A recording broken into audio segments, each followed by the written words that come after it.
Okay, now we're on. Now we're good. Try again. Try again.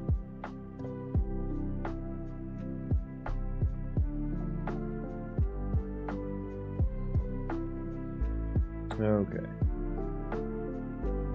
Full scuff start. Okay, now we're on. Try again. Okay. That's going here.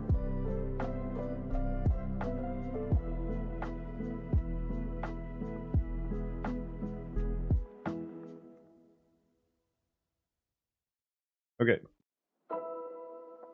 Okay. Let's fix some more stuff. Why are we stuck loading projects here? Okay, at least we're generating the Unreal Engine model. I didn't, and I guess I did add something to my build file, but it had already built.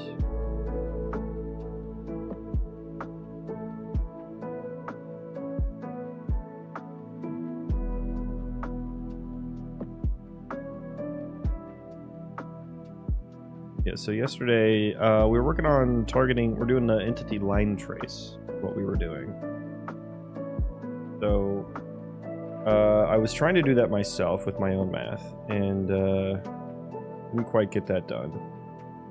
But I found some built-in functions that seem to be working. Where is it? There it is.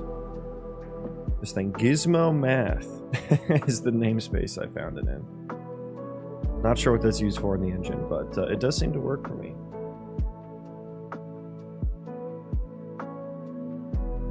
We're also, should I be returning true? Yeah, I should be returning true. Let's just do this.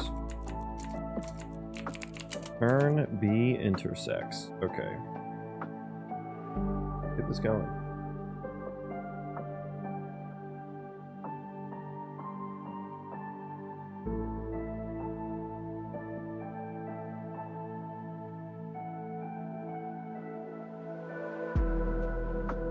So yeah, this seems to be working. I need to do some more testing with it though.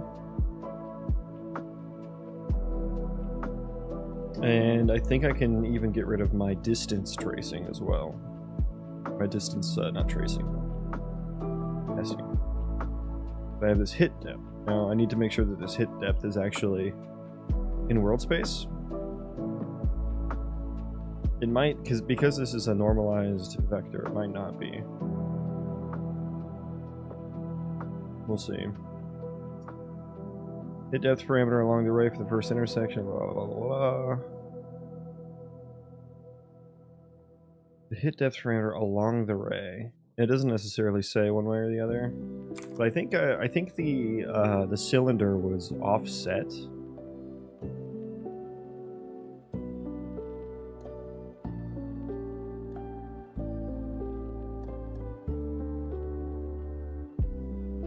They have cylinder center set to the entity location plus the half height, which would be the center of the pawn.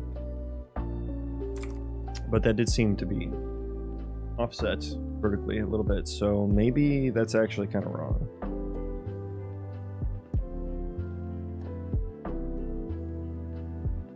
More testing required.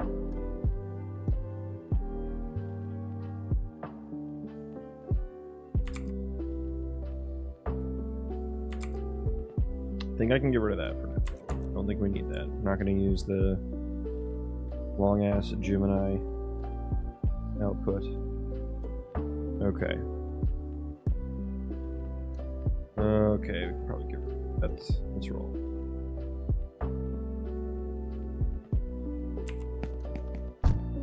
Okay, so I can target. I don't click off the target. I forget, was that a thing? Was I doing that? Was I clicking off? Okay, yeah, so clicking right here targets him.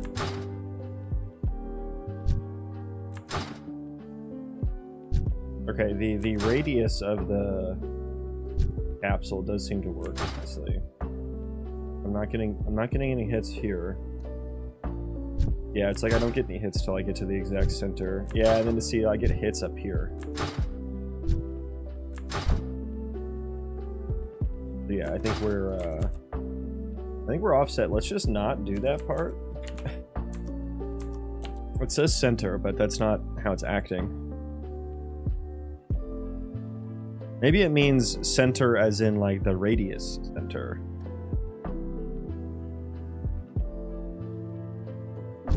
Yeah.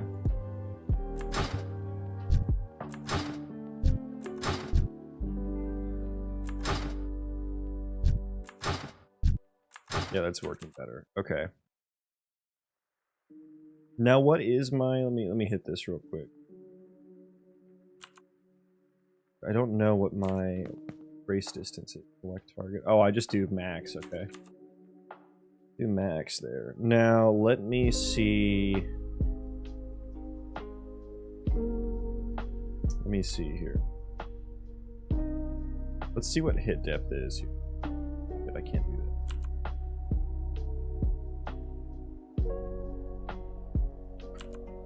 So let's put a breakpoint there. And then we put the breakpoint.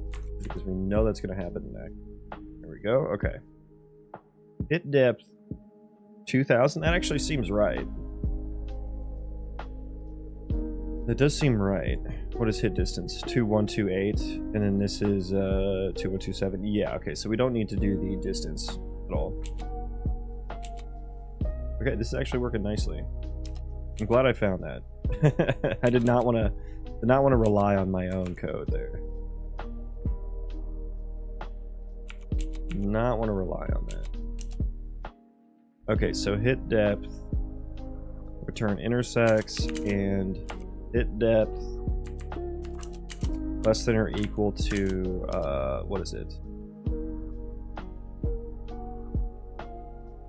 I need to do the starting it.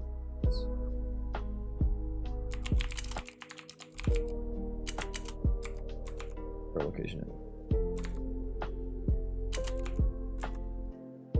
Let's put this inline so we can potentially skip.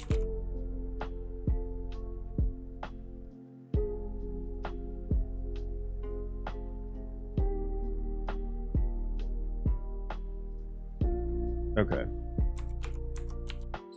Run live coding on that bad boy. And I think we're good.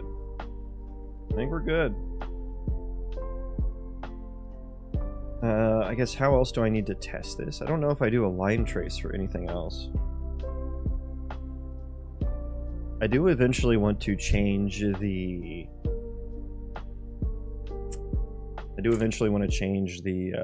the click target, the select target, because you can target with tab. It's not working. Okay, tab target is just not working at all anymore. Okay, how did I fucking break tab target, huh? What happened to tab target?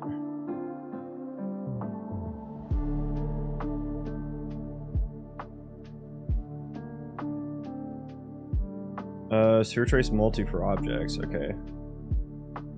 We're getting hits here. What am I getting? Maybe I just changed the output and it doesn't work.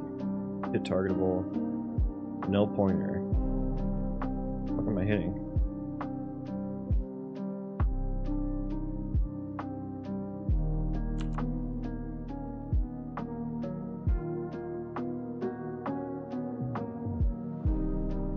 If it's not a valid tab target, I call hit.getActor on. Yeah, I don't populate the actors. I think that's the issue. Where did I just change it? Okay, so I did that here. I did that on the entity query.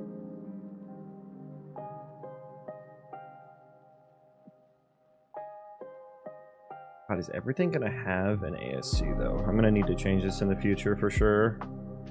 I'll probably need to do traces for like buildings and stuff like that. I'm not sure that those are gonna have ability system components on. I mean, buildings will have health and stuff, so maybe.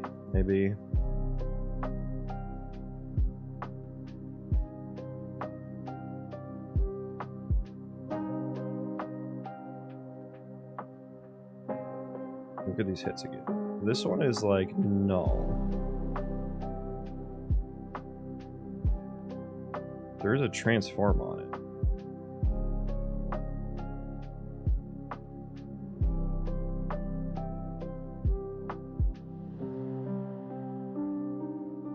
There is an entity here.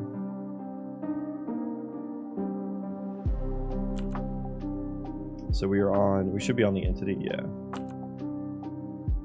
Yeah, so hit dot get actor, I guess, it's just not populated. And one more time. Hit results. Object handle. Okay, so we have an actor on there. See what happens here. What is this? Is the actor even populated? It is. Ah, the actor was not recently rendered. Got it. Got it. Okay.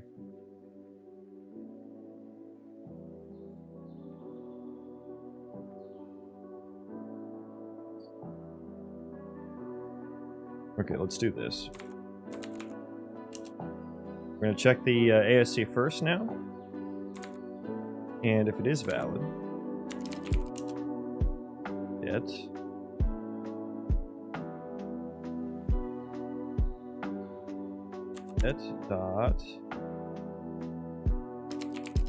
avatar actor. That way the recently rendered does work better. So that's probably the issue.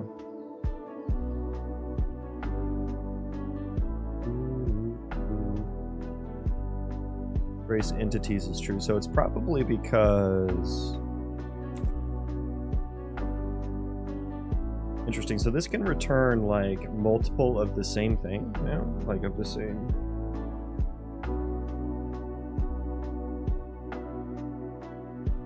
Right, now it's the humanoid NPC, so that should be...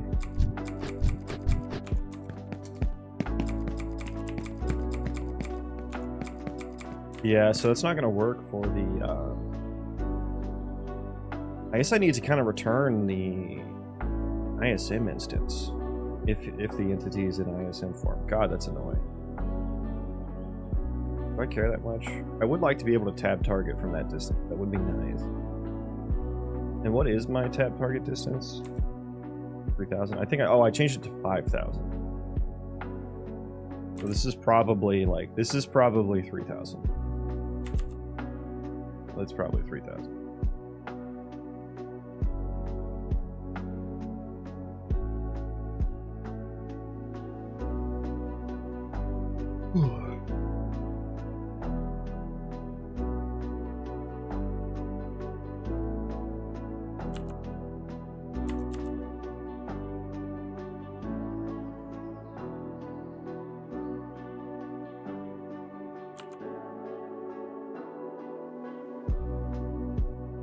Okay, and so this one gets like the weird hits here.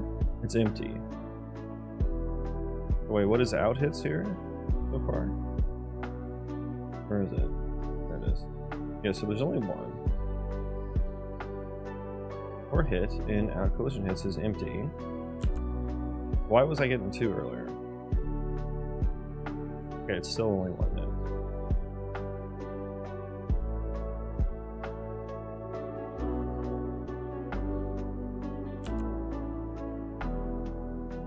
I forget it. I should have built in the ignored, yeah, there. Ignored entity.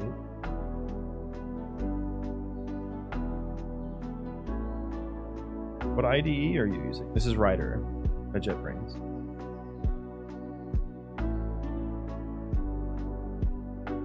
It's free now.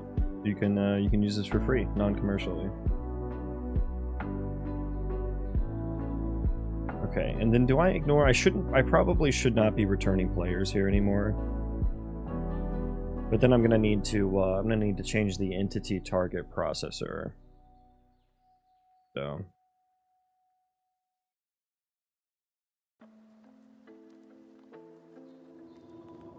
Which feels like a pain right now.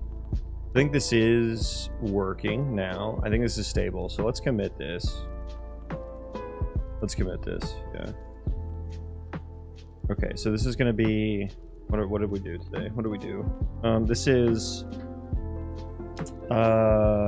add entity line trace, select target. Okay. Commit anyway and push, yes. Push, okay.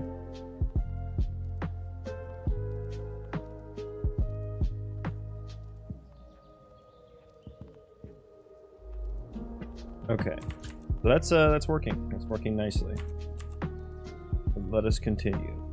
Let us continue. Where did that? Yeah. And I could have swore what we used to have working was clicking off the target, like deselecting the target, but I forget.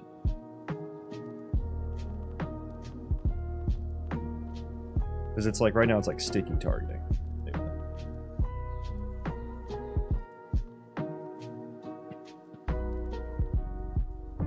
It kind of feels like I should have that.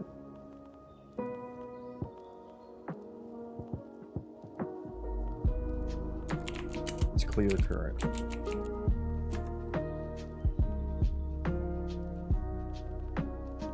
Mark, hello. Welcome. What am I doing today? Just doing random stuff. At the moment, I just finished doing left click to target entities. I had to do the math for. I ended up finding a function for it, but a cylinder line trace intersection, line segment cylinder. Yeah, but now I can click and click off. That feels a lot more responsive. I can click on that guy all the fucking way over there. He's kind of hard to click on. I eventually want to change the camera trace to like a box trace, so that I don't have to be so exact. Like clicking on that guy is actually kind of hard. I don't even know if I can. I'm trying to click. I am. Is it not working anymore? What the heck? That guy works. What's this fucking guy?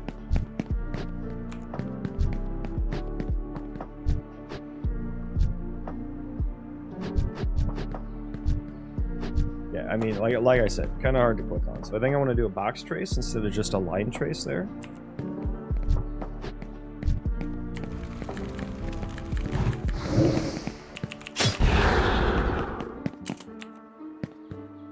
Oh god, that was hitting me. I don't think the ignored actors was working there.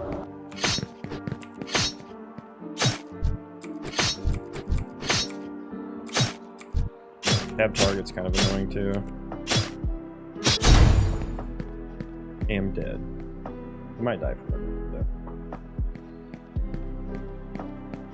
though. Die.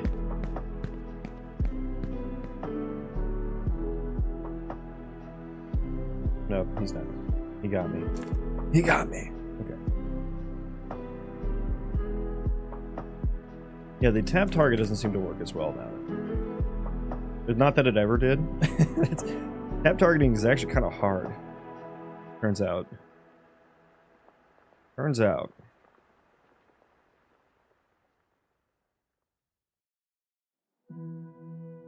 Yeah, let me look back at the Blizzard ability here. Yeah, you can see the line trace keeps hitting my character, and it shouldn't be. Why it's doing the glitchies. GA Blizz. There it is. Okay, do I have myself added? Where's the trace at? Where's the trace at? What's this? Handle, that's handle hit. Okay, so it's probably...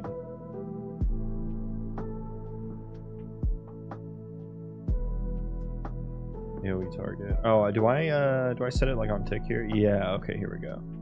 Ignored actors. I should add... Oh.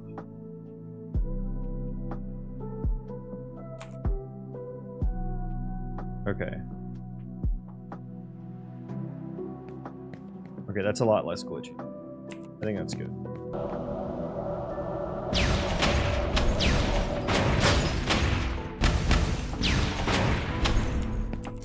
Mind trace looked good on that one too. Okay.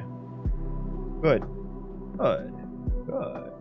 Good, Anakin. Good. Okay. Do it now. Okay. Let's make sure that the tab target... I was getting some weird hit results here. Yeah, so the difficulty here... I'm not getting any, actually. Oh, because I ended play. That fucking makes sense. That makes sense, doesn't it? Okay. But I have these entities, these guys here, right? And they may look like normal actors. Okay, let me get an actual good fucking view for the vertical stream here. Yeah, so normally in Unreal Engine they're actors, which are like full functioning kind of... That's what you normally use, but I'm trying to do like thousands and thousands of these things running in the world at all times, right? Because like normally what most games do is like a kind of sphere of influence type mechanic where, you know, you walk away from an area, like let's say way up on top of this hill, right? Like there may be some stuff up here, but when you walk away from it, nothing's actually happening. It kind of turns everything off until you get back there. That's how it saves on performance and it's efficient and stuff like that. I want the world running at all times though, which means that like I have to do an ECS system, which is Entity Component System. It's kind of a data-driven architecture, and I run it all in the background threads, so it's super efficient, and you know, thousands and thousands of entities are going to be, you know, running at all times. They're not going to actually be rendered because I'm not using actors. Like these are actually static meshes, which means that they don't change, even though they look like they're changing. Like even that guy in the background, and they're actually animated on the GPU. And so there's a shader that I've baked all their animations into textures, and then the shader takes those textures and applies them to the static meshes, and it kind of deforms them using world position offset, which is an Unreal Engine kind of built-in thing. How you can make things look like they're deformed, like they don't actually, the collision doesn't actually change or anything like that. I don't have collision on here anyway, because that also makes things inefficient. Which is why I have to do all these different trace things. I have to do my own math. I'm kind of creating like my own collision system. So you'll notice when I get close, he kind of like pops. That like there's like one frame where he kind of like, you know, freaks out for a second. Now he's an actor. This is an actor. He's got shadows. He's got collision when I get close to him. And then I do need to fix the transition. Like obviously the transition doesn't look perfect, but shadows are a little wrong. But yeah, now he's an actor. Now he's like the full-fledged thing. But in the distance, they're all going to look like that. And let's actually see how many I can get away with. How many should I spawn? Like 2,000? Do it. Where's my spawn button?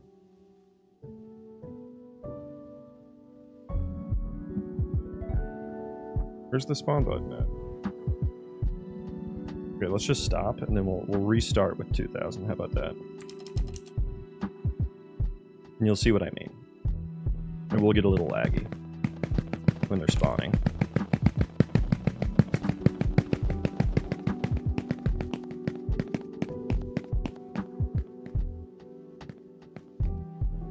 Why is it so laggy? Okay, here we go. The spawning does take a while, but yeah, there's all 2,000 of them. Which normally, if you tried to spawn 2,000 actors, this would not be running. At the moment, it would not be running. Especially if you're using skeletal meshes on all of them. Right now, only the guys with the bars above their heads are actually skeletal meshes. The actors that I'm talking about, like the full-fledged things. So this is how I'm planning to have the whole world running. And it's going to be Colony Sim, so that's pretty important to me.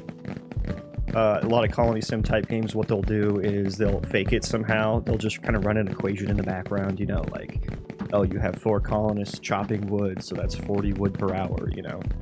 I want something more realistic than that. What I want is, you know, if you send 4 colonists to go chop wood, they actually have to run over to where the trees are, chop it down, and if there's like wolves in that forest, they're going to get attacked by those wolves, whether you're there or not, no matter how far away you are. So that's what I want to go for. The realism and stuff like that, you know. Yeah, there's all 2,000 of them. So actually, let's throw, right now my bottleneck is combat. I may need to rewrite some of the, now I don't like that this actually returns hits on the guys, because that actually makes it hard to place, like the, oh, that's not where I wanted it to go. Okay, I'm probably going to die before this goes off. Oh my god, that's so loud, I'm sorry. Oh my god. My bad, my bad. I'm dead, guys. That took a while for them to update their state trees. Yeah, that's the idea, and that's why I have to. I can't just rely on the built-in Unreal Engine collision traces. I have to kind of make my own and fold them in, and so that's what I'm working on now, or have been working on. On top of that, we have the procedural terrain, which I also, you know, if I need the Colony Sim to be online at all times, then that means I need the terrain to be built. And there's some things that I have to do there. This is all procedural. You can see it actually generating at runtime here. So every seed's different, you know, like Minecraft or Valheim, or similar to those games.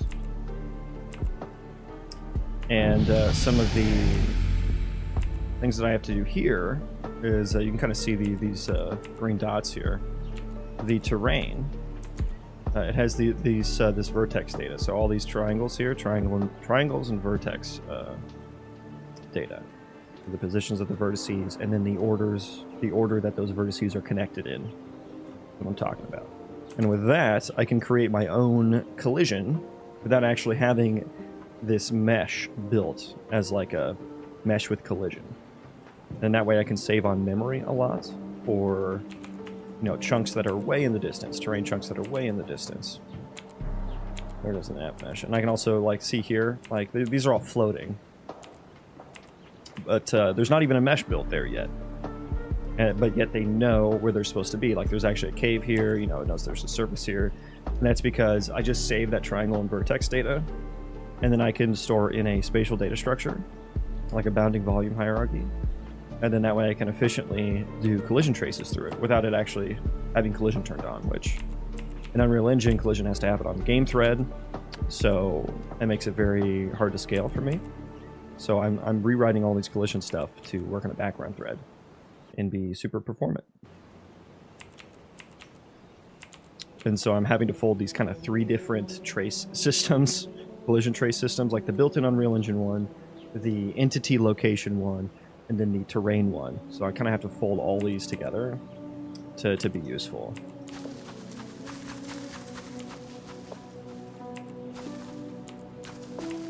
So yeah. I think if I go over here, there's going to be a big-ass mountain. I need to work on the terrain generation a little bit more, but yeah, there's a big-ass mountain over here. Yeah, that's a big one.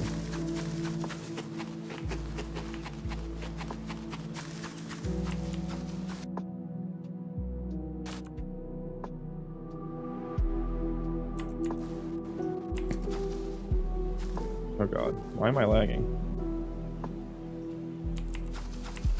Okay. But yeah, I only have a couple biomes right now. Here's the world map as well. Probably kind of hard to see on the... Dude, I need to fix the zoom to mouse script. I swear I fixed it like 3 times and it keeps fucking resetting. But each one of these little different colors is a...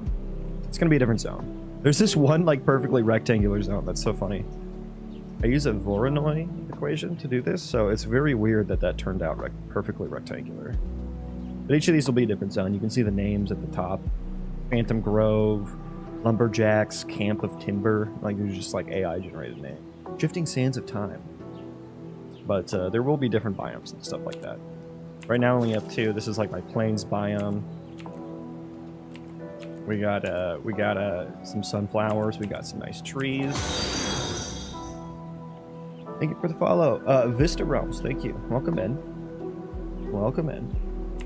Yeah, we got some sunflowers. There's some hemp as well. It's useful for things. course, got the 3D noise, the caves to explore. Nothing down there really exciting yet. I will be doing ore. You know, this will be...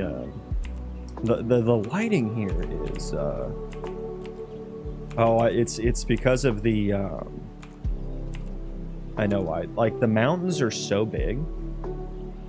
The mountains are actually so big that the distance that the shadow turns on is actually shorter than the shadow that is cast. That's funny.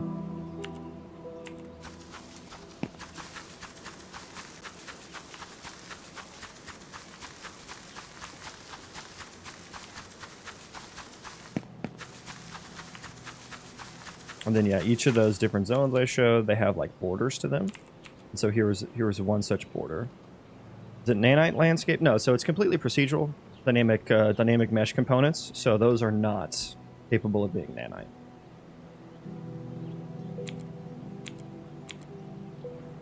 They're not capable of being nanite. Everything else is nanite though.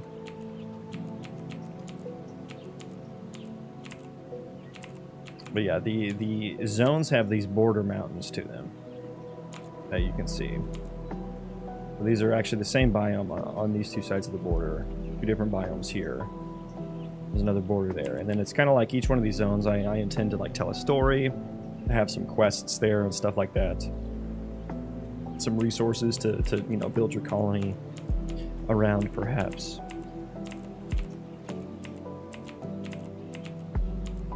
And eventually more than just two biomes. Just because I only have two right now. Gotta have like a swampy biome, gotta have like a rocky, kind of badlandsy biome too. Desert biome for sure.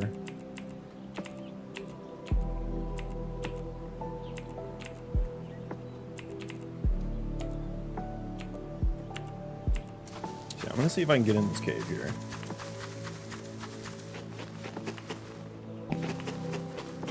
Can't. Now, is it nav mesh? Did it? No, it's not. It can't be walked. Non-walk.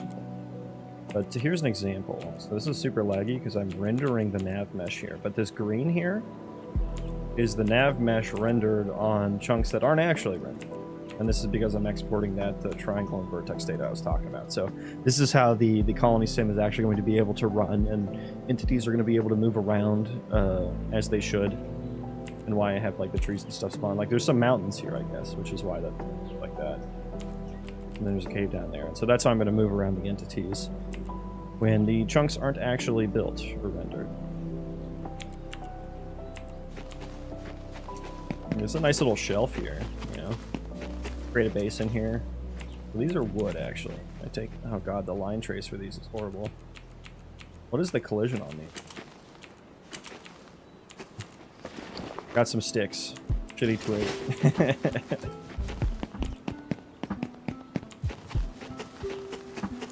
Yeah, this is a noodle cave. And like little mushroom nuclei here. Got those. Yeah, mushroom nuclei. Let's see where this cave takes us.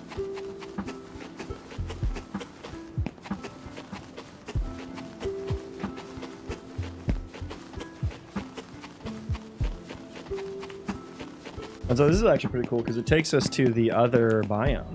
It takes us to the other side of the mountain, I believe. Oh wait, please, I don't need you. I don't need you. Yeah, so that's actually pretty cool. So we went in here on this side, and then we came out over here, which I think is actually fucking awesome, right? Because I put these mountains here also as kind of like not necessarily just a border to like contain a zone, but like also to like provide a little bit of a challenge to the player as to how they can get from zone to zone.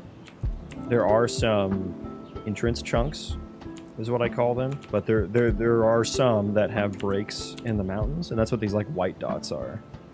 Those white dots are like breaks in the mountains. I call them zone entrances. They're just natural ways to get from one to the other. But there's not necessarily a way to always get from one to the other. So you may need to dig through, you may need to build you know, some stairs or something like that if you've got the extra resources.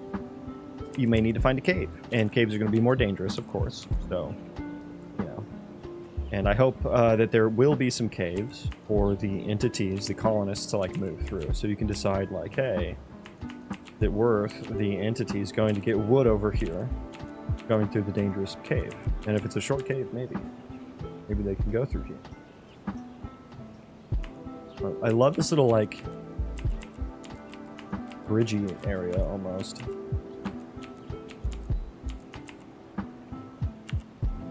We can keep going deeper into the cave, or we can pop out here potentially.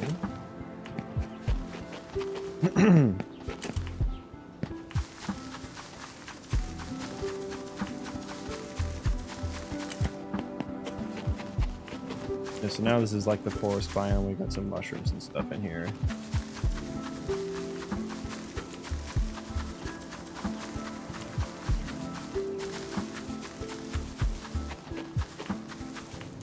Little vantage point here.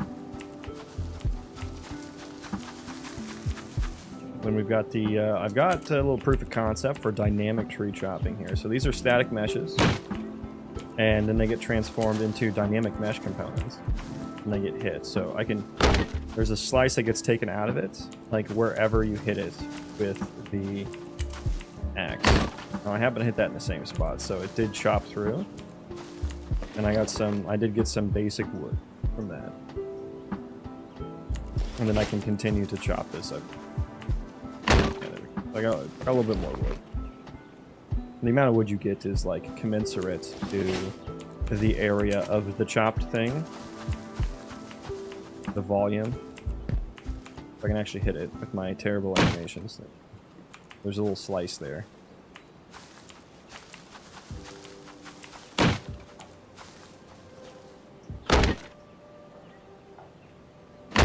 And I intend for there to be like, you know, different axes and different stats, different chop depths, different trees, different durabilities to them, you know. Make it. What is my collision doing here? What the hell? That ain't right. That is not right.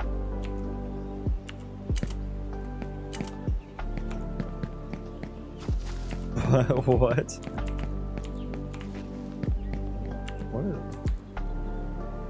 I wonder if my foot IK is off. My inverse kinematics. Collision data is there. Yeah, I think this is foot IK. Just completely hide under the ground. It's weird. And then here I'm like actually kind of standing. Uncle Derek, hello. A weird little mountain there. Oh, we got like a big ass fucking mountain up here. Yeah, this massive zone. Wait, what is this zone? Let me look. Oh yeah, that's a big zone. Oh, that's so cool. The zone is super tall. So like the lightness and darkness on this map relates to the altitude of each chunk. Like each pixel on here is a terrain chunk. And so like the brighter areas have higher altitude, which is why this zone got spawned in that way.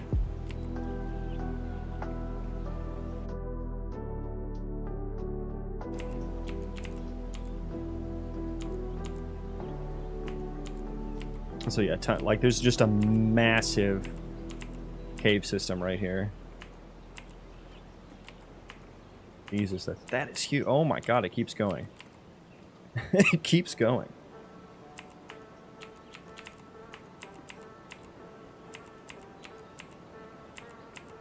Jeez.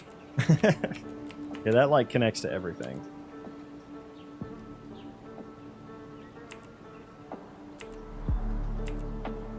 Bro, and it connects to this one too. Full pocket. That's nuts.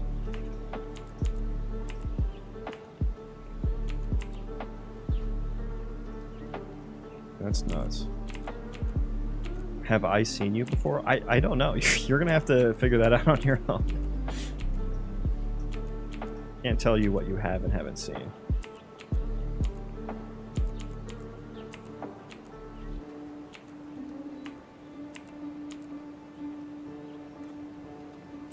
Yeah, a little bit of the train system. Needs some rewrites. Needs a few rewrites.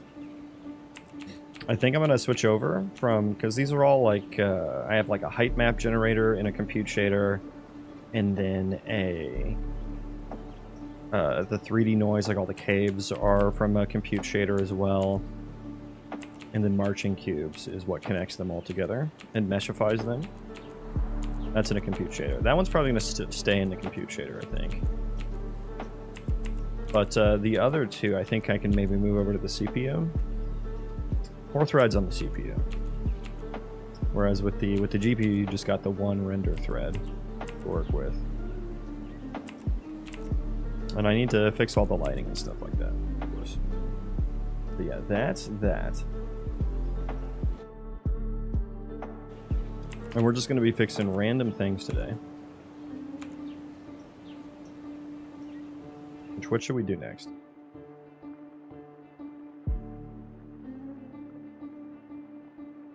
Oh yeah, the casting and ranged auto attack is all fucked up. Yeah, fix that for sure. Abilities don't show as having no mana if on seat. That one maybe is easy to fix. This one's kind of hard for some reason. Aim shot work on entities, not super important. Weapon change delay stacks, fix that too. The building is completely broken. That just needs like its whole day. That needs probably multiple days. I looked into this one a little bit. Couldn't figure that one out. Immediately, at least. Quick to target entities. We can cross that one off. Nice. And then I need to do audio for entities as well. Ooh, I should do the sprinting while attacking. That's another important one.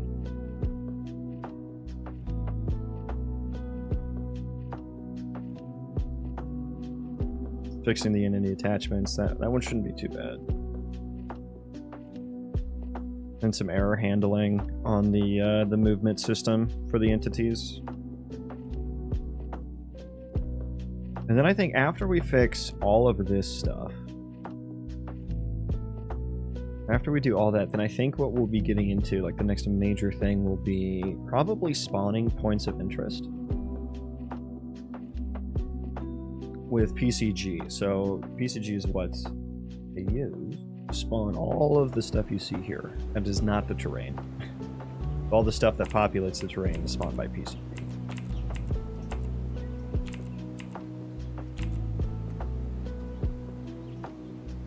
And so I think I'll need to use that to determine spawn points for things. And I'll need to come up with some POIs, I think. Some POIs and then maybe some background mobs to just kind of roam around, you know?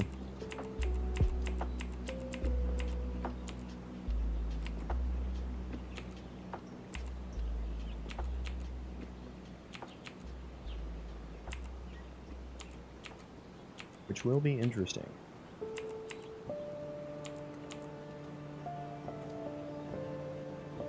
Now, it's either like I could use PCG or I could use EQS after the fact, the environment query system, and spawn them on the nav mesh.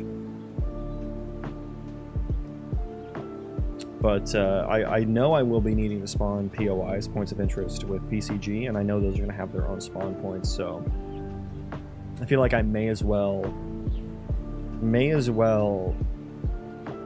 do like the background spawns in PCG as well, just so they don't like conflict with each other. You know, I don't want to like spawn like a wolf roaming around here, like just right in a fucking bandit camp or whatever.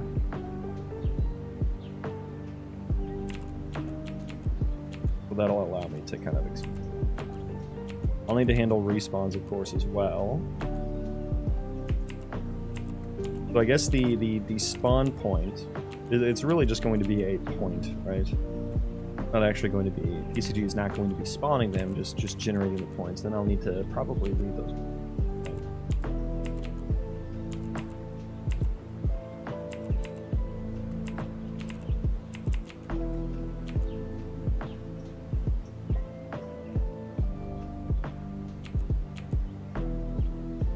Okay. So I'm gonna run to the bathroom real quick, and then we'll come back and keep on fixing stuff. BRB.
Okay. We be back. We be back.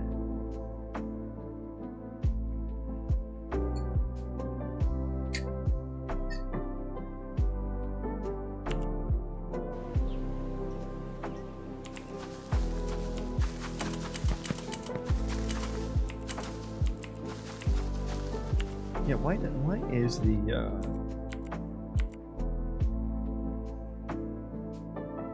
why is the zoom script reload? Dude, I swear.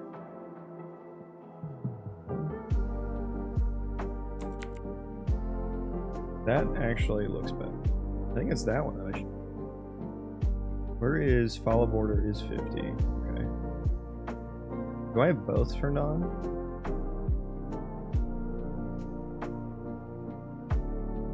Oh, that's so fast.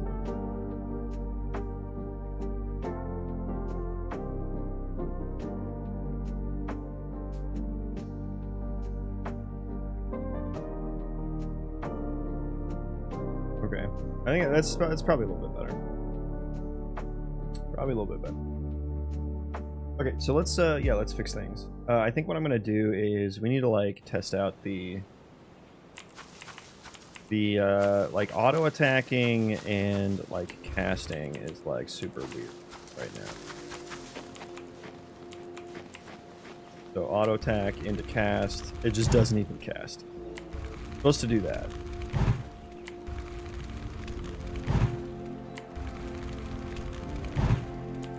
Okay.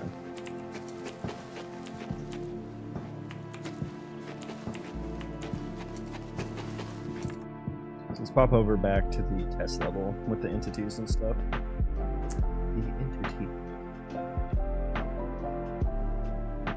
Now I turned 2000 on. Where is this spawner? Just two, thank you. Okay, so if toggle auto attack is on, let me open up the. Let me open up. Not that one. Always click that one. Not the one. Here we go. No, also not that one. This one. Here we go.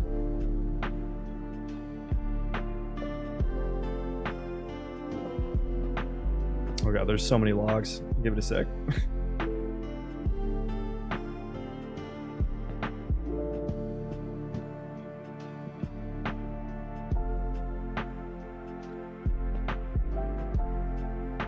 There we go. Okay.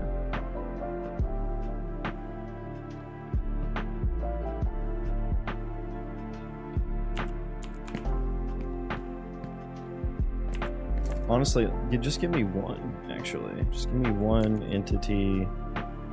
I only want the one that doesn't move. Yeah. I just need a dummy, really. Dummy target. Okay, so one issue we have. Oh my god. So now tap target is Jesus. So if I auto attack into cast, it just completely breaks. Okay. What are my logs? What are my logs here? Now, the auto attack should be getting canceled and removed. And I guess the animation instance probably does not get applied properly. Because there's two different animation instances.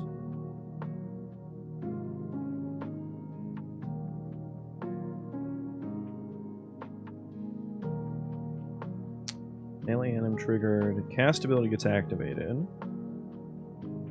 End ability called on melee auto attack. So let me look at the cast ability.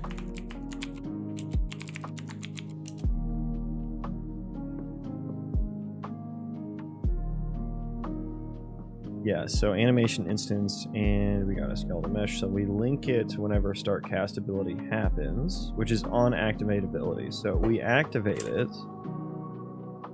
but the melee auto attack ability is not ended.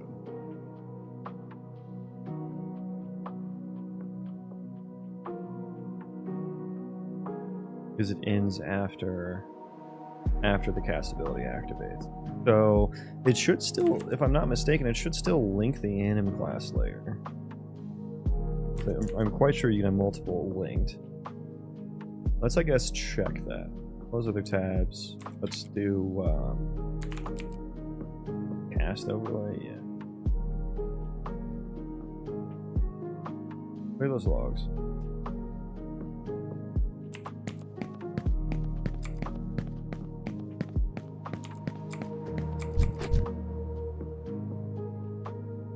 Okay. Where? We go auto attack into cast. Let's pause here. Okay, so I do have one. Is dead is false.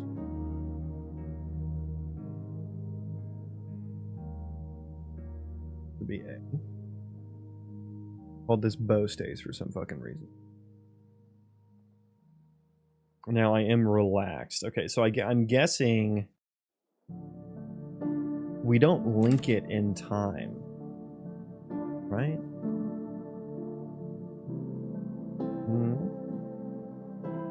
No, it should be linked before we do the, yeah, it's linked before we add the ability to queue. So what happened here? Where's the event graph? Oh, gee. Horrible. Casting payload, casting. Okay, so did we get a casting payload at all here?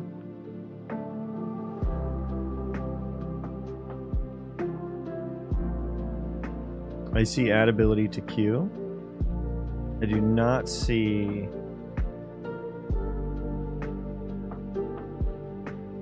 I do not see the payload.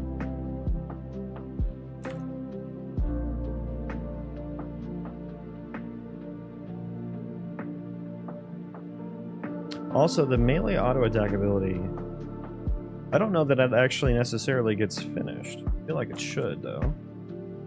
Like, it should get ended whenever...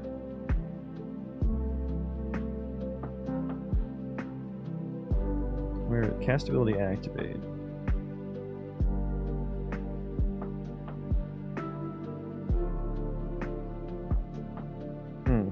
Cast time finishes before melee auto attack ability gets done. What's all these? Open up ability and in queue.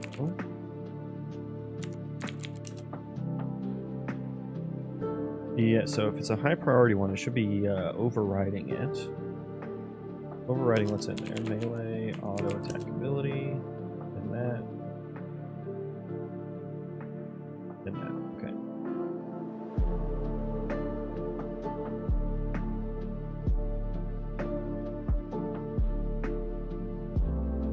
Is currently animating. Should call on anim in. Now, is this make loop calculate?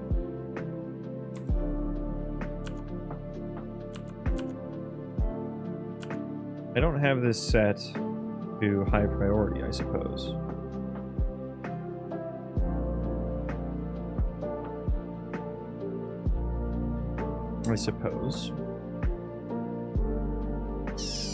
Yeah, because the default, I believe. Look here.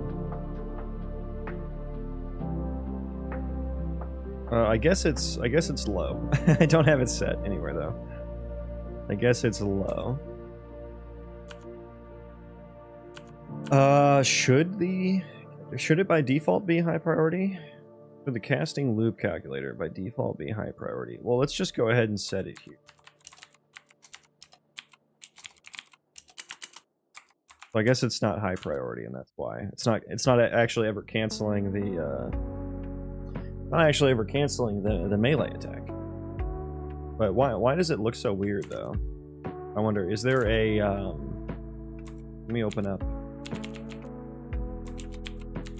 overlay. What overlays?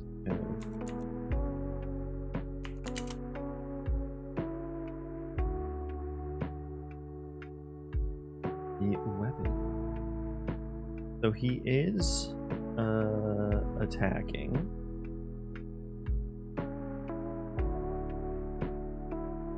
Is he? Is he?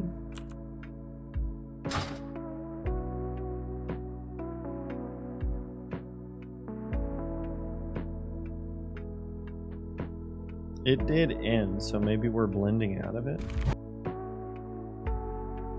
Now the cast did get the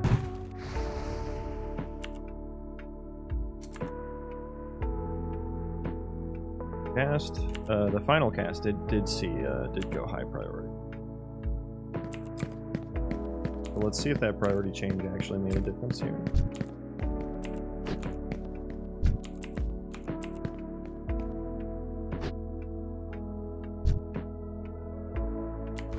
Yeah, there we go.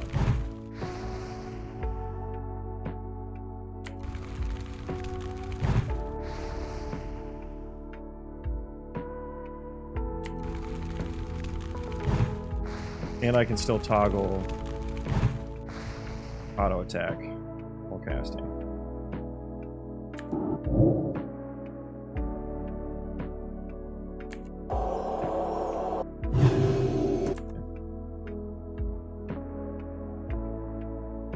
That was an easy fix.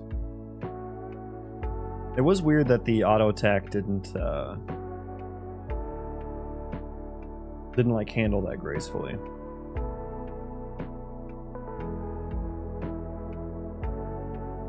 Yeah, that was an easy one.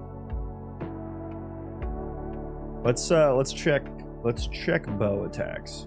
Hang on, let me check bow auto attack here.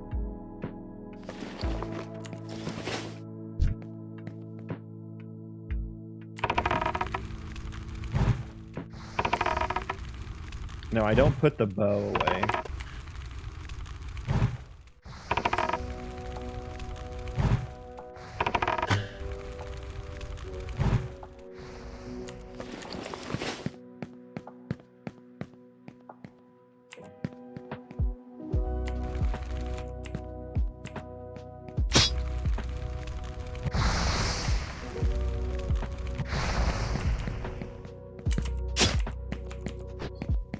Get killed, brother. Okay, so that actually works well now.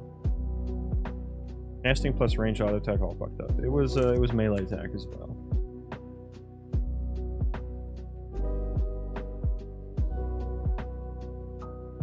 Abilities don't show as having no mana if on CD. That one might be an easy one.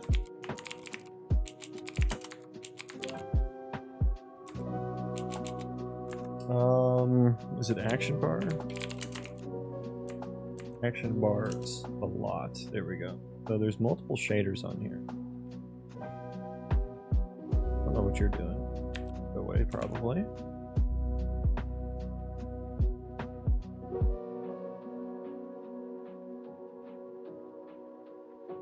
Okay, and I guess this is an action bar slot. Do I have these like bound?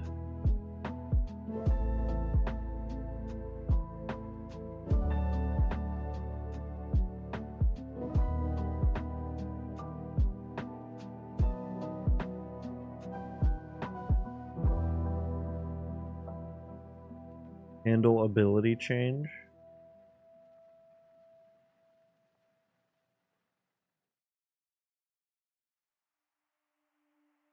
That's for the active overlay. Where do I do the disabled?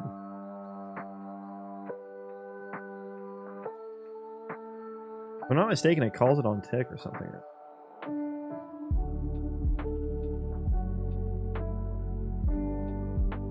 Oh, I see, yeah. I do call it on tick. So each slot ticks. Oh boy, okay. Forgot about that.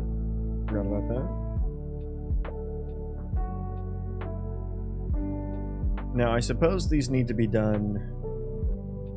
I'm doing one or the other, but it's really need to be done in sequence. This bottom one always needs to be.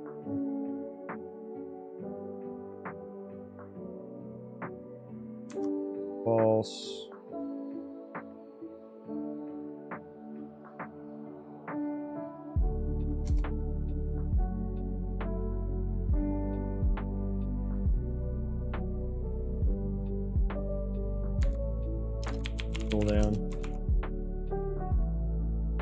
this is disabled overlay. I believe this is what we'll need. So the issue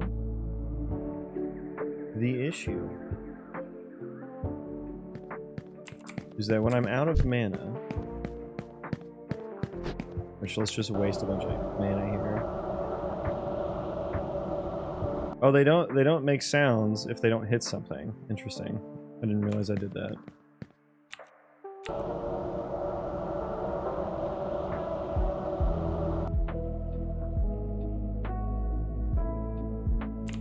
Okay. So if it's on cooldown. Okay, I think that's working now. It's kind of hard to see the cooldown shader though. Bro, show some gameplay. Hey brother, you don't understand how game development works. This is it, you're watching it. This is how the sausage gets made. It ain't pretty. I know.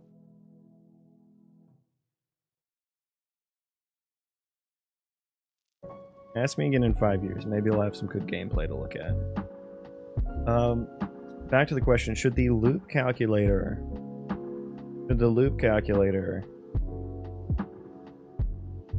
have priority high by default? Yeah, let's make it high by default. Just anywhere else I use it.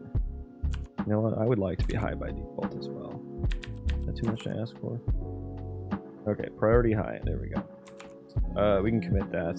So fix cast loop not working while auto attacking. There we go. Fixed. Consider yourself fixed. Okay, what else do we got? What else do we got? Yeah, the weapon change delay effect keeps stacking when I change weapons and stuff. So we'll need to take care of that. Let's take a peek there. Take a little peek. So yeah. Oh, wait a second. Let me finish this thought here. So the cooldown. Take off the disabled though. A second. Oh god. That just completely broke my action bar. Okay, so let me look at the cooldown here. The cooldown is kind of hard to see. I will admit the cooldown shader is kind of hard to see. Even more so when the disabled overlay is. Well, let me look at the design here. Active overlay disabled. The cooldown shadow. Yeah, it's like we're applying multiple shadows. Okay. Hello. Oh yeah, I'm gonna like kill him there. I suppose that's fine. That's fine. Okay. 0. Okay, so now I have no mana. That did nothing. Why did that do nothing? But yeah, the cooldown is so hard to see there. Not that it should matter.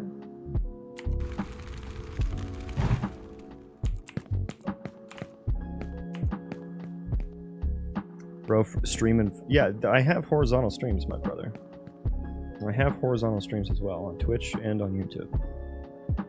If you would prefer to use those, you can find either the other YouTube one, and my Twitch link is in the YouTube channel profile.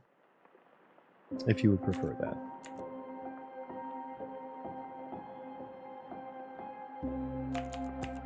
Yeah, I'm not sure. I should probably change the cooldown shader anyways.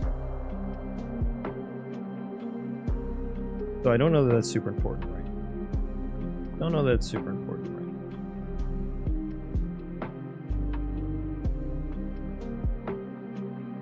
I think what's more important is why the where that worked that time.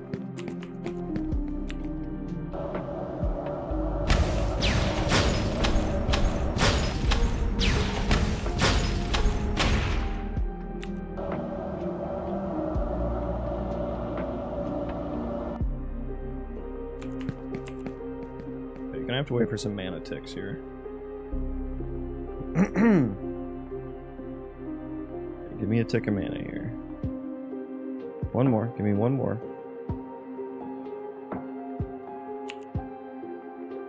Did it like... Okay, so it seems like when I go out of mana, it doesn't actually commit it?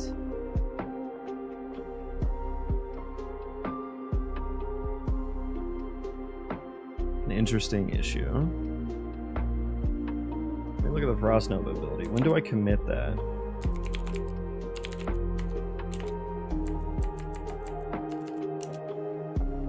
When do I commit the ability? Let's go here. We commit immediately. We commit immediately. Oh, you know what? Let me check the base class here. Is it on cast time finished? On cast spell. Finish cast anim. Where's the cast spell?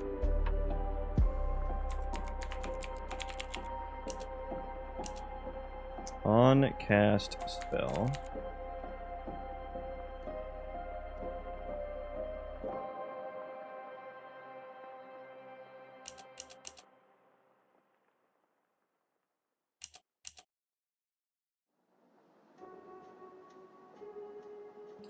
Does this get used anymore? I don't think this gets used anymore.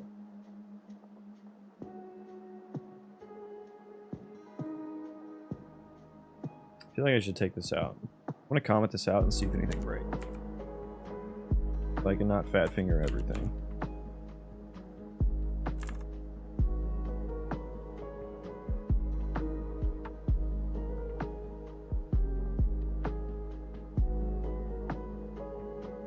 Okay, but we do call the on-cast spell from the ability NMQ calculator,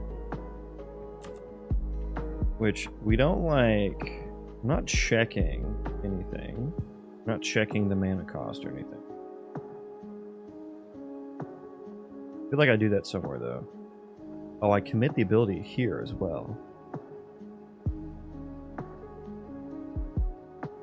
I should probably not be committing the ability here. What do I do for the what do I do for the Blizzard ability?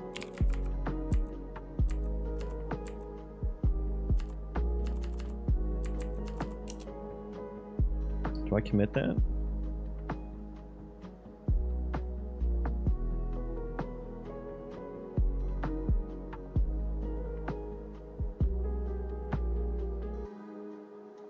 Ability. Yeah, no, I just let the base class commit it. Okay, yeah, I feel like I shouldn't be committing that.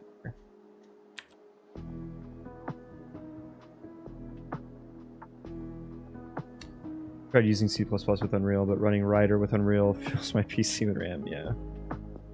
Yeah, that'll happen. That'll happen. Rider is quite nice, though, for what it is. Okay, let's see. Does that change anything? I can't imagine that that's the complete fix. I don't think I should have been doing that. I should also play sounds. Hang on, let me add something here. We're going to put a pin in this one. Play Blizzard Impact sounds on impact instead of on target. And that way they don't get so fucking loud too. That'll fix that issue. When they hit like a million things. How much RAM is Ryder using for me right now? Oh, only 9 gigs. Only 9 gigs.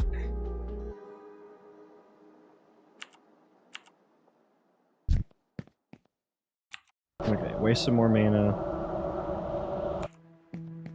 Oh, don't kill him. Okay. Okay, that worked, but it also didn't commit the ability. Okay, so maybe I should have been committing it there. Cast time finish should be getting called, no? If get cast time less than or equal to 0. Start cast ability.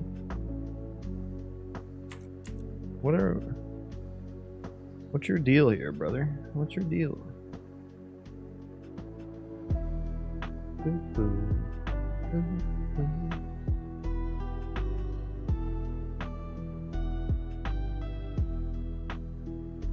cast time is none. So that should be 0, right? Should be defaulting that to 0. If it's null, return 0. Yeah, so...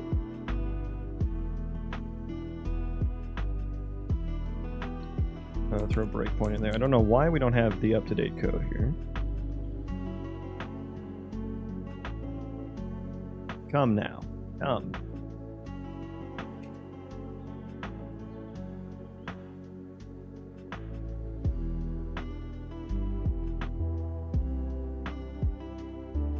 Okay, fine. We'll just rebuild. Just rebuild, that's fine.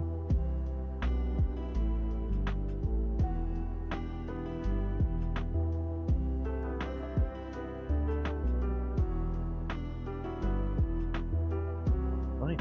Have it your way, Tim Sweeney. What else could be going wrong here? On cast time I mean, this should be getting called right there, or right here. This cast time is 0. So we should be committing the ability here. Cast time finished. I guess maybe I need to check if I see that.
My god, can you please finish?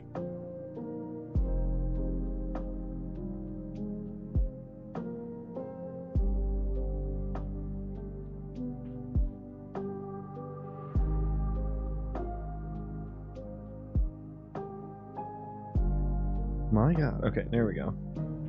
And we're back. And we're back. So let's see. We hit that breakpoint or not. Okay, I forgot. I'm gonna hit that with each of these as well. Yeah, skip that. Okay, now pressing 0. Okay, now it's doing literally nothing. Does it require a target? It shouldn't.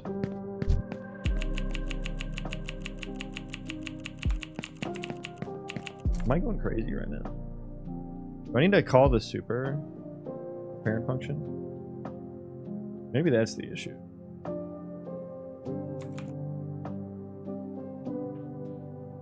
Oh, and I bet that was that relying on the, let me check and make sure this still works. Yeah, that seems to still work. Oh, nuts. Now what happened to my cooldown? My cooldown shader is like completely broken. Okay, get rid of that breakpoint. You're not helping me.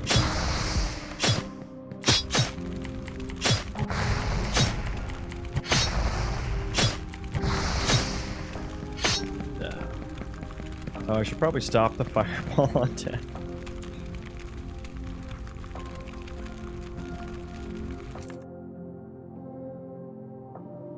Probably... don't I have a built-in cancel on death for the abilities? Cancel when dead equal to true. Yeah, I guess maybe that doesn't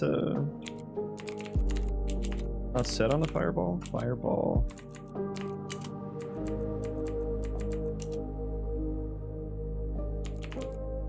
Cancel. It is set to cancel when dead, so it didn't clean up the projectile, I guess. I'm gonna add that one to the list.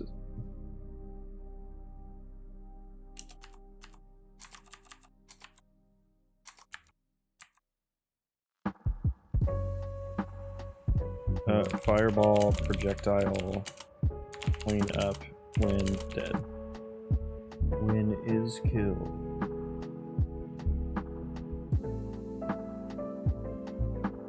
Okay, and so the Frost Nova was not getting executed. Let's see if it does now.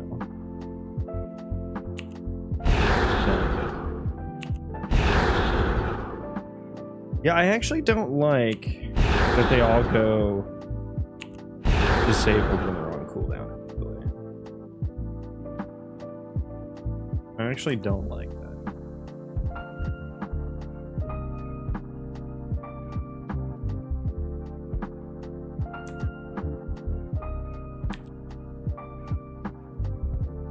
At least not on GCD. I don't know. This needs like a bigger maybe thought to it. Yeah.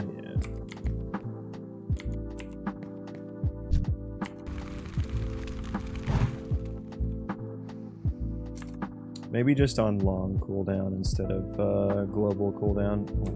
Why do you think that's what I would want? Why is that what you think I want? There we go.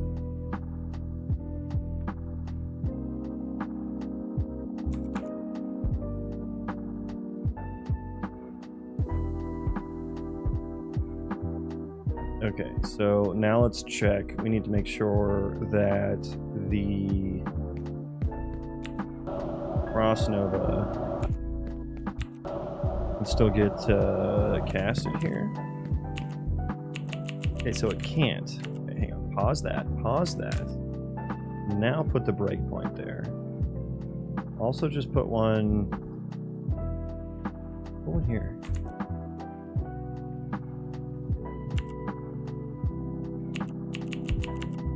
Literally not getting executed. Is it's instance per execution. Breakpoint here. Gotta do this before my next mana tick. Bro, what is this?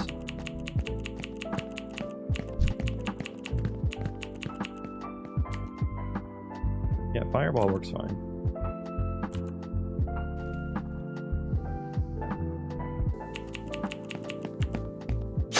So, is it can activate ability?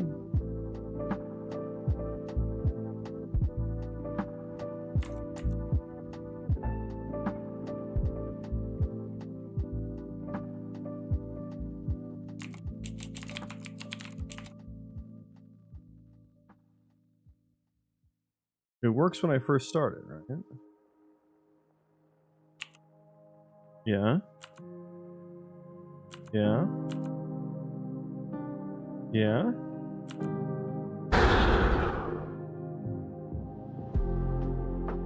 End ability got called. It did not commit the ability. What the fuck? I don't need this. I don't need that one.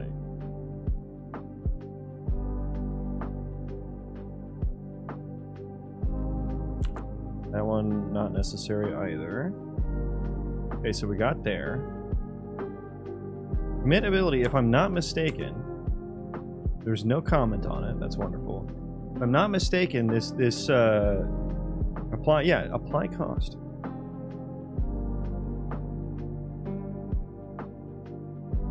Manage rate.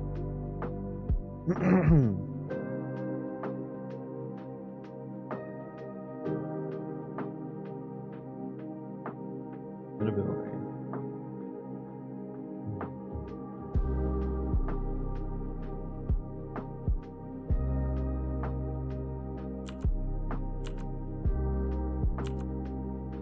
Let me guess. I'm okay. Okay, I see the issue.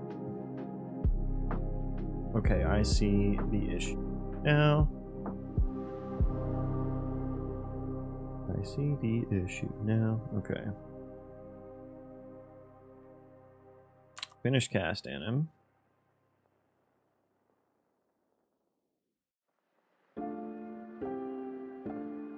How is it on GCD already?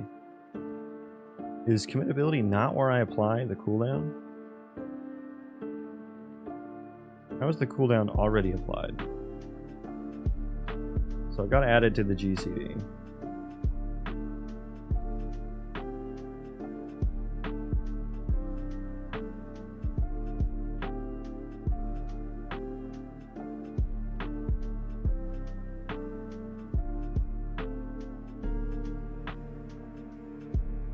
Commit GCD cooldown.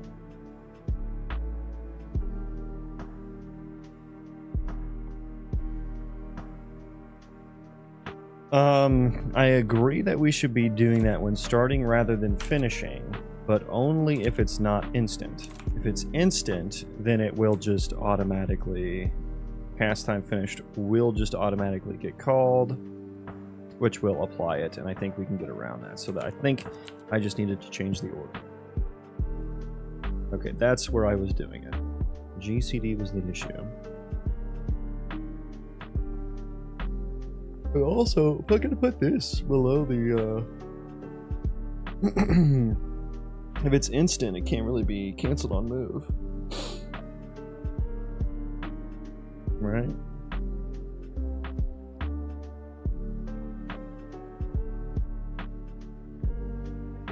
Bro, 17 actions? What did I fucking change?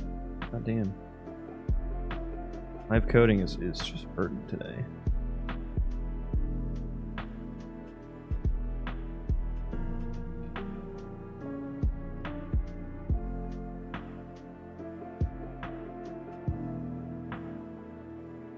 Bro, even the builds are running slow today.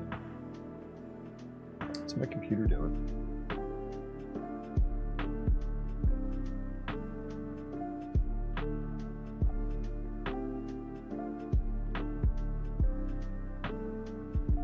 Hello, please?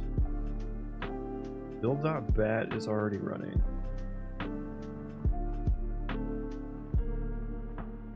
Okay, there we go.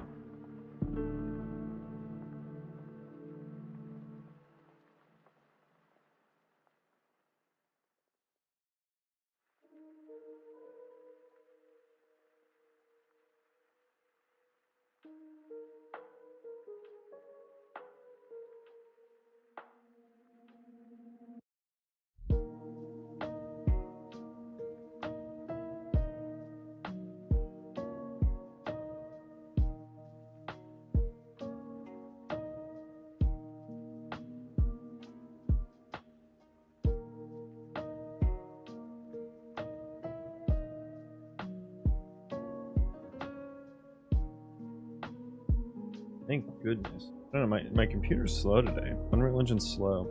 I need to, I also need to update.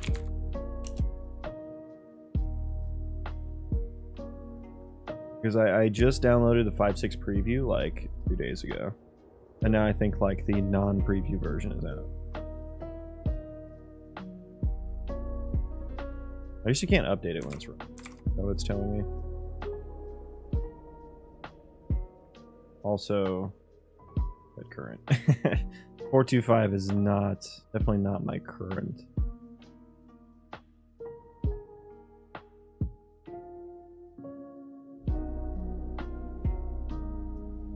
Anyways.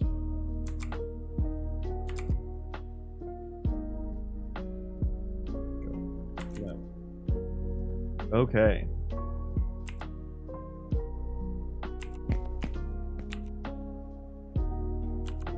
Skip you for a moment. Skip you. Actually, skip all of you, honestly. Okay, 8. Do that again. Okay. It still can't go? What the?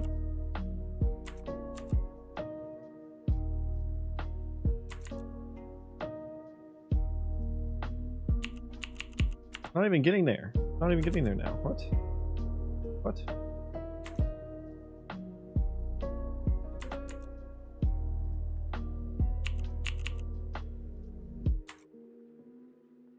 Okay, this happened before too, though, right?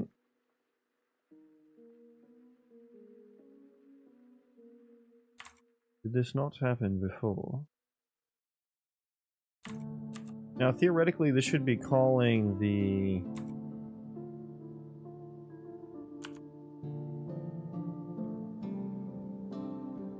built-in can activate ability, no? Happening like every... I guess let's just like click through this and try to find the Frost Nova. Okay, Frost Nova does not require target. So we go to super, can activate ability.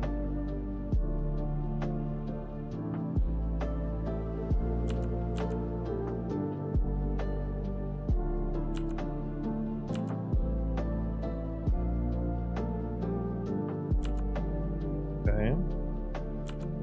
They're making it through each level. Okay. Okay. K2 can activate ability, I'm pretty sure. So we get all the fucking way to true. Can I remove all breakpoints in file or something?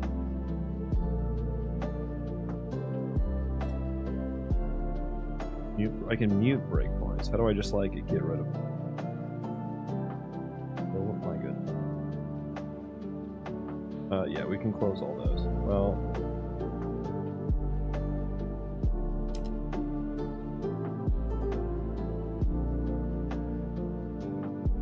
Okay, those are all done.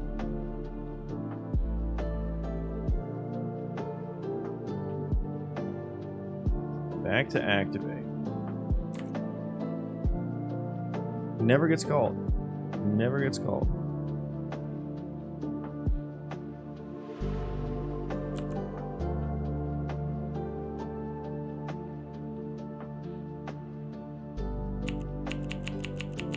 What is happening? Is the input like? Is there an active one? There's an active one.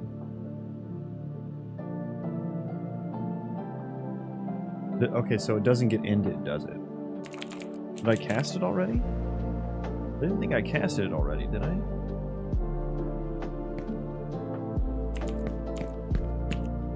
Yeah, that worked.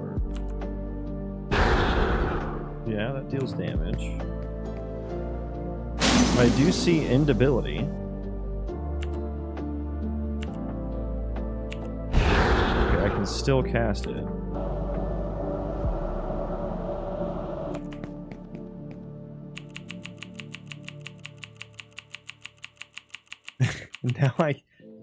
I'm so confused. What is happening here? I'm not even hitting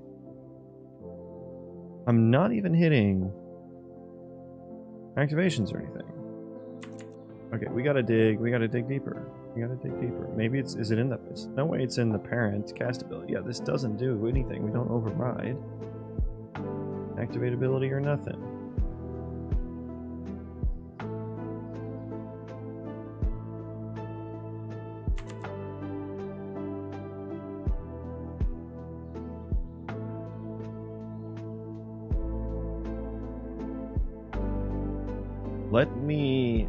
Let me see if we're triggering action bar component. Where do I actually trigger the ability? Okay.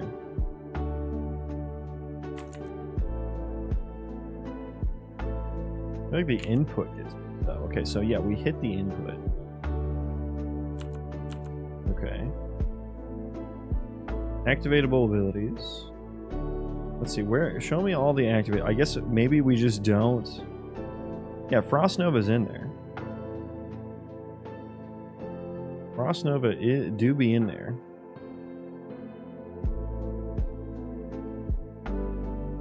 Yeah, so this is Frost Nova. Spec is it active? Active count 0. Why?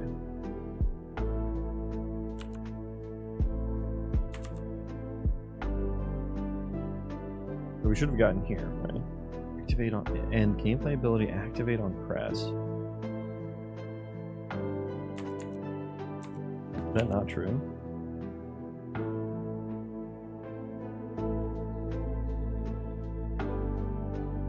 Activate on press, as far as I know.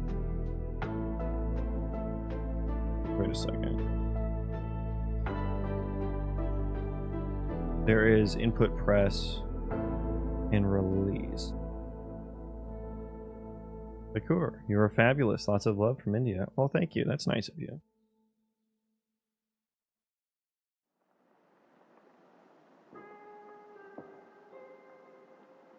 Glad you're enjoying watching me just toil around in my own code.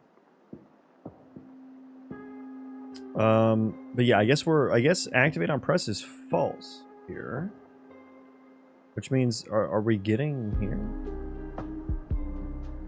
We are, so I mean, this should be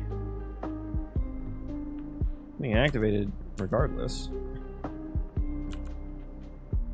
Okay, I guess we're just gonna step through. We're gonna step through the engine code. Yeah. Huh? Actor info seems to be valid. We get there, okay. There. We get there. Internal try activate ability. Okay, so far the ability is being activated.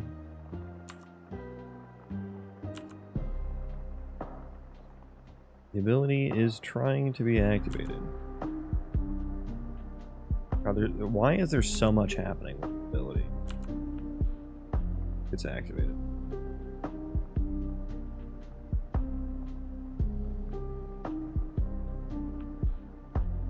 Okay. Yeah, we're getting here so far. Yep. Yep. Yep. Trigger event data. And activate ability. Now, here's the thing. Let me see if I get there. No?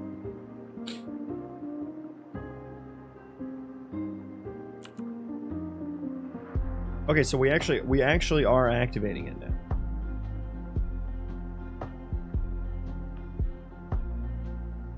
Where we weren't before.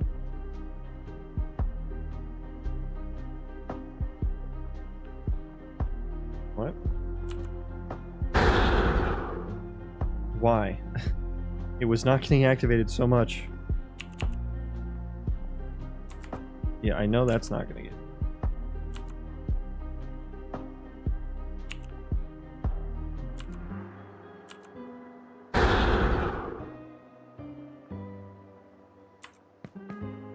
Okay.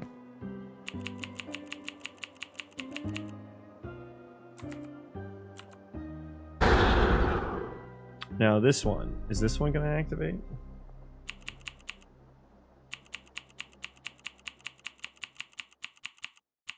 No. So why is this one not active? Dear Jesus, I have to go through that whole process again.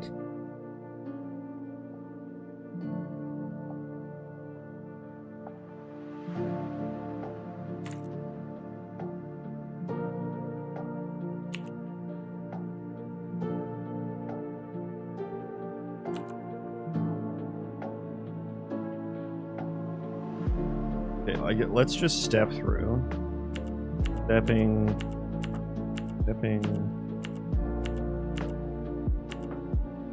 Okay.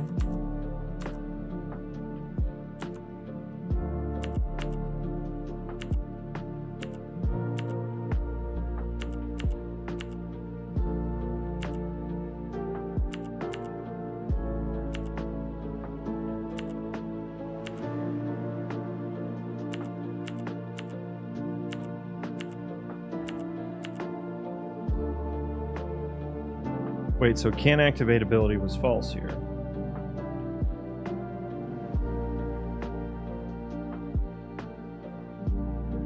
Why? Why? Okay, all these breakpoints, I guess, got removed or something. I don't know why. What is the half circle? I don't know. I'm no debugger boy. And is there no output? It would be nice if it told me why it got canceled. Maybe the visual logger can tell me more. Let's open the visual logger. Debug visual. Okay.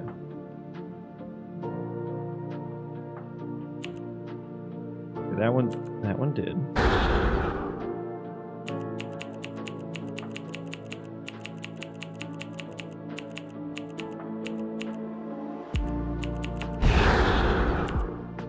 Okay, it not be activated due to cooldown. That's fine. Now this one, I'm not gonna have enough mana to cast it because it's 20 mana, I believe.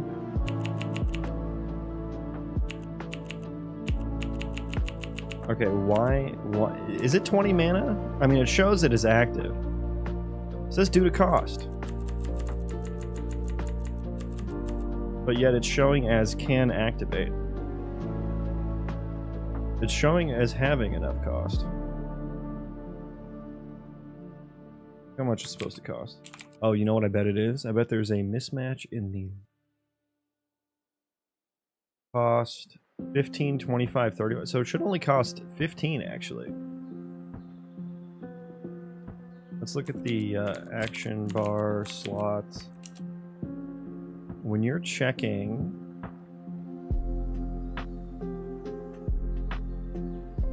we're constructing just the CDO.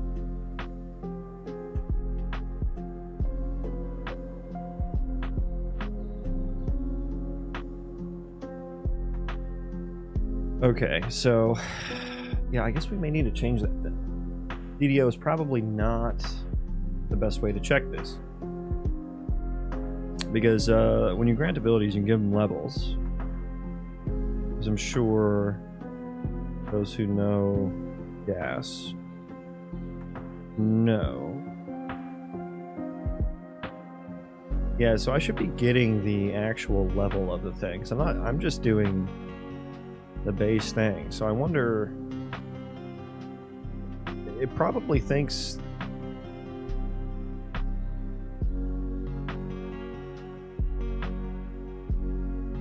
but it's actually the internal thing. So yeah, what does it think the cost is?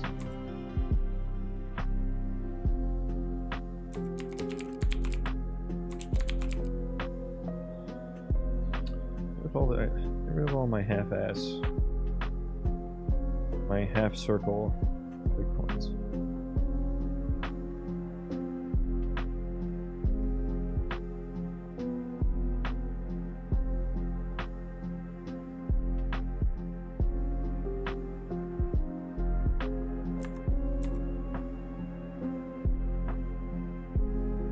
Right, and this is my own function too.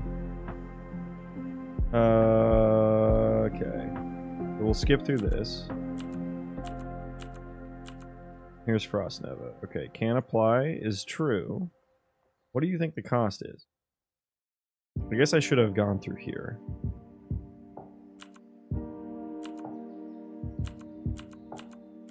Back through Frost Nova. Cost 15.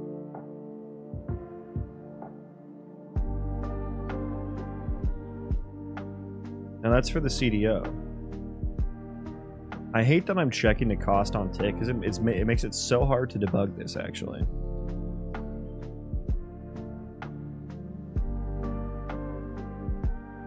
Check cost. Handle. Yeah, and where is this being called from? What's my stack? And activate ability.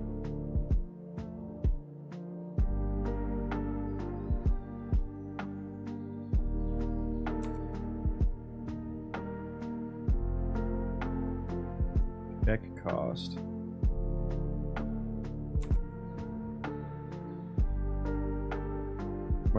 Go back to my own check cost. I overrode it. I'm probably doing something wrong.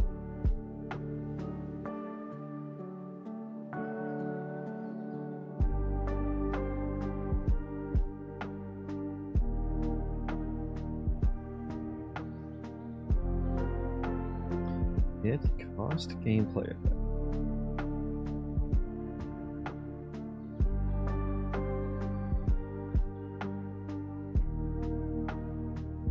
Right.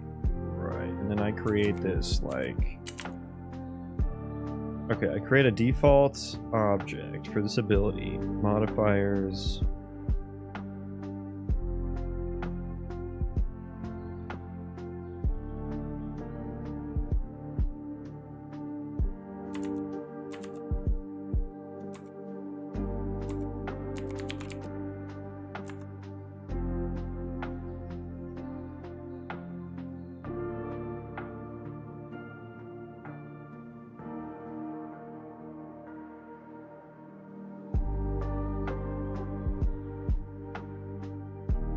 we just iterate over the modifiers on the cost gameplay effect. The cost gameplay effect, if it's empty, resource cost is not empty. We should probably be doing this every time in case the level changes. I think I should be doing that every time.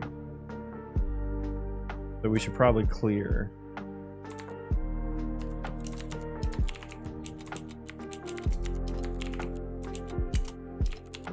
Empty. So empty that. We're going to rebuild it every time. Should I empty it or rather like I think I want to set it afterward.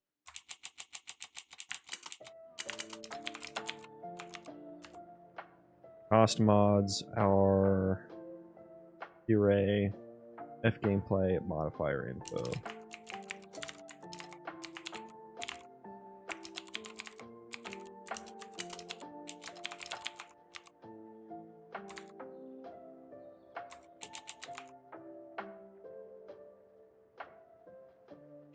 I should just get rid of that too.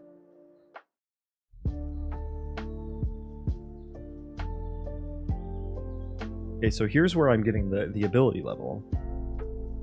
Okay, so it doesn't actually matter. Yeah, it doesn't actually matter.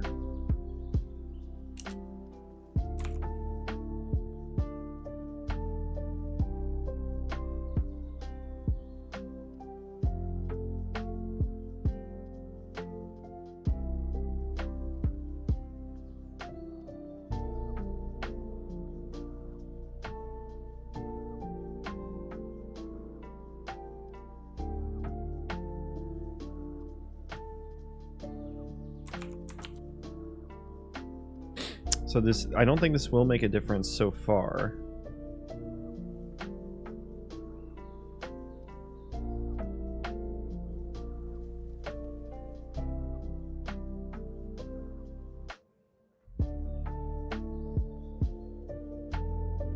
Resource cost value is 15.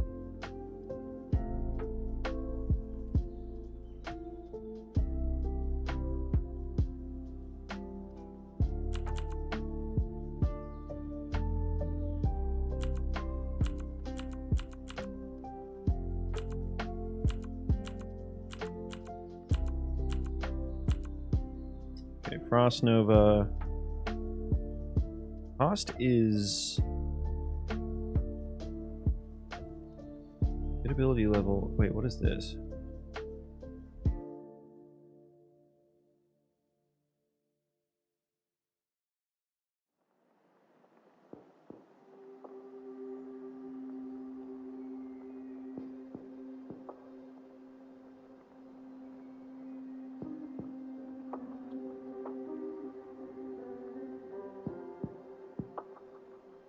Oh, this is my current mana. We call this, change that to resource attribute value. Make that a bit easier to understand. Resource attribute value, I get the cost. Ability in mod. Oh. I did not name this very well. Cost modifier.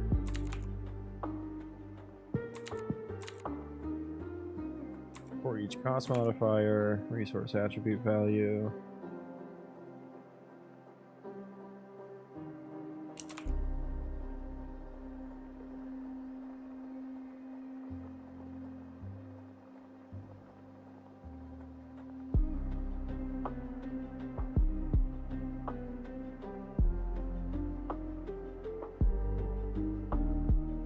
I'm just return false here.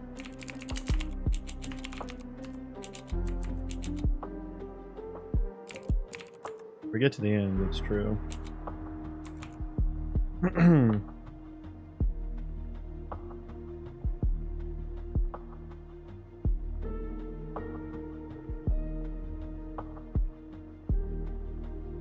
Yeah, and I don't think I should be calling the get cost gameplay effect each time.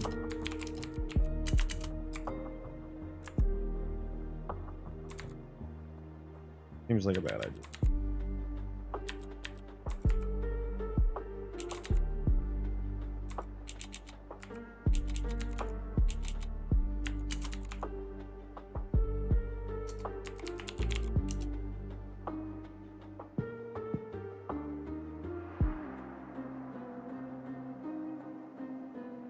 Okay, yeah, I don't think this is going to change anything yet. But it's cleaner. Cleaner.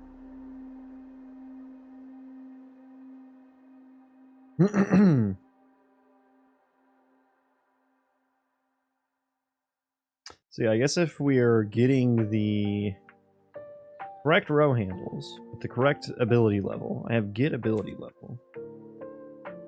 So yeah, that should be working, right? What is the ability level? Can't tell.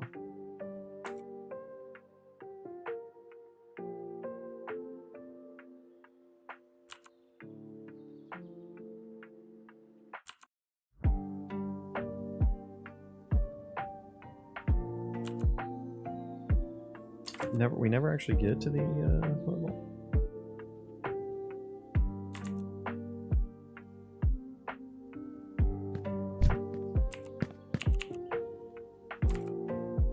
Level is 1. Yeah, that worked.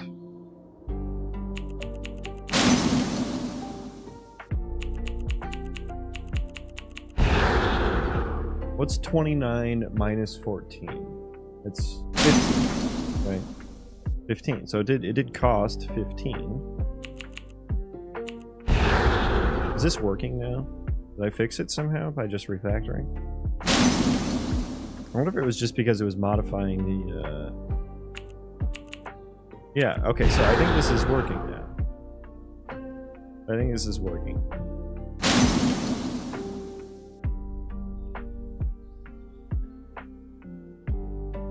So it's not, can't be used. I don't have 15 mana. Now I do. Okay, I'm gonna consider that fixed. That seems fixed.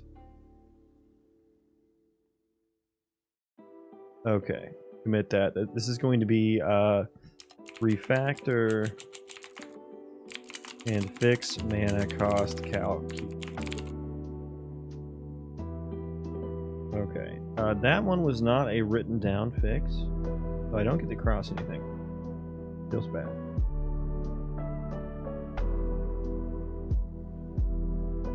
So I think we have more bugs than we started with because I wrote more down. Play Blizzard impact sounds on impact instead of target hit. That one should be relatively easy. Let's knock that one out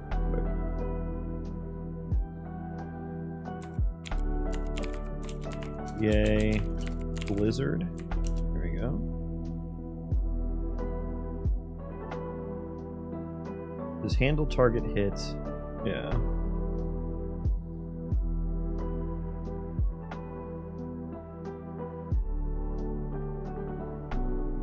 And do I like spawn an emitter? Okay. On particle death. Yeah, we should be playing the sound there. Because I don't know why I thought.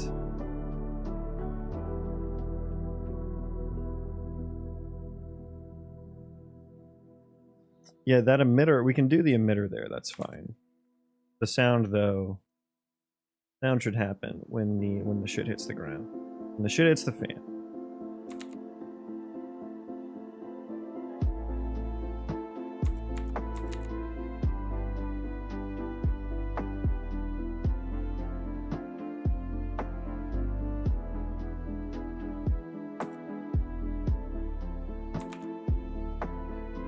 That way when we hit a bunch, it doesn't just get super fucking loud, too.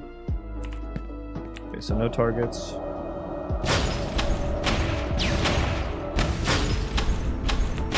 Okay, a little janky, but it worked.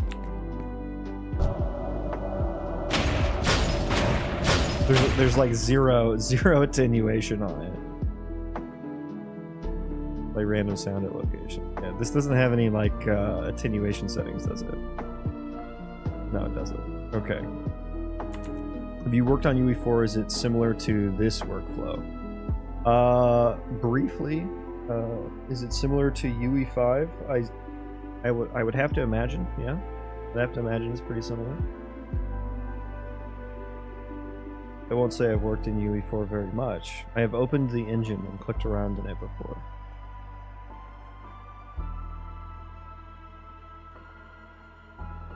Okay, so that one's fixed. That one's an easy, super easy. Super easy. Okay. Cross that off. Firewall projectile cleanup when dead. Okay. Okay. So let's open up let's open up cast projectile. This is probably true for any cast projectile. Maybe not.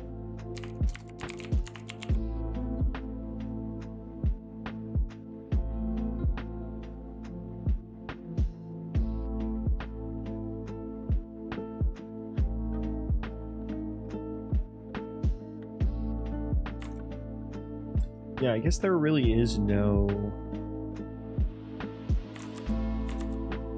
I guess there really is no... And there's no... is there a reference to projectile here? No, there's not.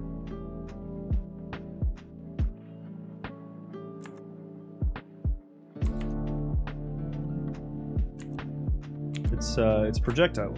That's what I'm looking for. Projectile. Yes. That way over there.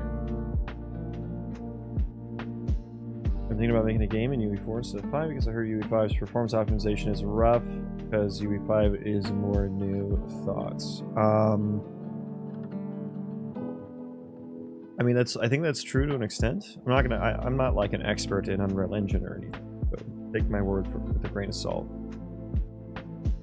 But yeah, there's newer technology in Unreal Engine 5. It takes a bit more to do. You can still make things very performant in Unreal Engine 5. Like, you don't have to use the new fancy stuff, right? I think the only thing then that would be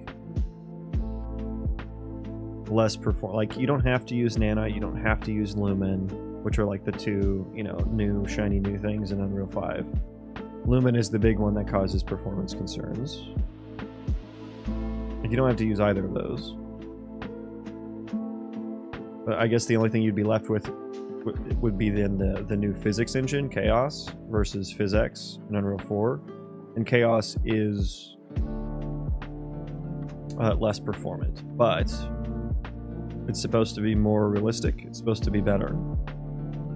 And, you know, they're only doing more and more optimizations day by day. And 5.6 just came out, which apparently has a lot of optimizations in it. So, I don't know, if you're making a really physicsy game, I mean, it kind of just depends on the game you're making. I can't imagine. Yeah, I don't know. I wouldn't use UE4 personally. I don't think that...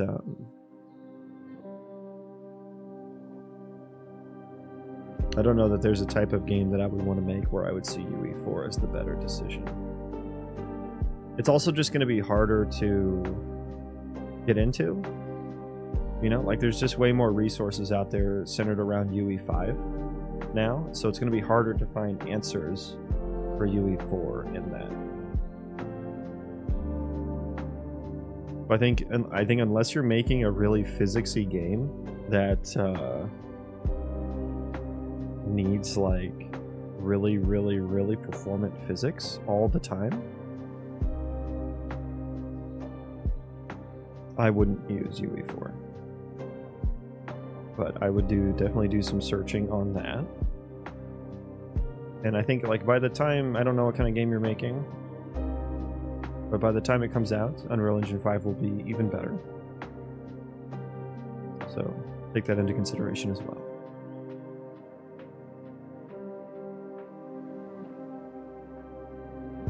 Anyways, projectile ability. If it has not been shot... Now, I think this is essentially the same issue as what I was having with my... This instance per execution is this one. Yeah, they're both instance per execution, so if projectile is valid, it should clean it up when the ability is ended.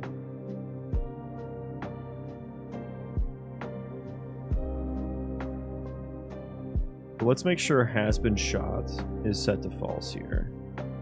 Even though it should be. Subclasses could override the instance per execution.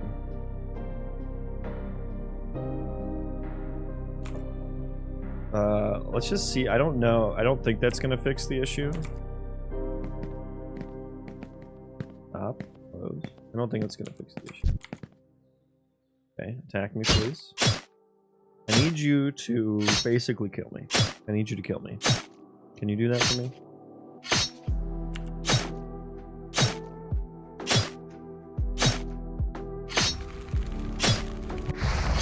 Oh, I fucking timed that so wrong. Oh, man.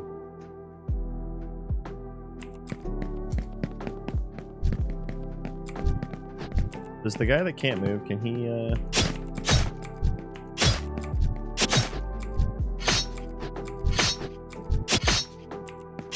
No, he doesn't want to attack. Dude, my tab target sucks so bad. And it's not even... The reticle wasn't even on the right thing. Oh my god. More issues. It's very annoying. Okay, now neither of them can move. There's two different types. I spawned one that can't move. But it's random, so...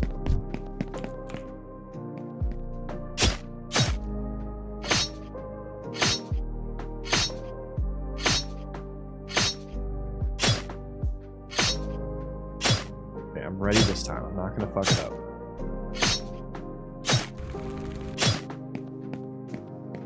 Okay, I think that worked, yeah. I mean, did that fix it? That probably maybe fixed it.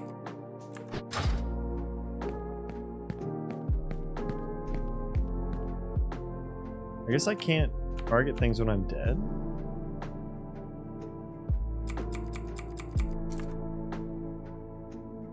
Okay, but that one's fixed now.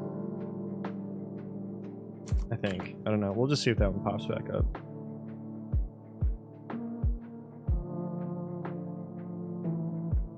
Weapon change delay. Let's look at, well, let me investigate that tab target thing. God, I hate tab target.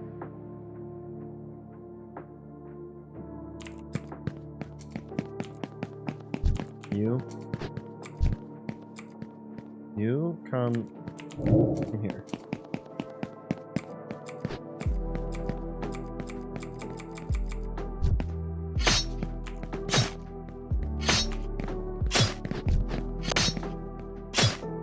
Why can't I?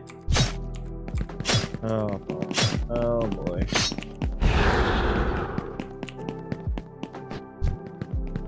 Okay, yeah. Oh god, they're all messed up. That's the anim instance messing up too. Rift Phoenix. Okay, he died? What is happening here?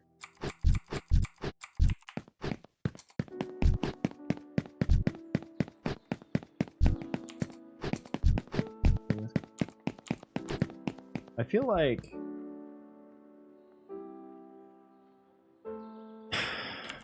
first of all, how did he die? Because all I did was cast a fucking dot on him. He's not that strong.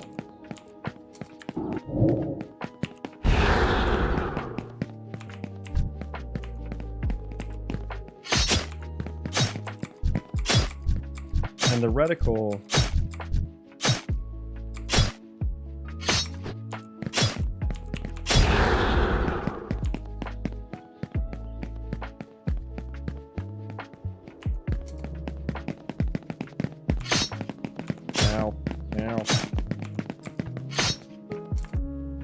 I feel like the actor pooling is kind of fucking with it. Let me open up the reticle. Not what do I call it? Not AoE target. Target decal. Act.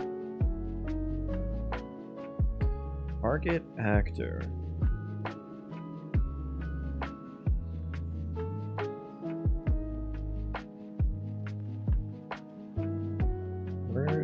get probably set. Yeah, you get set from somewhere outside this class, right? In like the character blueprint. I feel like it's getting past sometimes the avatar actor, sometimes the proxy actor.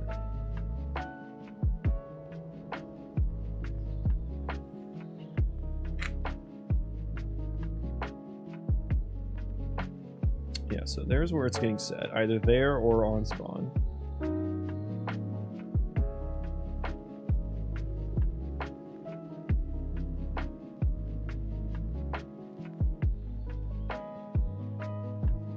Am I fucking dumb here? I'm setting it equal to itself.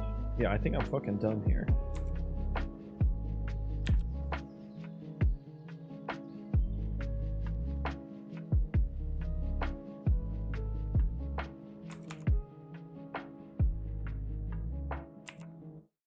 Yeah, I think that's a big old dumb there.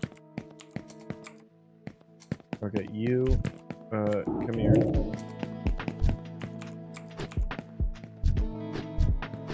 That's a Zephyr. What's this guy's name? Leah?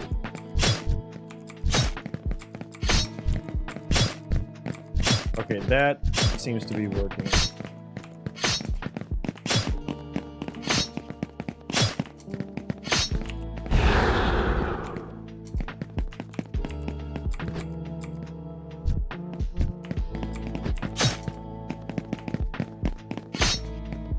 Yeah, he also shouldn't be able to sprint while attacking, so there's another thing. We're gonna do the weapon change delay. Auto attack also toggles off when switching.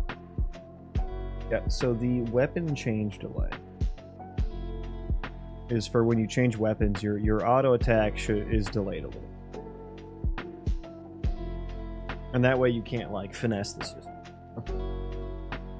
You can't finesse it.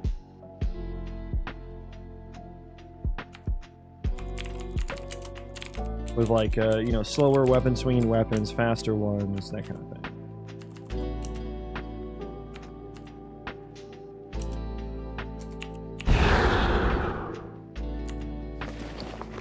Okay. And it like has to do with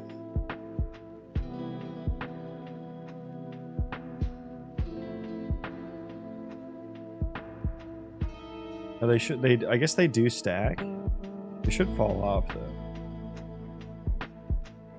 I wonder if it has to do with when you're auto attacking. Give me a target down here. Div sweep.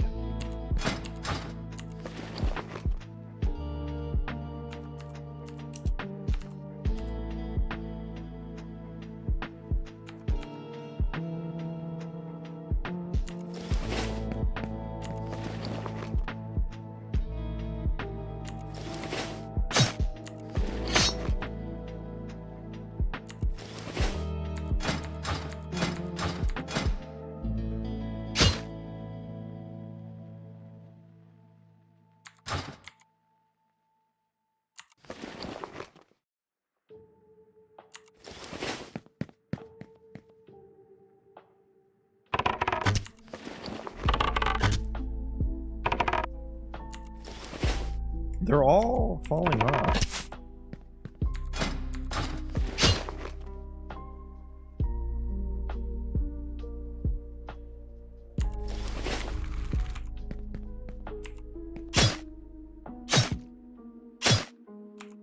Yeah, I can't get it to happen again.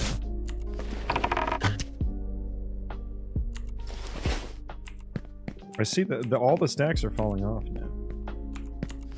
Okay, I guess let's just fix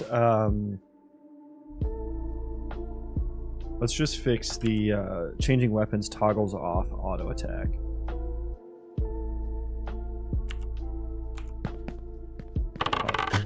Let's not do both. Okay.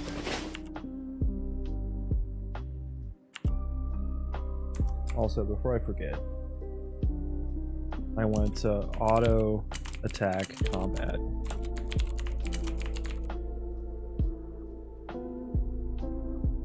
Another thing I want, so I can actually visually see that I have auto attack toggled.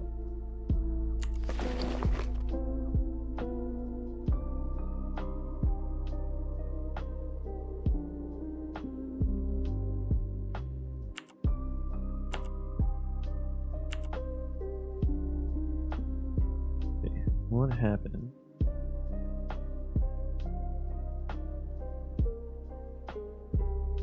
Handle unequip.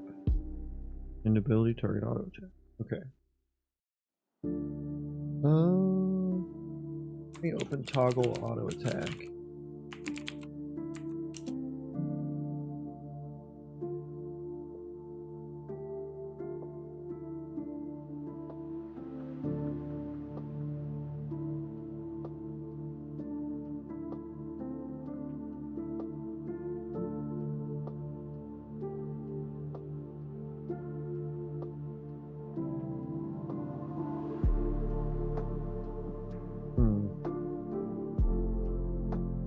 Didn't even see like a should auto attack continue or anything.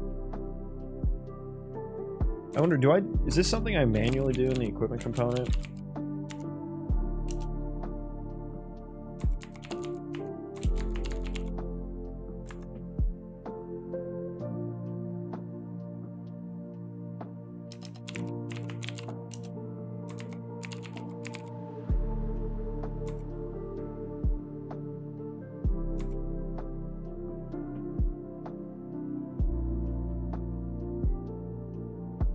Look at the weapon delay effect. Do I not have a BP for it?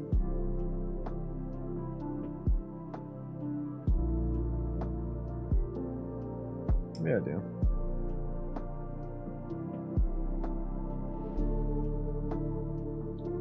I mean, all I have, so I'm not like canceling anything.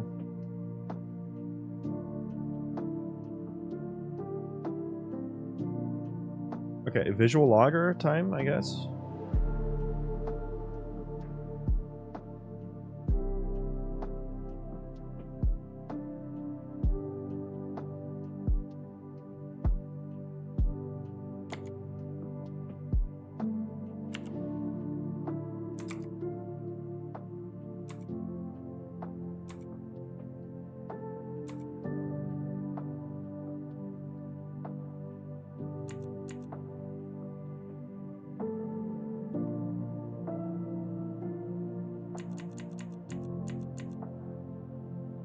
No, I'm getting like nothing. Oh, what was that? What was that?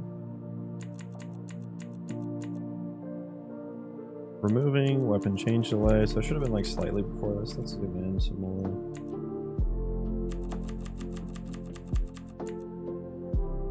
Removing weapon change delay.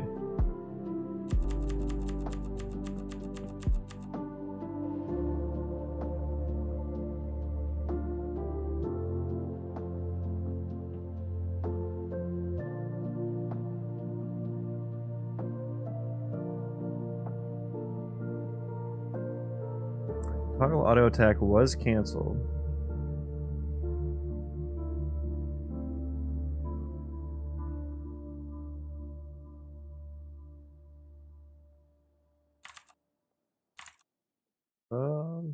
Why are you canceled? Activate ability.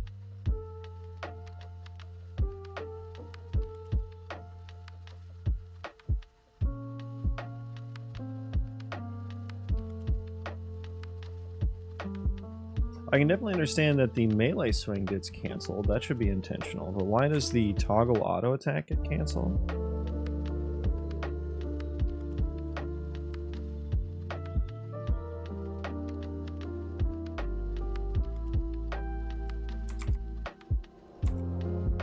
Should have told me why it was canceled. I need a breakpoint somewhere.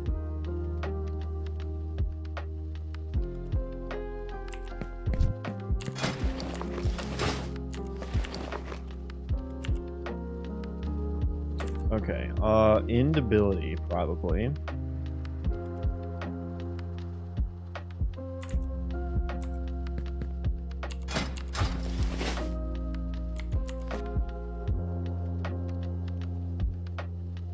Cancel abilities with tags. Where'd you get called from?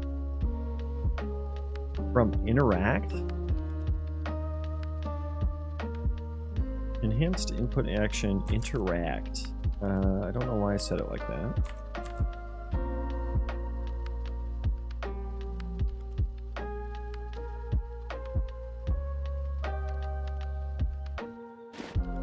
So that's from character base.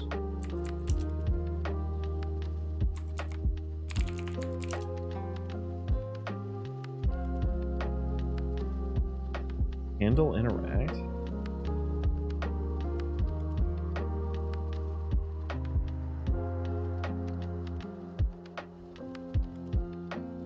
What?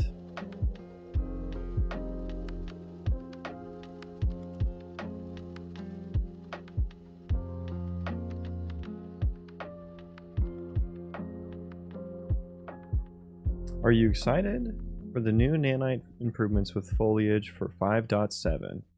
I'm not really sure what the difference is. It's a good question. I don't understand, because like for me, I have completely procedural terrain and I spawn everything with PCG, foliage included. And I can just make that nanite. Like, so I don't understand what foliage was missing before. I don't use like the traditional Unreal Engine landscape, so I assume it has something to do with the instanced foliage that is used there.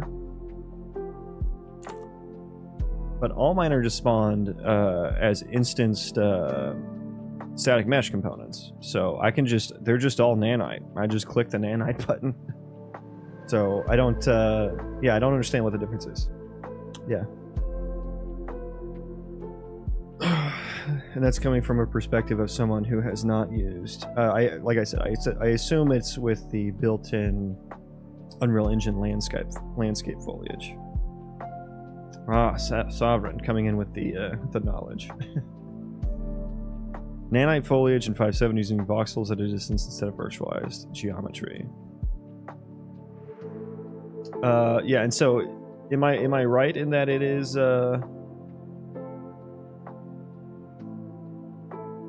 like with the I assume it's like the instanced foliage actor or whatever, or something like that.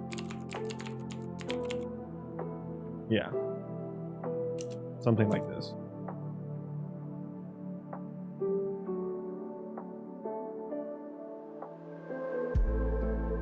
I mean, is that the only difference? Like, and can we have that for all instanced nanite assets, please? Instead of just yeah, there's a lot I don't understand about it.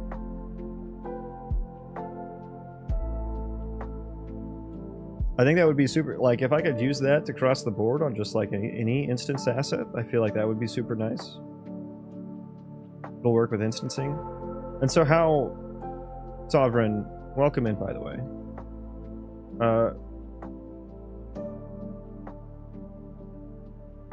How do I ask this? Like, how do you... I guess we don't really know yet, but, like... How would you get access to that? Because they're specifically talking about foliage. And I assume it is with the foliage, like... specific to the foliage instance. Which is, like, as I understand it, an Unreal Engine landscape tool thing. Like, when you paint on the landscape or whatever with foliage. And so... how does that cross over to just a regular instant static mesh? Yeah, I get that it's more performant for the voxels.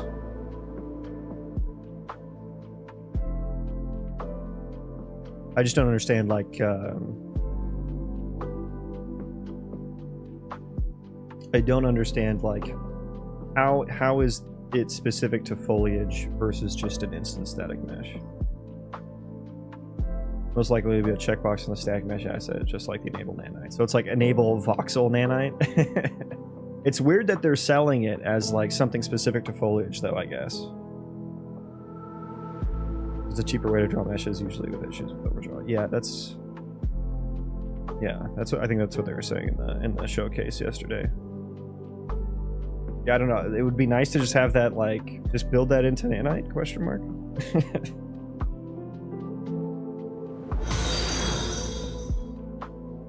Welcome in. Appreciate the follow. Welcome in. Yeah, I don't... adding more checkboxes to Unreal Engine is questionable to me. Especially when it's like not like, is there a time when you wouldn't want to do that? You know what I mean? Is there a time where you wouldn't want that enabled?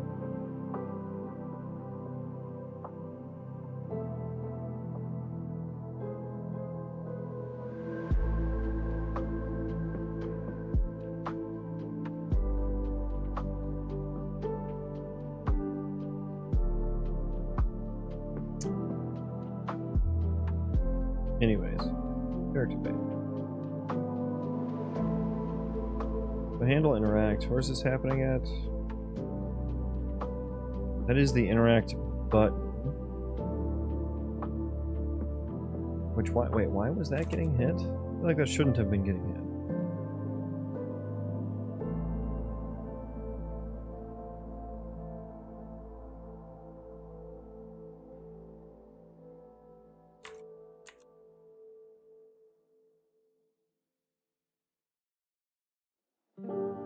I assume it's still worse performance than hard surface geometry, but it should be better for things that usually would use alpha cards or world position offset. Which I guess would be specific to Foliage.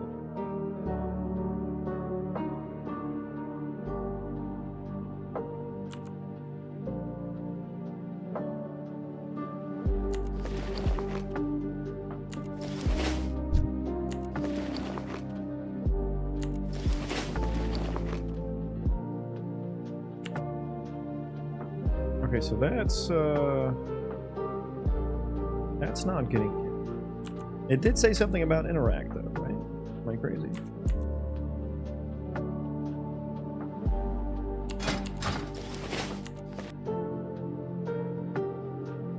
Beyond from cancel abilities and tags, enhanced input action, interact.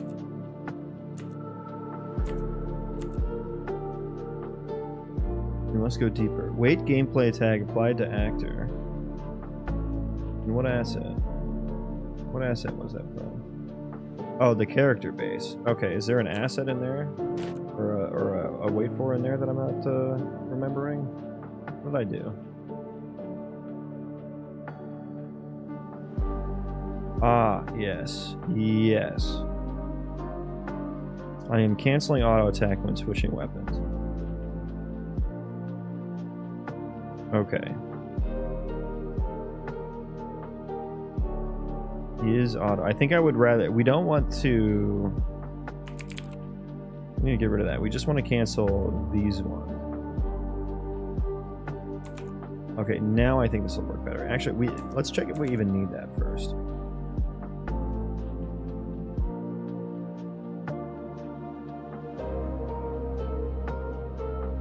Problem is the foliage being thin. That's the worst case scenario for nanites. Looks ideal for foliage is genius. I don't know who came up with it, but it's really smart. Yeah, I don't understand enough about the rendering side of things to actually understand why it's so cool. I mean, I get that it's cool because performance. Chain link fences as well.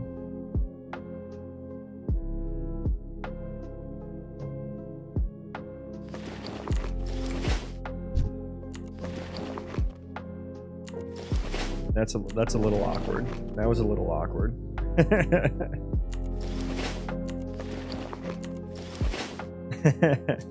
Okay, so maybe we should cancel. But then it should like restart the swing though. I hope it will. Well, when we're at distance, it shouldn't. So we do one swing, cancel. Toggle auto attack is still there.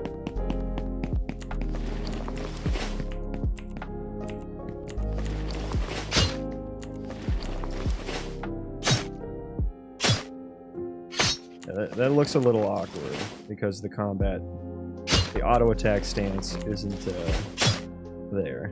Like you should be standing in a little combat stance in between those.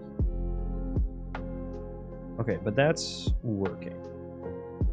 I don't know that the weapon change delay stacks never drop off now. I feel like that doesn't happen anymore. That was happening during my implementation of the toggle auto attack. So maybe that's gone now.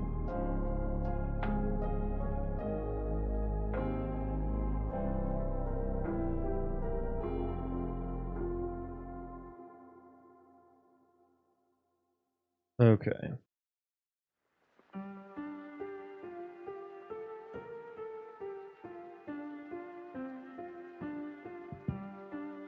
Okay, I need to take my dogs out. Look at him back there.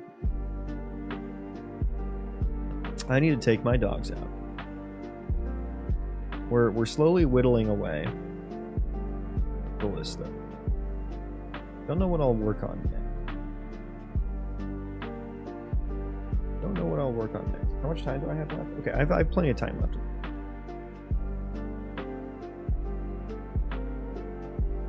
I will be right back. Dog is actually going to pee-pee this time.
Okay.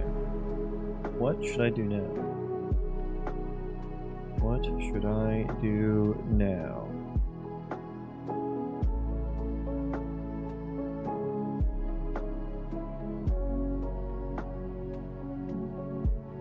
Town's gonna need their own overhaul. Auto attack combat stance would be nice. We can get that one done. That one seems like the next nice thing. Yeah, let's do that one now. That one would be the next most nice one. I need multiple action bars before I can build more abilities. My action bar is full now. I need a spell book.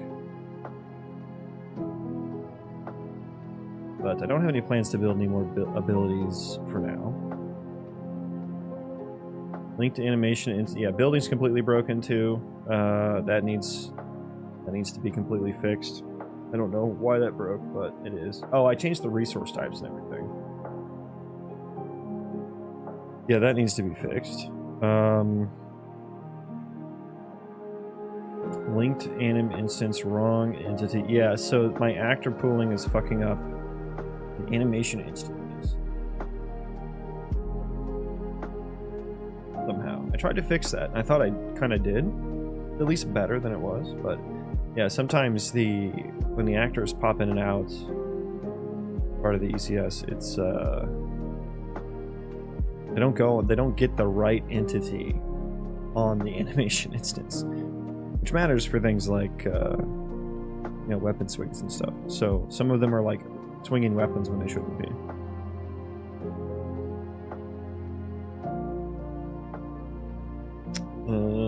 Yeah, more sounds stuff. Yeah. Unity attachments, that one's probably not too hard either. Yeah, they hold both melee and ranged weapons. I need to do just, yeah, more error handling on the movement system.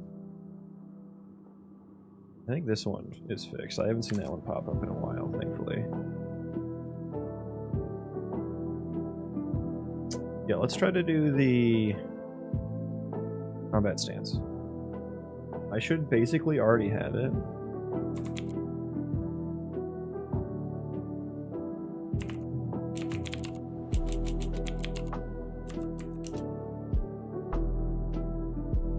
And so it's based on whether is idle is true.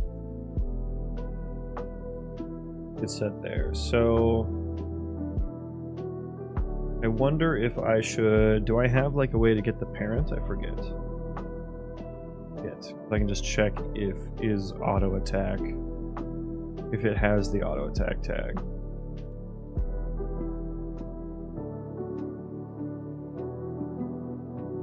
Wait, this is no, it's not in here. It's in the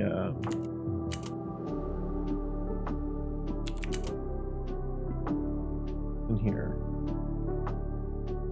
Yeah, it's in here. Layer? Is it in layering? Where's it at?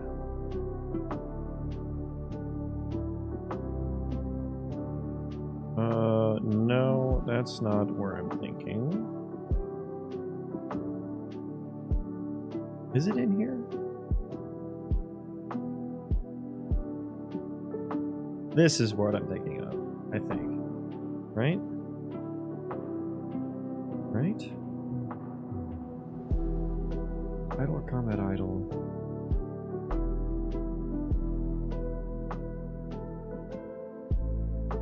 That was only if it was dead.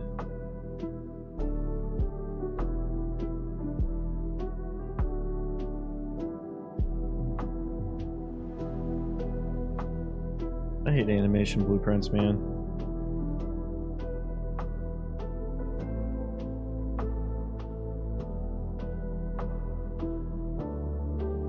Okay, let me get this straightened out here. So we start here. We have the overlay. We layer it, which does all the curve applications and this fucking gargantuan giga blend thing.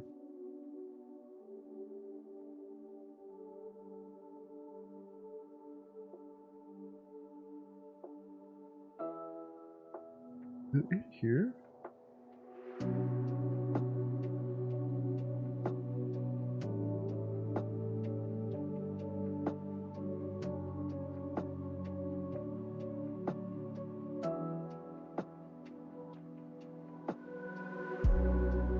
Why the hell is this?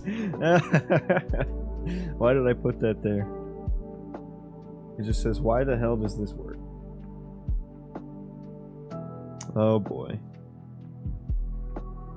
Two-way blend uses a potentially thread unsafe call. Get owned gameplay tag. Okay. But this... Oh. Is combat idle. Okay, so I think I tried to fix this at one point. All coming back to me.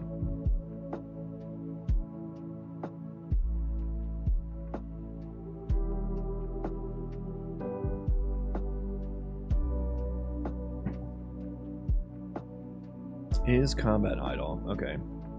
Linked animation instance. Am I actually setting that? Looking at that again. Is combat idle. My parent is combat idle, which is my animation instance.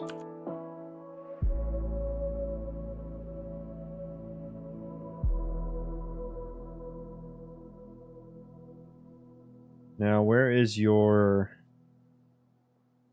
Okay, well, that would be Y. That never actually gets set anywhere. Oh, yeah, it does. Set flags.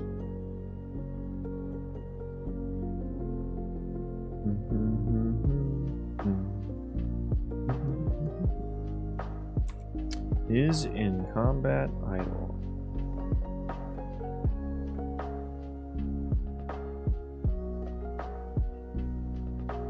Let's just do...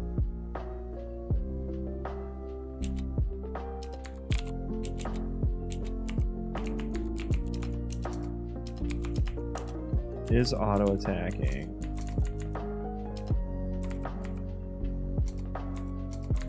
I'm gonna add that one to the... That may not actually work. We may not actually be in combat idle, but let's do a log. It's gonna be a really spammy log for a bit.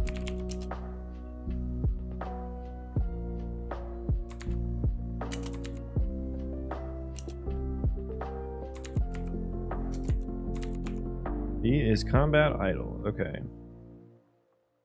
And I guess native update animation. So that gets called like every frame or whatever. It's so.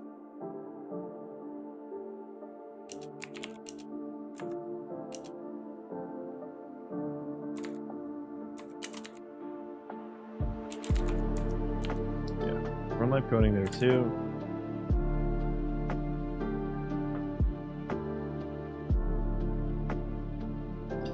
Yeah, why does that work? Why does that work?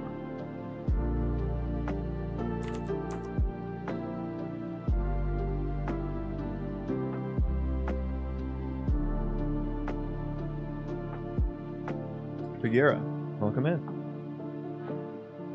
Dude.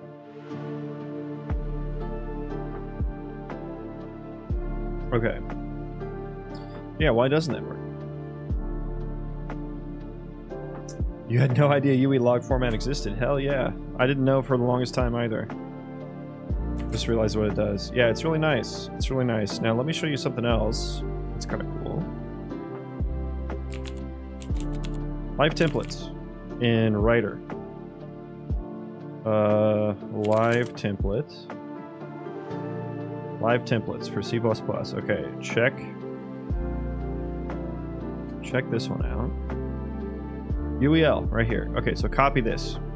Copy this, okay? So every time you type in UEL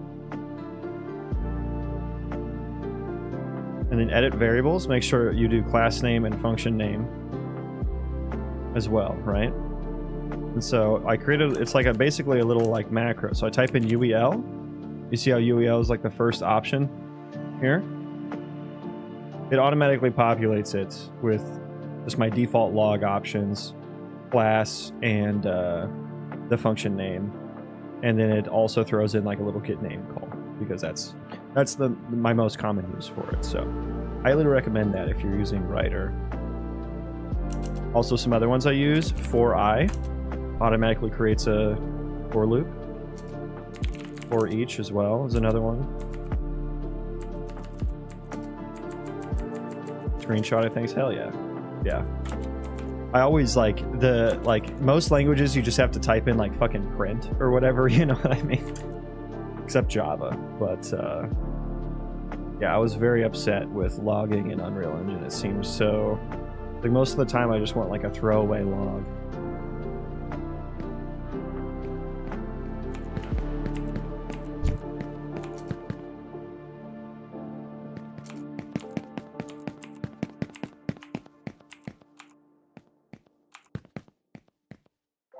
Yeah, he's not, I was right. His combat, yeah. Oh, it's because it's standing. I need to pass that in, don't I? This is the standing. That's why it doesn't fucking work. It's supposed to be here. It's dead and idle. Is combat idle. Now, can I just like can I get the parent? The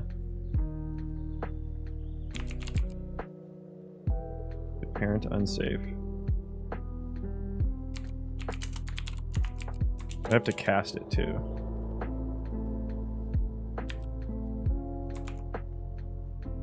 So I think that's why that doesn't, because we're not actually.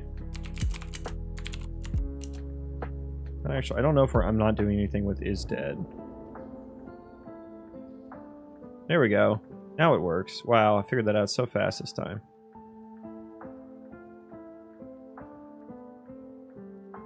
Nice. Now I can visually see on my character that I am in auto attack stance.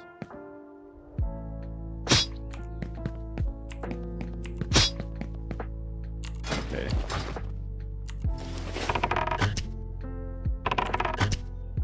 Go to that spammy log.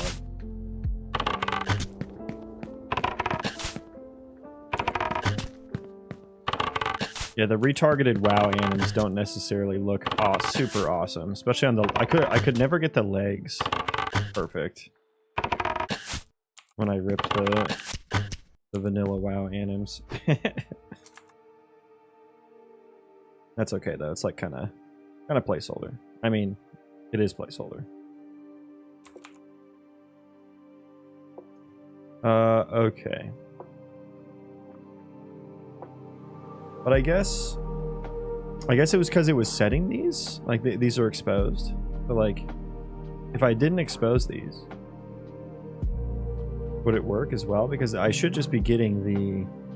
Like, this is a my linked animation instance. Like, does that also work? Is that why? It's because I have them exposed as pins?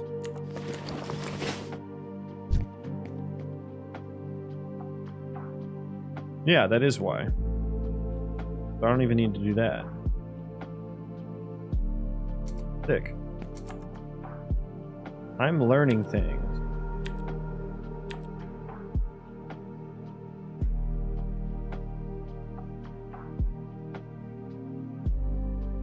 Okay, so we can get rid of that.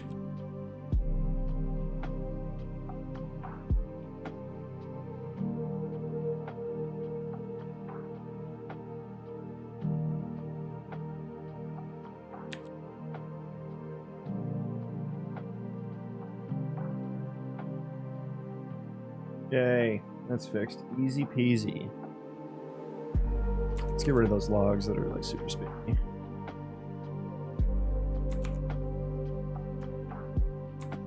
Didn't need them anyway. This will just be update is in combat idle logic to include. Oh my goodness. What did I just do?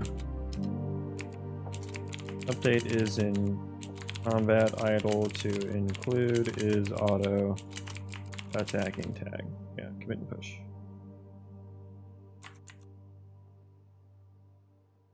Input. Auto attack combat stance is finished. Finite.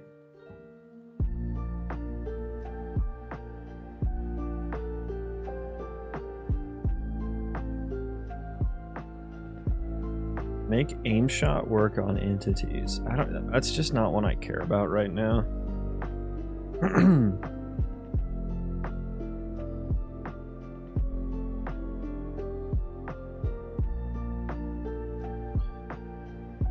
Linked anim instance, wrong entity. Well, let's where was the one? There was another one. Make sprint.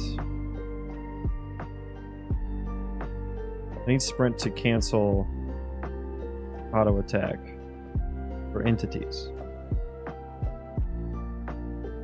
Where did I put that at?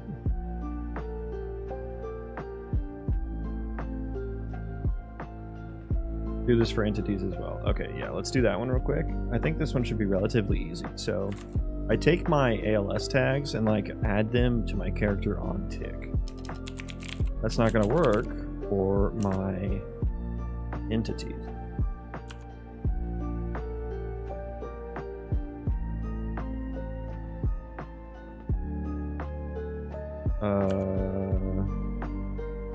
What's that? There we go.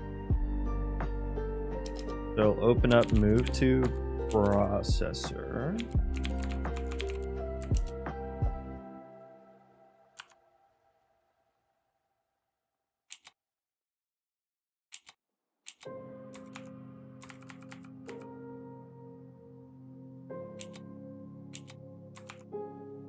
Okay, and then the tags and stuff.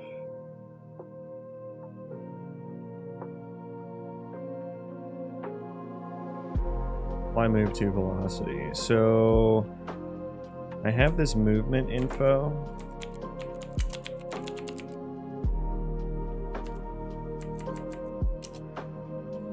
That has tags on it.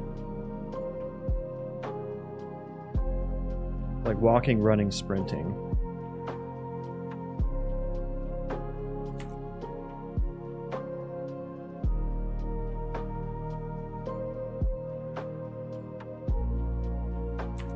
And I also have a velocity processor, which I guess is part of the equation here as well a little bit.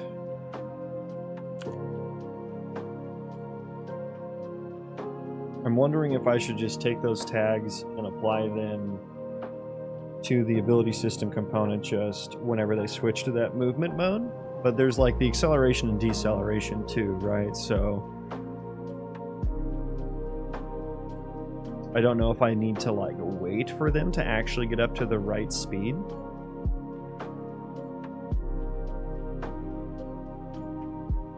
I think maybe I should just, yeah, I think in the velocity processor is better.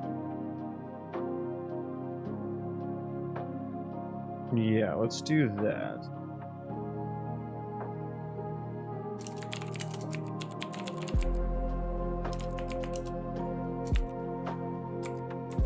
Movement data. Now I don't care if I don't have this, that's fine. But if I do,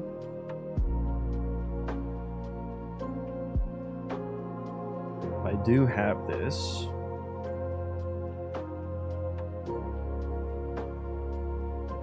let's just make like a handle tags function here.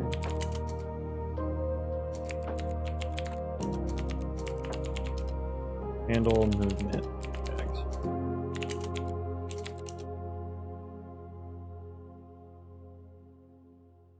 We'll put this all the way down.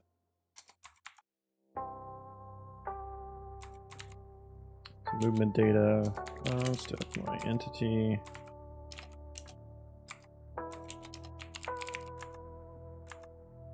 The T, and then I guess I'll just re-grab transform data.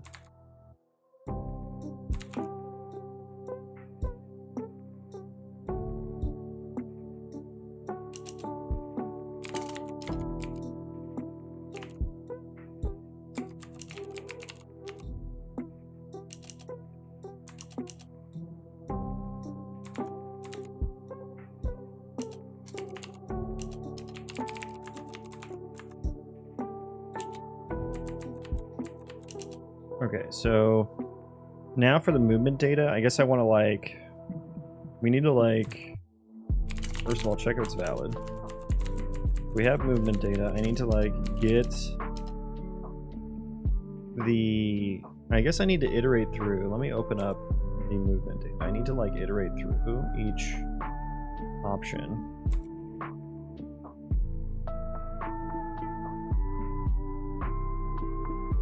I need to like find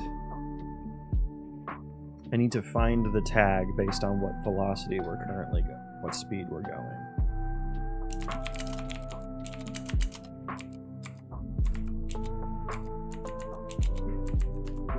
So speed, I guess I could create,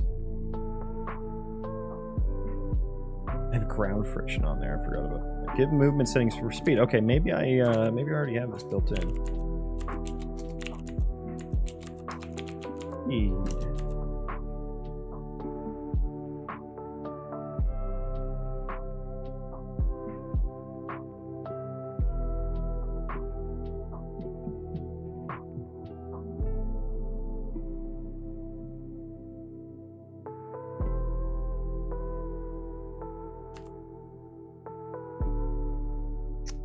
Is saying we sort them, and then whichever one is, yeah, okay, so we sort them in the right order, and then like we just get the first one that's less. Okay, if speed less than move speed, then it's this one. Yeah, that sounds right. So then we have the tag that we want to add, but how would I figure out the tags that we want to remove? And how would we actually do that? Because I can't do that from a background thread. I cannot do that from a background thread.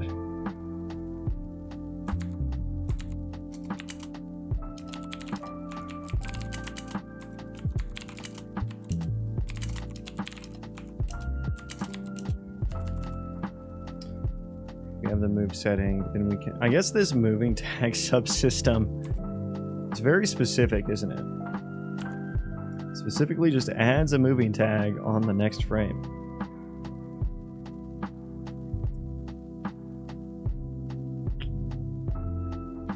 It'd be nice if I could call this from a background thread.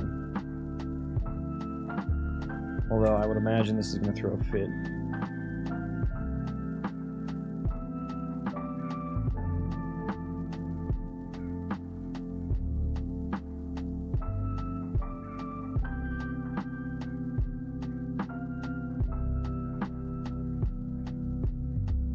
Imagine it's going to throw a fit. I think maybe I'll just kind of queue up the updates, maybe? Like the traditional, create a TQ, throw some struct payload in it, and then on tick for this processor, you know, if we've got updates, do them.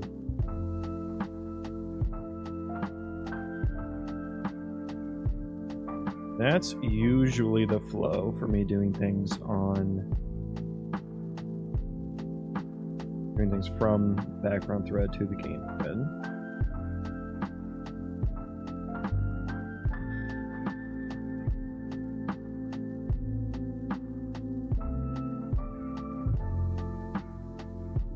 Just thinking, is there anything else I want to do?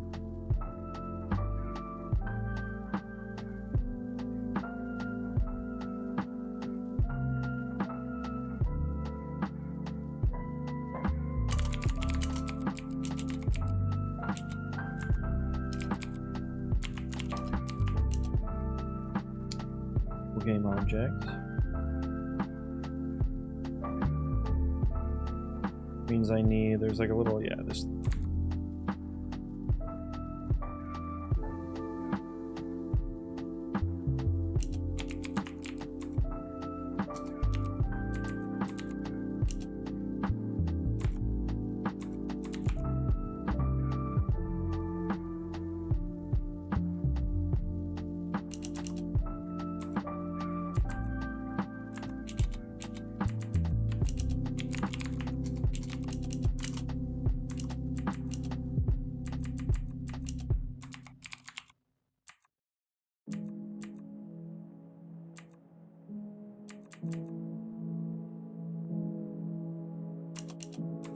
okay, did I need anything else? No, just automatically. Okay, cool. Okay, so now I need like a little TQ, oh cute, little cute Q, and then I need a ustruct to put it in. Put in there.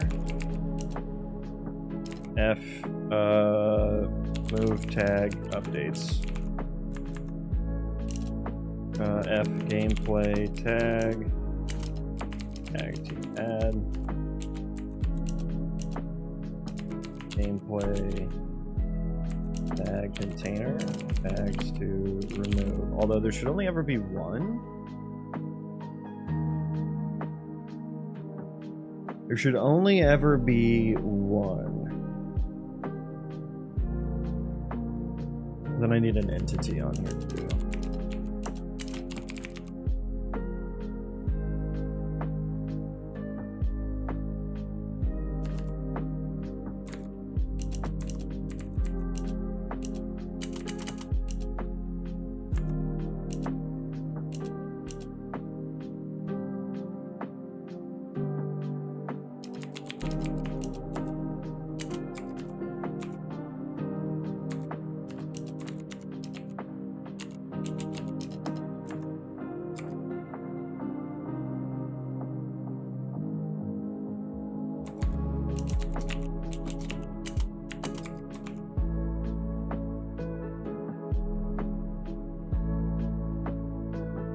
I don't know. Should I rely on there always only being one for these entities? One, it's either going to be walk, run, or sprint.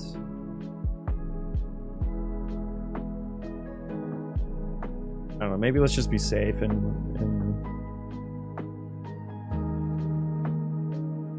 setting.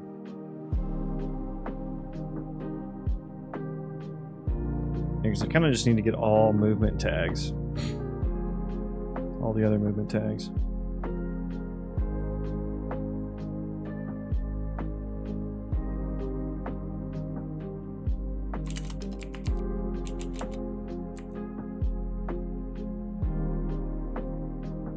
Oh, it doesn't even return the tag to me. Hold on. What did I do here?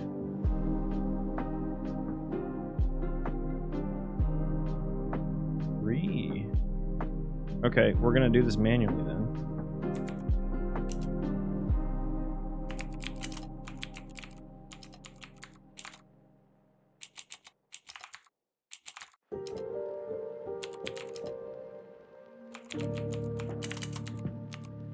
Yeah.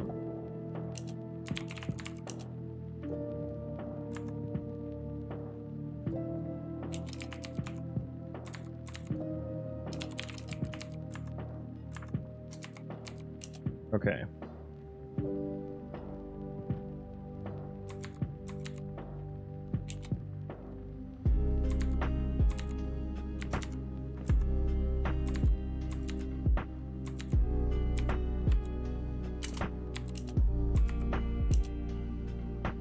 Okay, make me this little move tag. Update thing. Entity. Identity. I guess I didn't need that constructor at all. Okay, move tag updates. If it's this one, tag to add equals move tag else move tag updates. Not that. Tags to remove, add. No, you had it. There you go.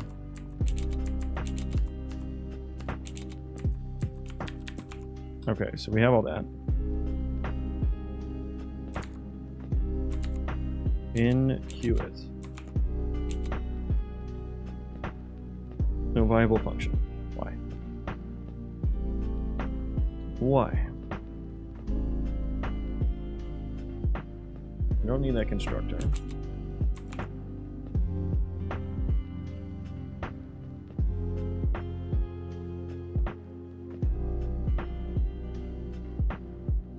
Do I need the move tag updates? Why are you yelling? Why are you yelling? Function is missing const qualifier. Oh. Ew. Yeah, it's not const. Okay. Now that's good. Can this be default though? Is that okay? Okay.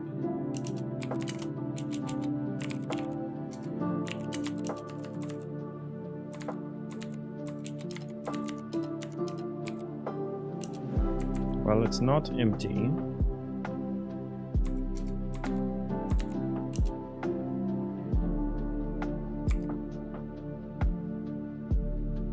Oh boy. Yeah, I guess we do need the ability system. That was actually a pretty fucking solid it's a pretty fucking solid AI generation there. Ability system data, and the AAC is valid. I prefer early returns. I prefer early returns rather than nesting. Although I do like this outer one first.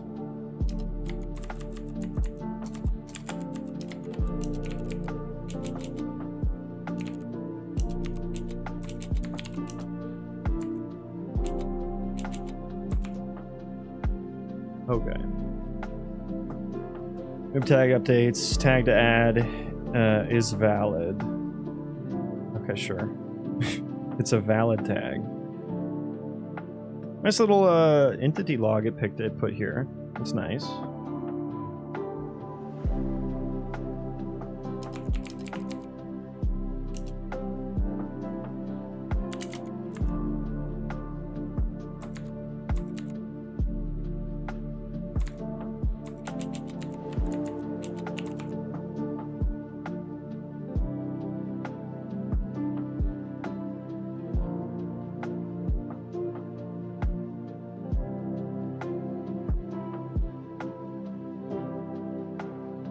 Yeah, that was pretty good, Copilot. Thank you for that.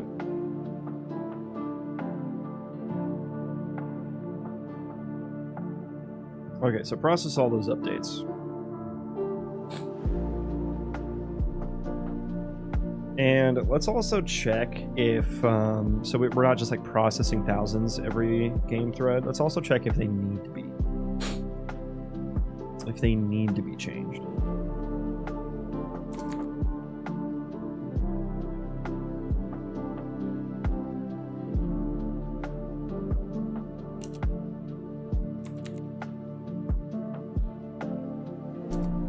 Yeah, I guess I need there to be an ability system component. This part. Movement data and ability system components. And C dot is valid. Is valid. And I'll say if some condition going to be if it doesn't have the tag. I'll assume that we don't need to remove any tags if it already has the tag added. That is an assumption I will make.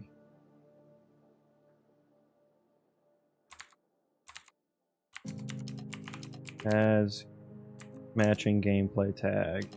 Move tag updates dot move tag. Tag to add. I guess we'll also check is valid. Okay. And that way we don't have to do game thread shenanigans if we don't need to.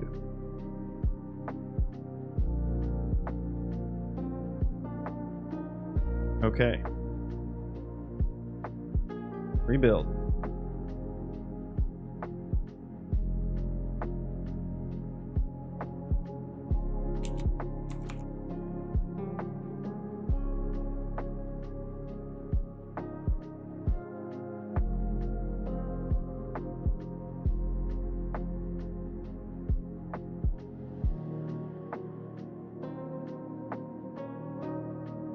When did this happen? Okay, I hate the way imports work in C++.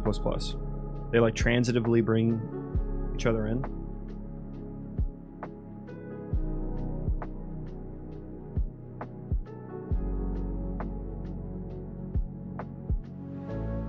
Wish it was a bit more straightforward.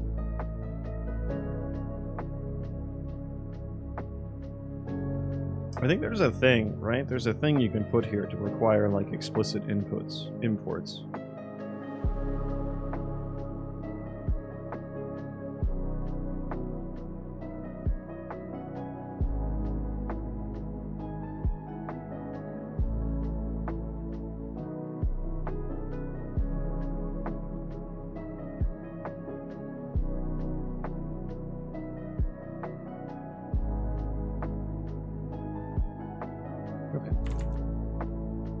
So this should cancel the auto attack.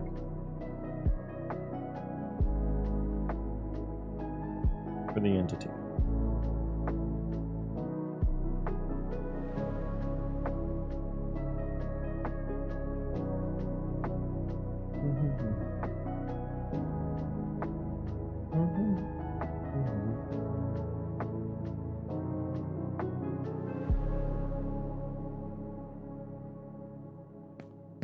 Okay, come here.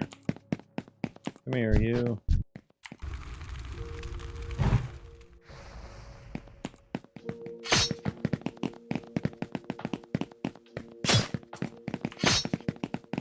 What? No.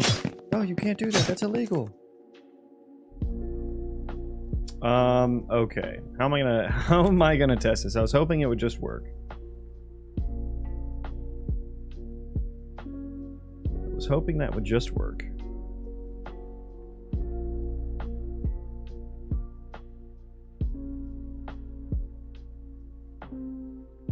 Yeah, I guess visual logger's key here.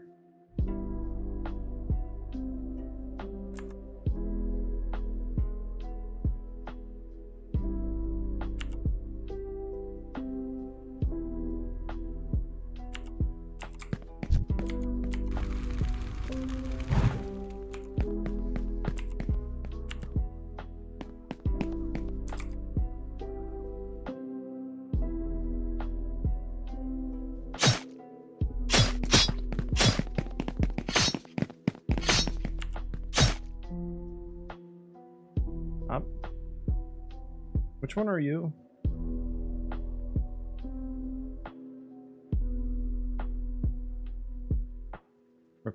Or this one.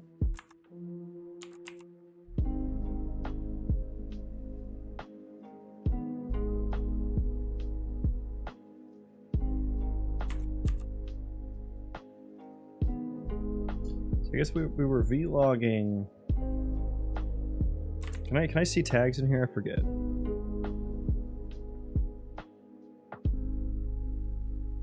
I don't think you can see tags in. That's rather annoying. Okay. Well.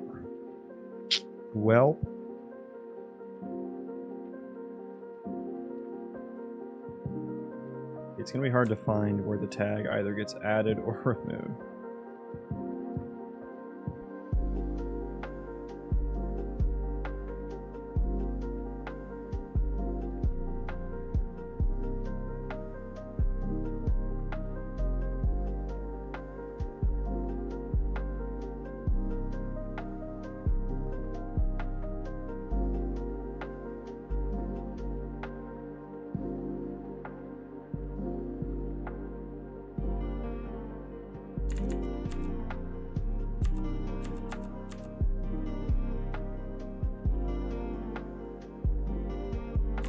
Let's see. I don't need that, but let's just see if that ever gets in. Before we... No, it is not. No, it is not.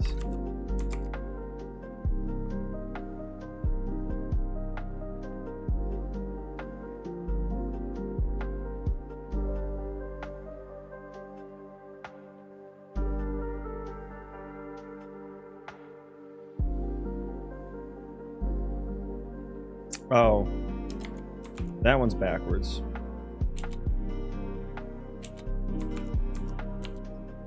That's why.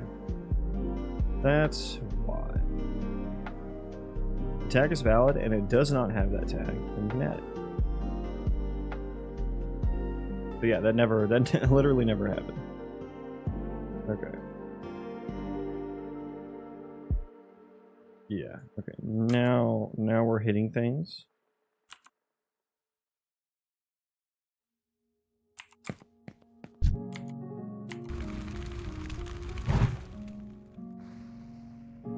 Get me, bitch. Oh man, now he can't attack. Fuck.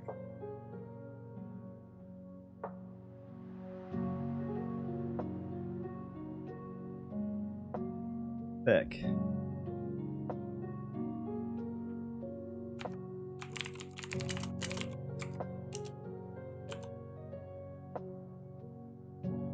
He has sprinting. He is currently sprinting. Why?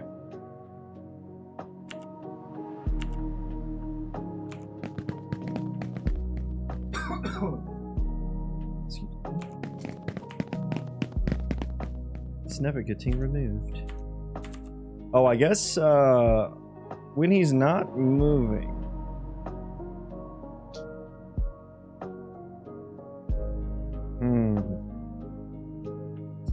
Ooh, okay, yeah, so for when he's not moving, I guess this never... Although it should return like walking, right? Shouldn't it?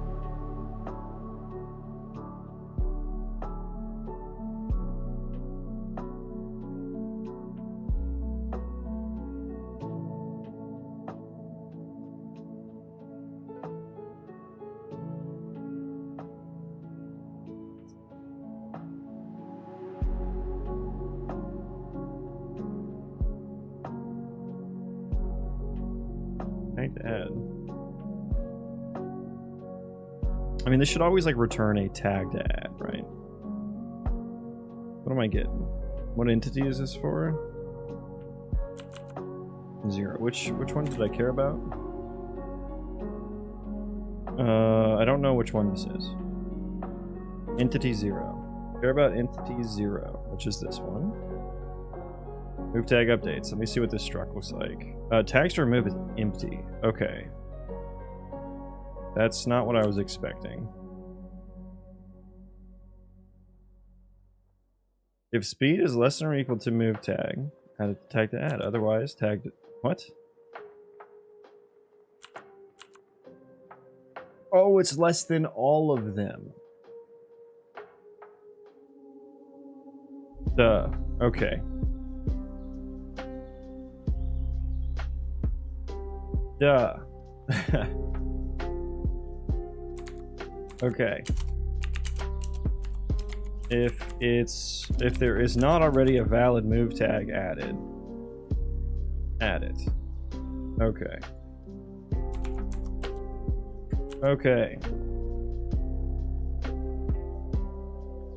Let's take a seat.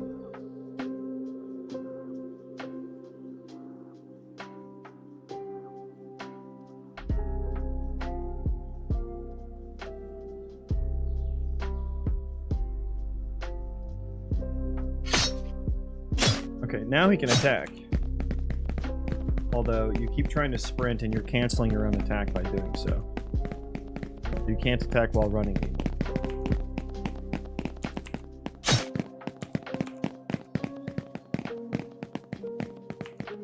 Okay, problem. That's a problem. Problem.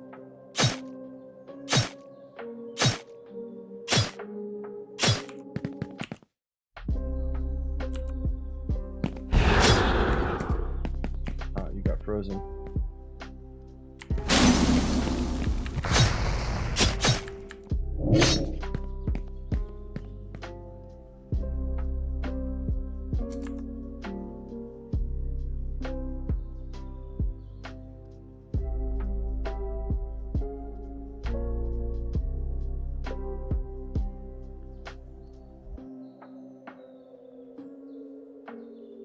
Okay, so what are we doing about that? Huh? What are we doing about that? That is a problem. He needs to understand that...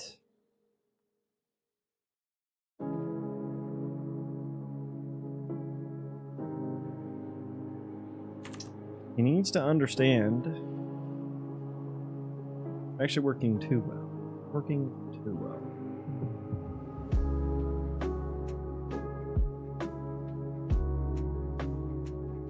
I could decrease the acceleration.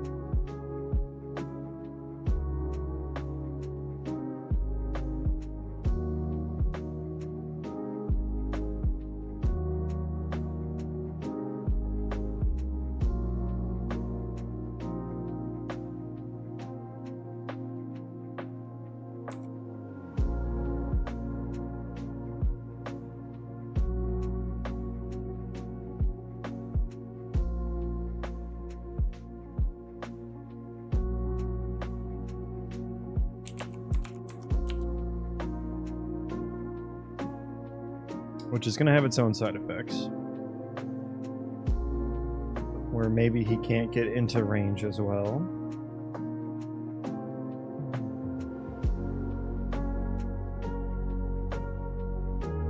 Because I want them to be able to attack players while running away. Because I hate it in games where it's like you can just kind of like back up a bit and like completely miss, like, you know, get missed. Makes it like so easy. Okay, come here. Come here, boy. You're still accelerating quite fast.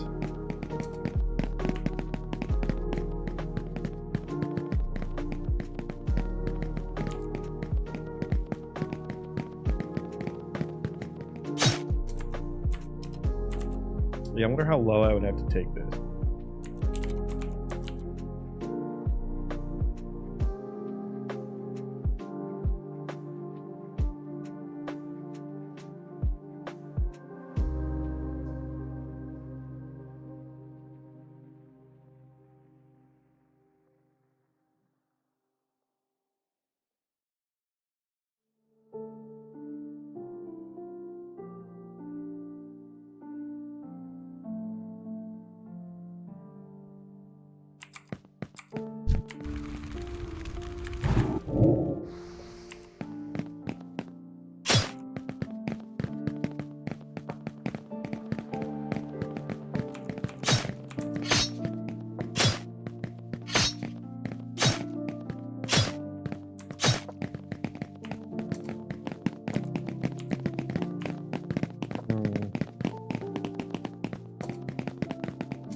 Okay. So I think actually the acceleration is low enough. I mean, we can just change this to 1. I think it's low enough that he's just out of range. He's out of melee range. That's how slow his acceleration is.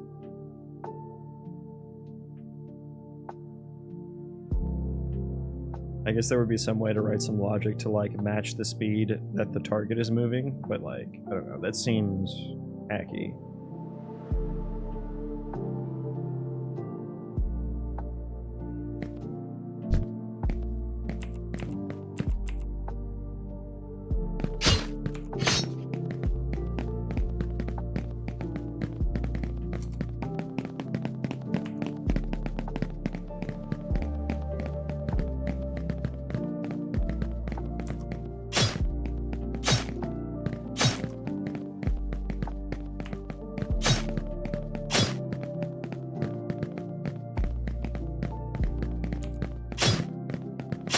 I could just give them more range.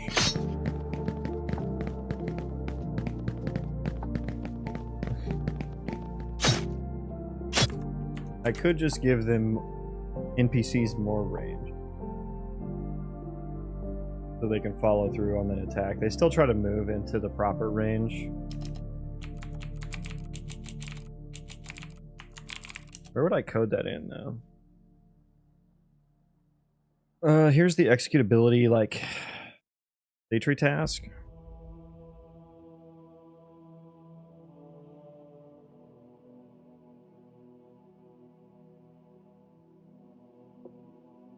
If we're in range. So is the ability getting hang on, let me check the logs. Is the ability getting canceled?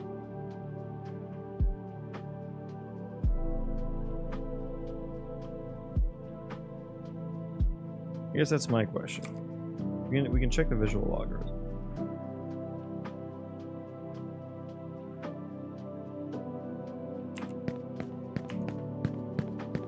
We don't have any movers.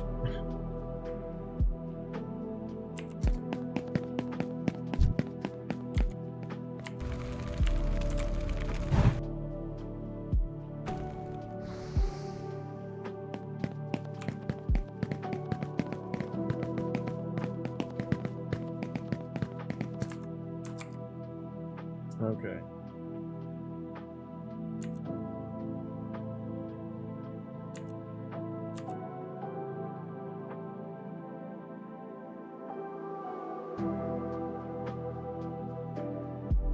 I'm pretty sure it shows here when abilities get ended by default. It shows activated.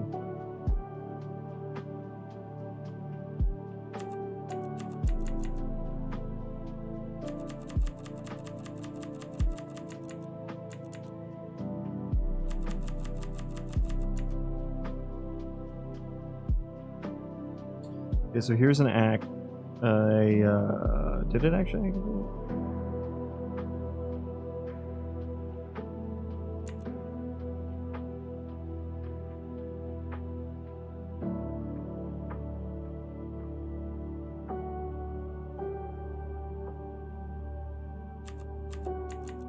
Okay, it goes active here.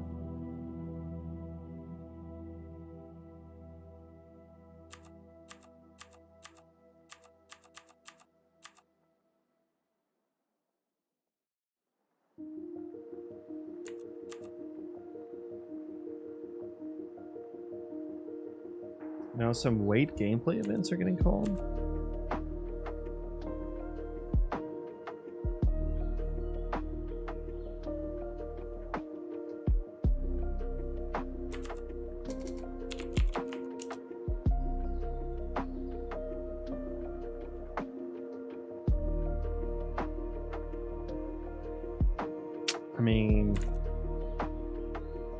I mean, dude.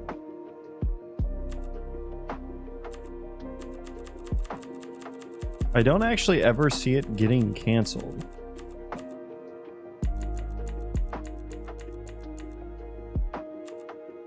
There we go. Add loose gameplay tag.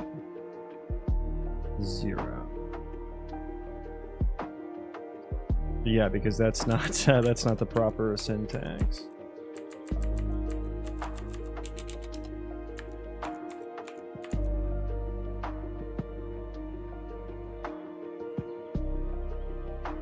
So yeah, we would have added the tag here. Okay, so it was because of this. It was because of this. So adding. Let's look at his transform. Let's see what his speed's 400.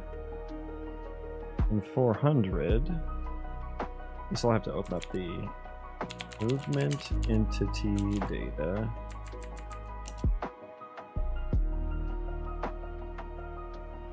Move speed 400. So he went slightly above 400, so he's sprinting. I think I should change that. Like, he needs to be full speed.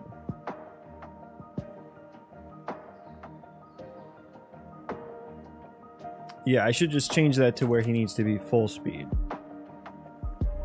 Right? Yeah. Yeah. So actually we can just like greater than or just flip that, right?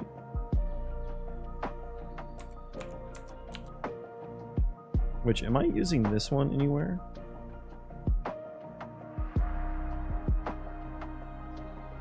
Maybe I should flip that logic too.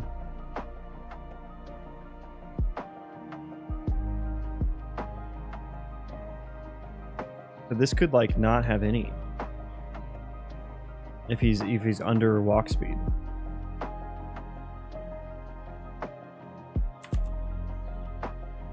I guess that's why I would do that.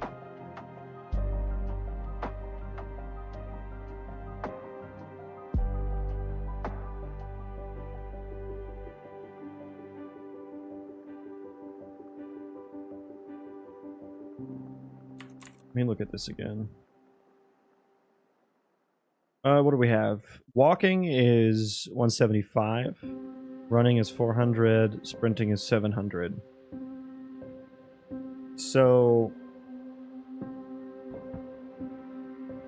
I guess anything above 700 wouldn't have a tag. So I guess if there is no tag, I should just default it to the first one.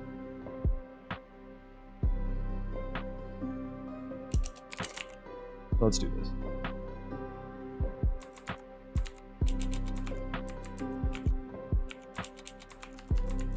If this is invalid, move tag updates dot tag to add equals sorted sorted. Why is that not populating? Oh, because I'm in the tags. 0.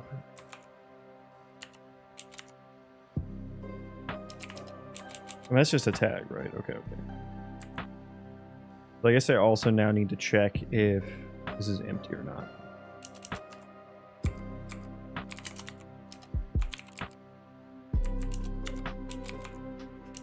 If it's empty, return.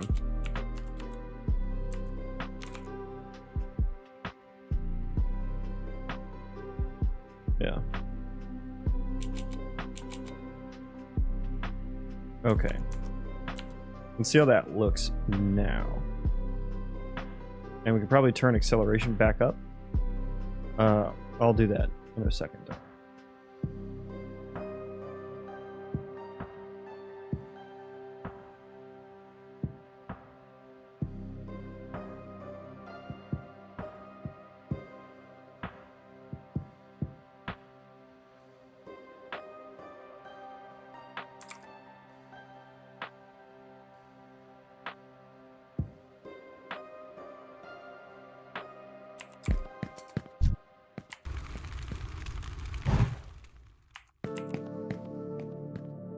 Yeah, his acceleration was quite slow.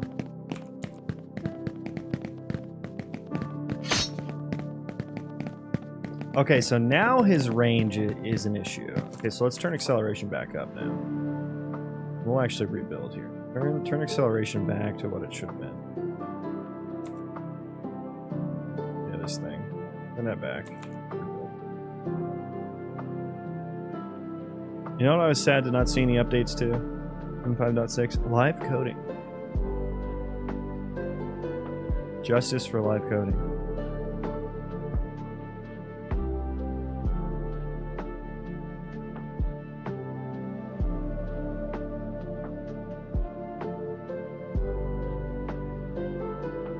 Bro, I don't know if it's just my computer today or if it's 5.6, but the builds are going slower. It's probably just my computer though.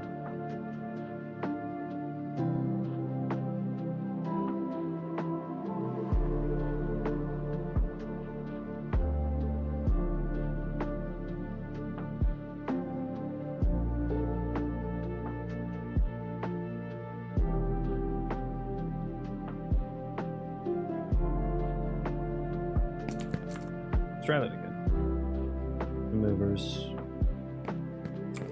Okay, come here. Okay. It doesn't look great, but it's functional. Oh, he's not sprinting. Oh no. Okay, so now it's just not working at all. Fuck. Okay. Oh, okay.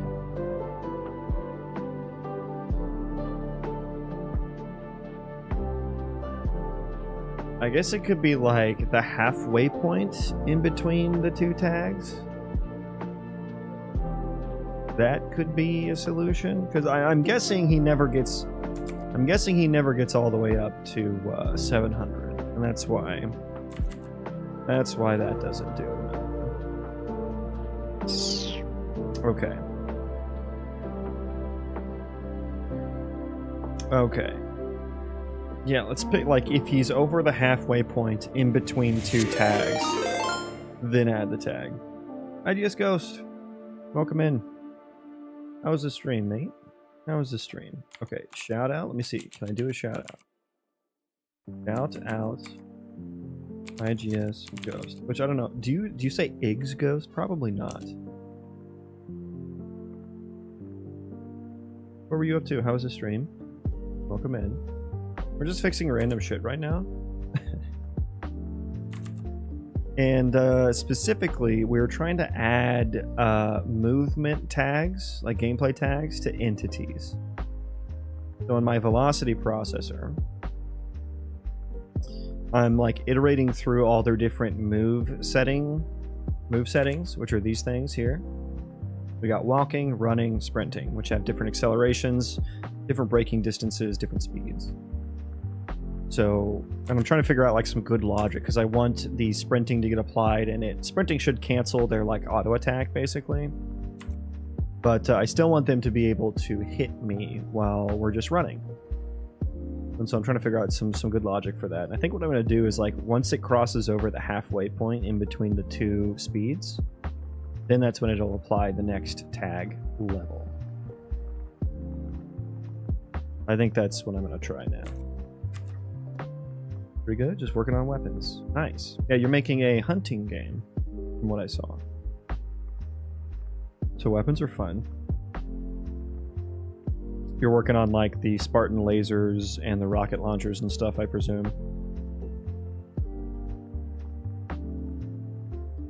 The needlers, that kind of thing. Okay, yeah, so here's our iterating over these sorted ones. God, I guess I'm gonna have to like...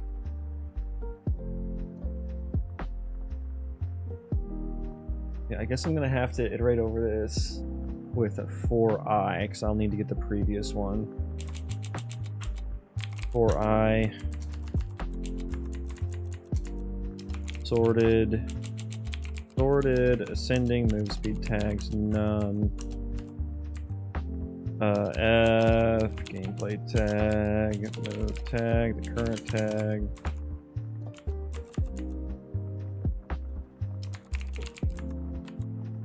We'll say current move tag.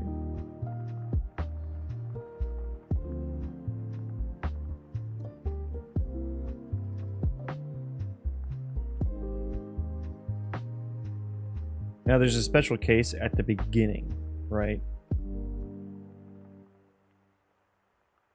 So the beginning one is actually 0 to 175. I guess if it's non-zero,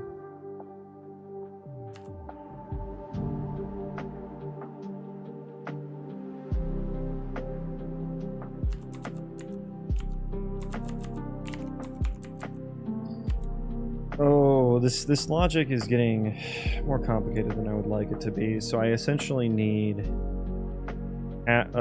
whatever like the half speed is for this like current move tag setting.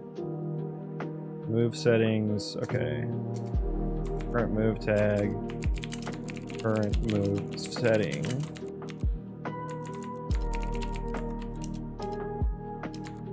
Current move setting dot move speed float half speed. So I essentially need if current speed. If speed greater than so let's create like some variables here. Float lower limits equals current move setting dot move speed minus half speed float upper limit the opposite. Okay. Speed greater than lower limits and speed less than upper limits. Should we go we need to go inclusive on one of these. We'll go inclusive on the upper limit. Why not? Then tag to add is current tag. Otherwise, we do this thing. Look at that again. If move tag updates tag, if it's not valid, yeah, if we don't have one yet. Okay, so if I don't have one, look at that again. If I don't have one, and okay. So I think there's an additional consideration I need to make here, where for the first one, the lower limit is just, we'll do 0.1. Let's go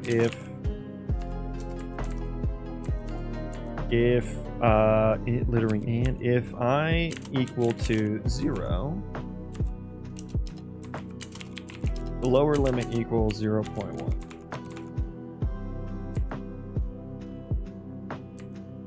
And that way it should also remove all tags if we're not moving.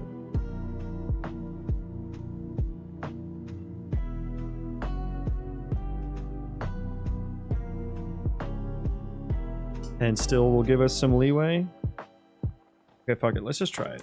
I'm not even gonna to check my work here. I'll check it while live coding's running because that takes long enough that I can probably evaluate whether I wrote this right or not. Okay, yeah. So we would get to. Okay, never mind. We're just gonna try it. Right. Okay. Okay. And now he's canceling. He keeps canceling. Okay.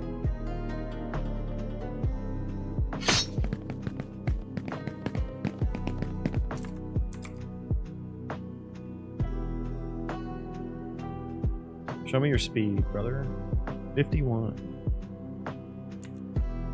Can I control F in here? No. Of course not. Of course not.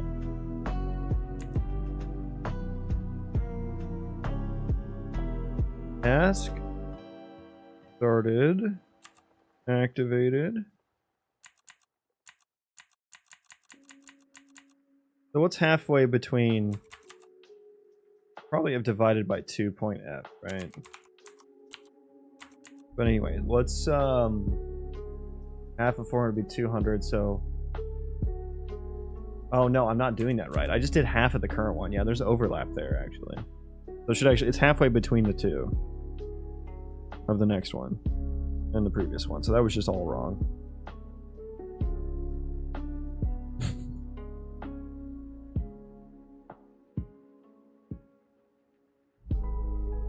Okay, let's do this. Lower limits, set that equal to 0.1 if I not equal to 0. Lower limits limit equals movement, this thing,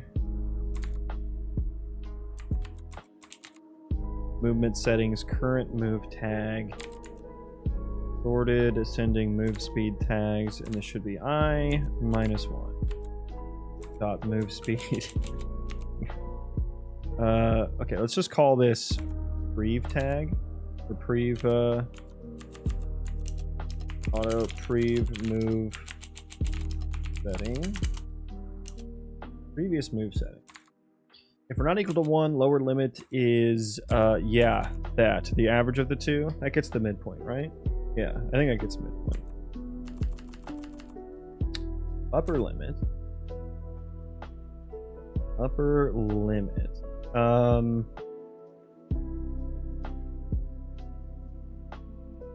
Set this equal to max float. The difference here. If, yeah. Next move speed. I get half move speed out of here. We also need to parenthesize. What is this?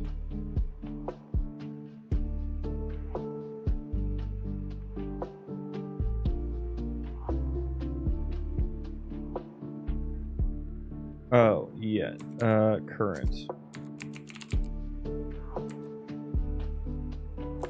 No, current is this one. Yeah, so current, next move setting.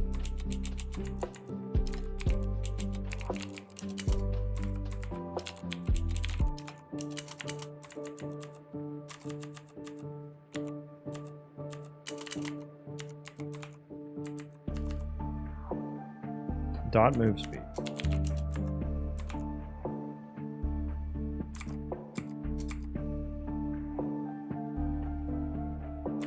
Okay, is this the right logic? Live coding, just do it. We're not equal to last. Yeah, so we just default it to max floats. Yeah. I minus 1, movement settings, okay. Try that again.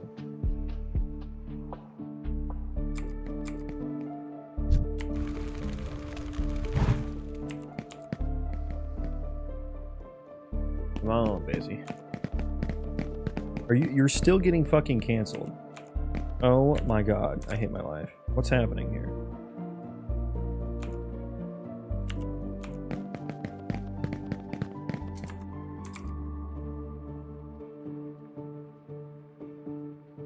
Why is this more difficult than it needs to be?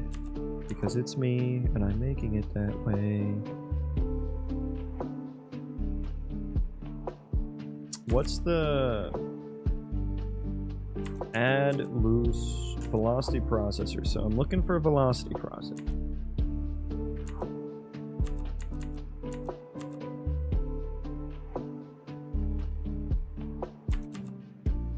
I guess I'm always adding one.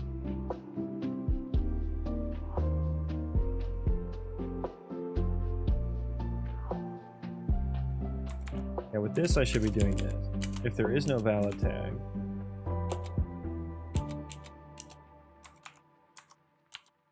That's kind of weird though. We'll fix that.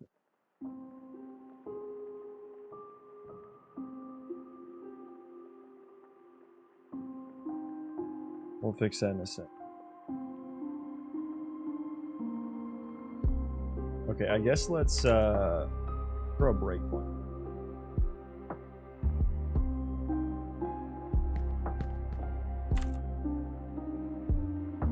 With that breakpoint. Hit me with that dater.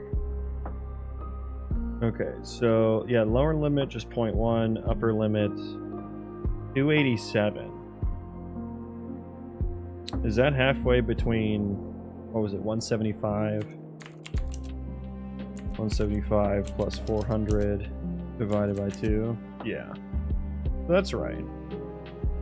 If we're greater than, what is my current speed? 0. Current speed is 0. Wow. On my next one, lower limit is 112. That's not right.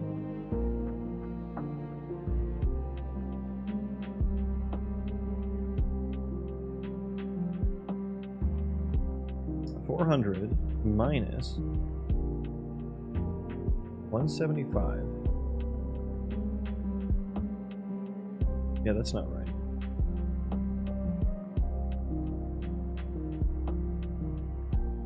That ain't right.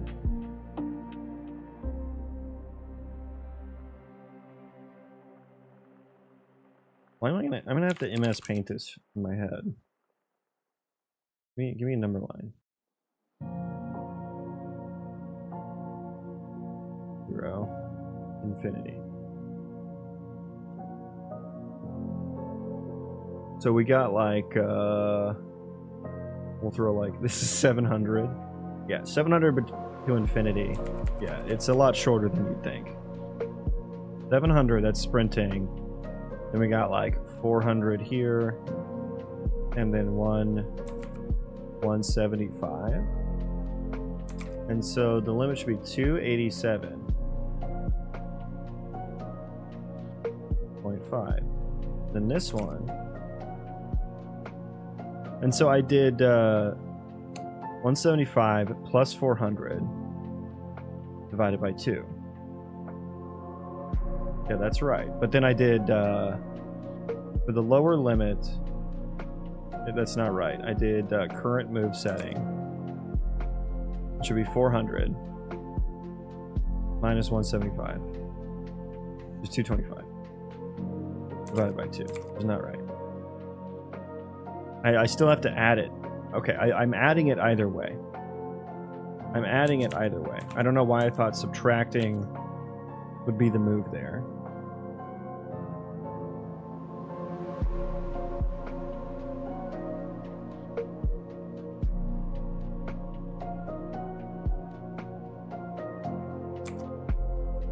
And then this one should be what? 400 plus 700 is 1100.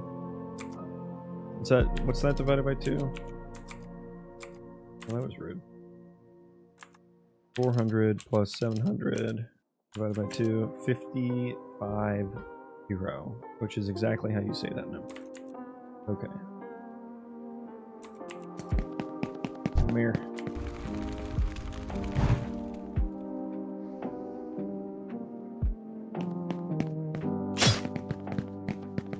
Oh, it's still getting canceled.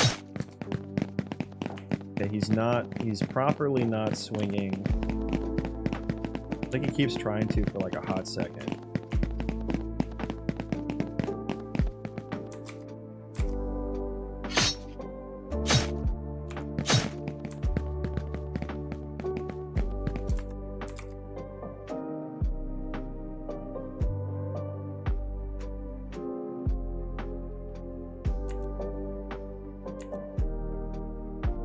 Removing all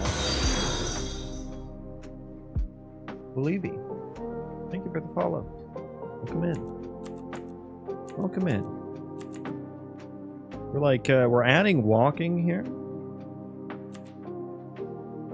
This one, I guess we're still walking, so we don't change it. Let me go back to where let me check for the active ability. Okay, it is active here. Maybe I should go back even further. Okay, active. Inactive. So it got canceled here because we added sprinting because we are past 550. And we went from 535 speed to 564 speed. That is past 550. We are sprinting now. We are sprinting now.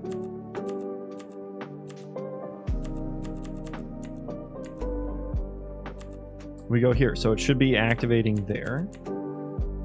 Maybe I'm not in range yet, or he's not in range yet.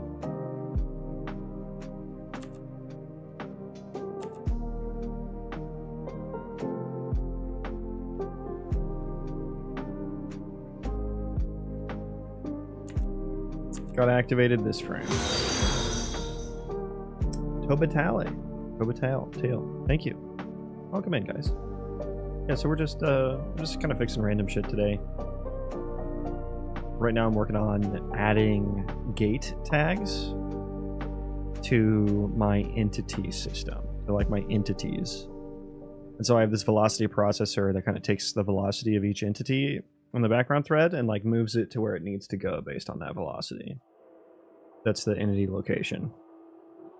Now, based off that speed, based off the velocity, I need to add different tags, like walk, run, sprint. I'm trying to find out a way to do that where he can still follow me and attack me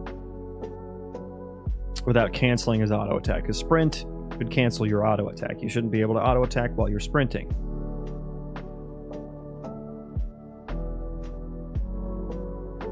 But his acceleration is a bit high, perhaps.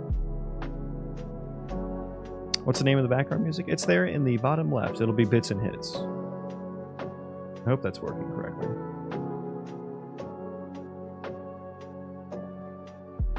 Yeah, so there'll be bits and hits on YouTube and Spotify.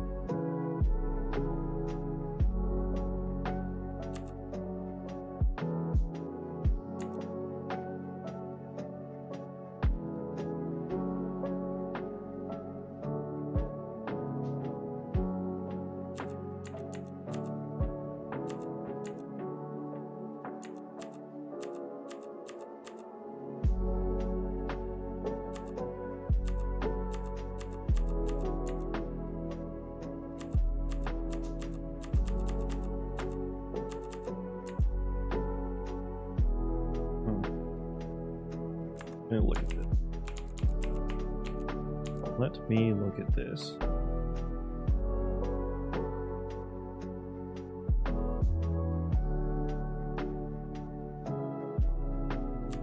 Okay, so it got canceled here because he was sprinting too much.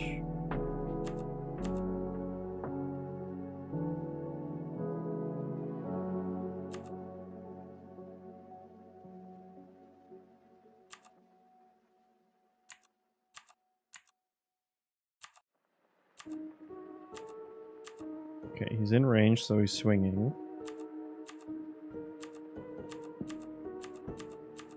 He has several frames. He has several frames to do it in. And then there it gets canceled. 550.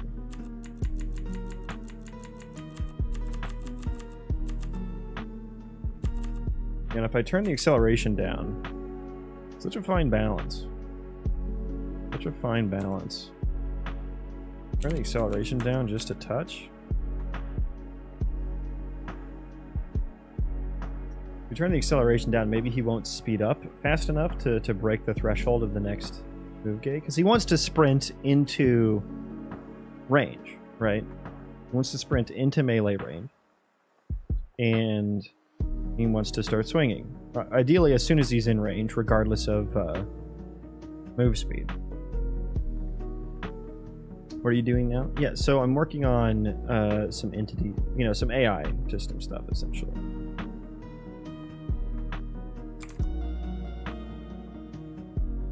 Let's see if the changing the acceleration did anything. So his acceleration is definitely okay. So yeah, that did make a difference. He can now swing and attack. Yeah, just turning the acceleration down seems to work.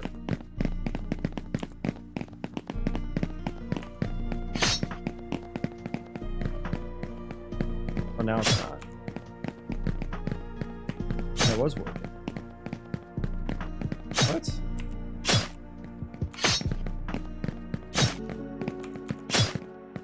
I worked at first.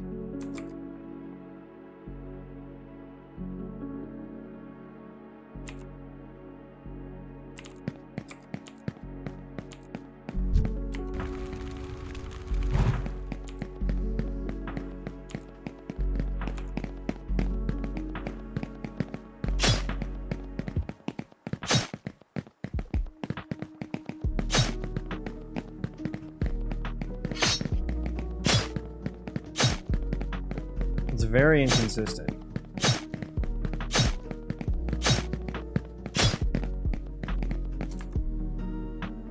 Is this the right way to do this? Maybe I should just cancel it. Or not, or rather just not start it if he's sprinting. I could just set it as an activation blocked tag. But then it wouldn't work for my character. Oh, that's...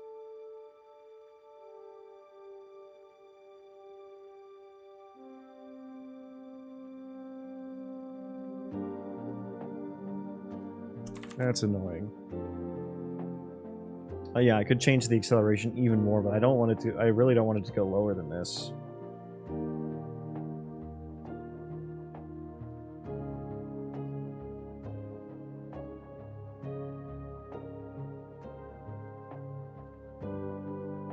I'm not sure there's a better way. Creating these limits here.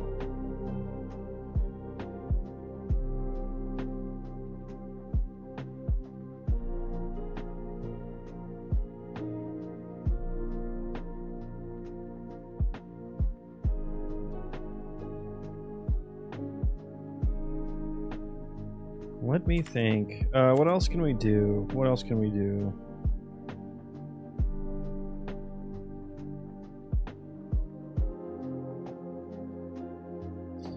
Yeah, if we give him more range, that means he has more wiggle room. And he may start swinging. He will start swinging earlier. For the executability state tree task. Because we just return running if we're not within range.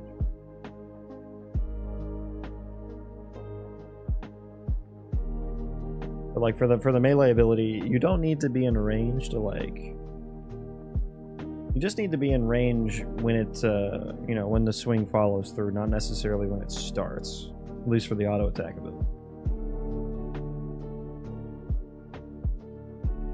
You just need to be in range when the damage is done. But I also don't want him just like swinging like a maniac when he's running in from a distance, right?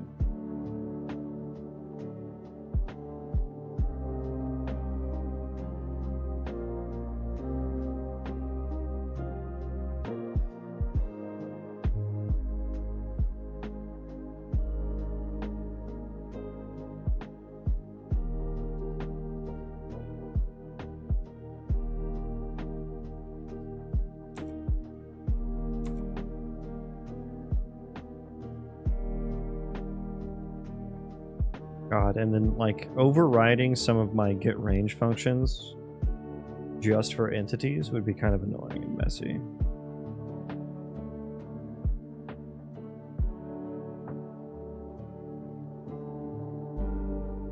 So it's like kind of working right now, but like not consistently.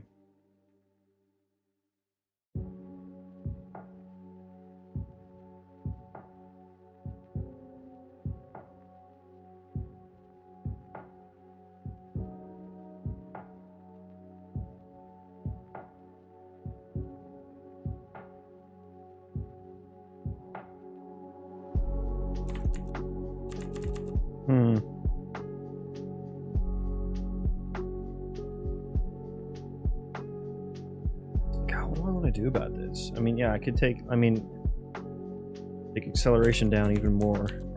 But that just ends up looking so weird.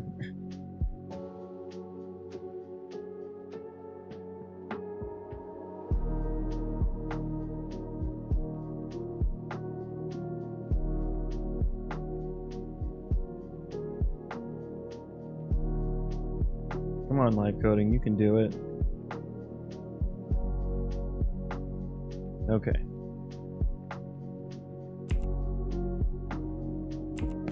Okay, I need ones that can actually move, please. No, still two dummies. They just randomly spawn. Okay. Go max distance.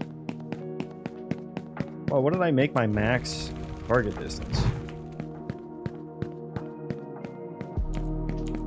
Yeah, see, he just starts walking at first. That looks ridiculous.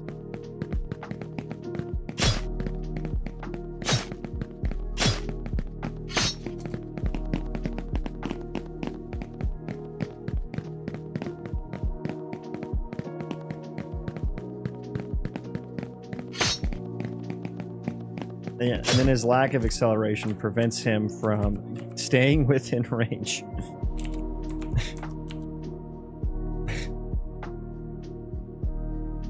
Oh boy. Such a fine line. Such a fine line with how I have it set up.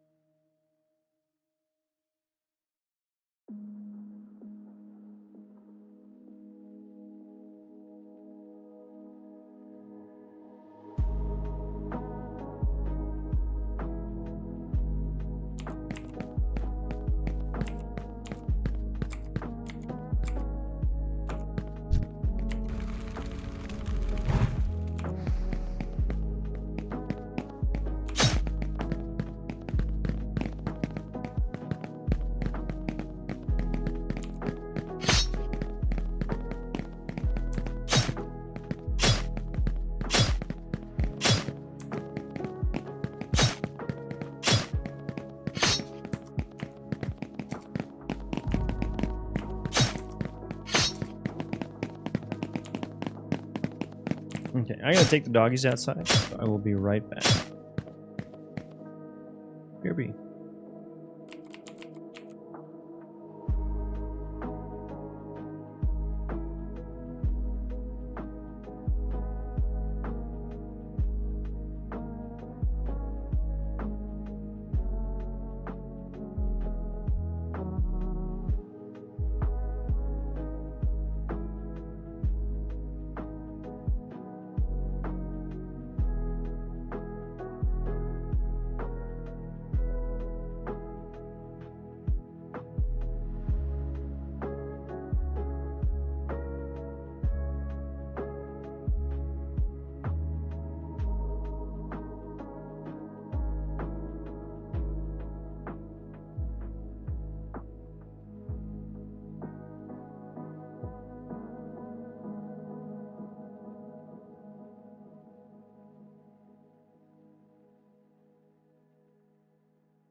back. Okay, yeah, what are we gonna do about this? What are we gonna do about this?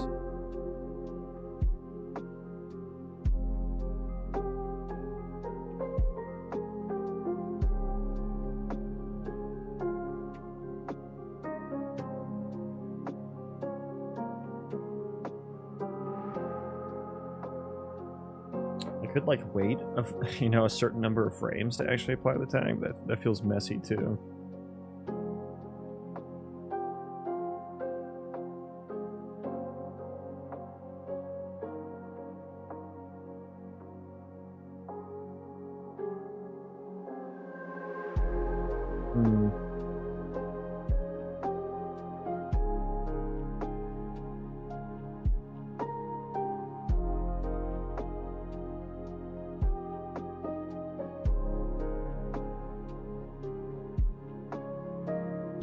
I could do a different number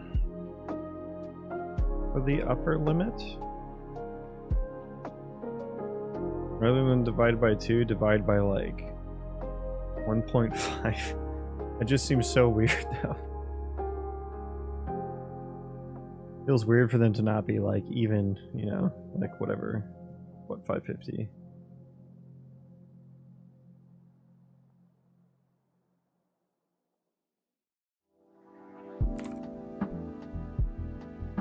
This is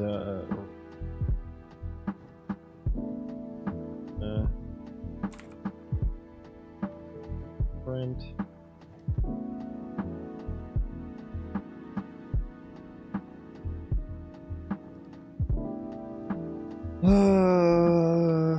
Yeah, I guess what are the answers? Give the options are give the AI a little bit extra range on melee swings. Compensate for their shitty movement.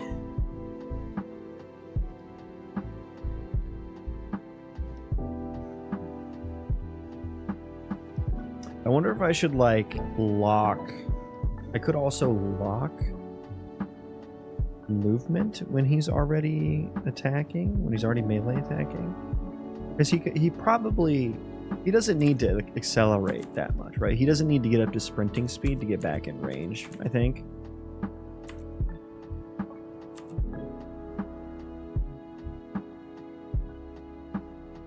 How would I, what is a very nice way that I could do that though? Where I could like block sprinting, because it's all based on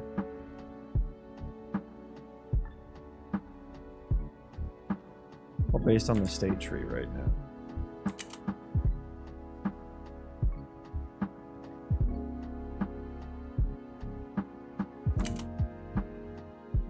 So it's based just on the combat task. Combat. Yeah, I just apply the tag here. For what kind of movement he should be doing. And the executability has nothing to do with the desired movement gate. So it's almost like a whole new system where like we choose an ability, which is this task, which is constantly being evaluated.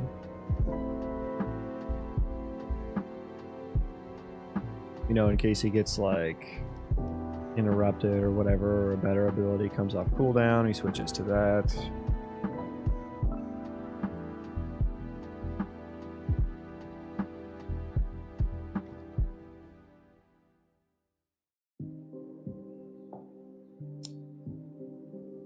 Should choose ability. When I choose an ability, should that ability have a desired gate? I don't know, it seems weird because this is really like the only case that I feel like I would have that in.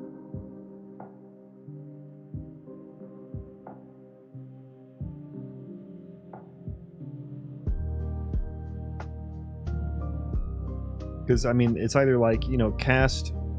It's like a casted ability where he shouldn't move while he's casting it. I have a condition on the move to task for that. To stop movement when he's in range or whatever. or if he's got the casting.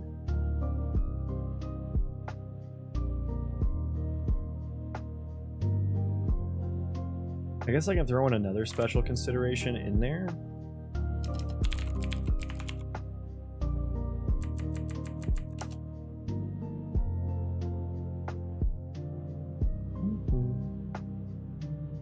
Is it in here?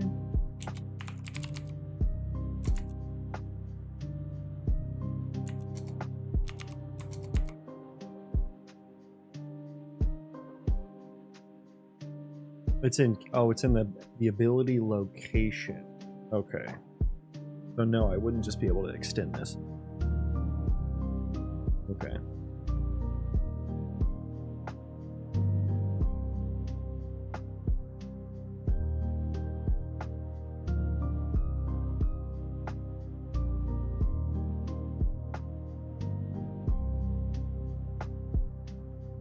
Maybe I can adjust this a little bit.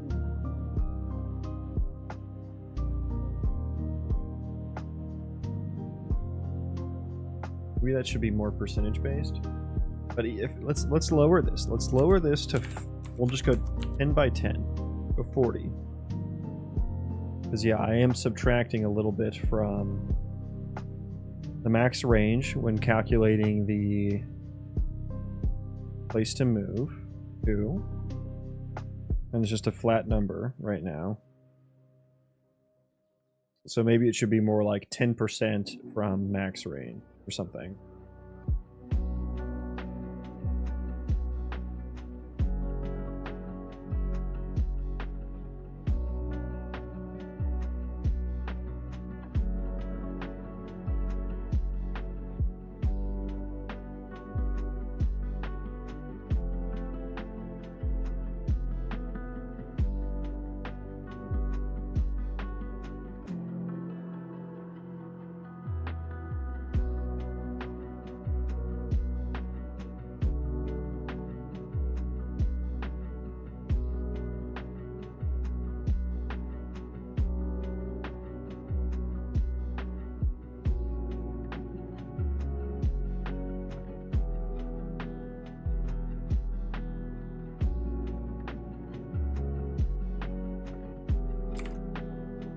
Okay.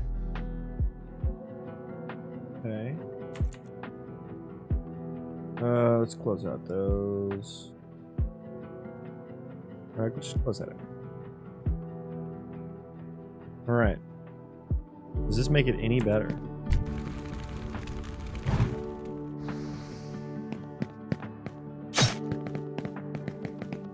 No.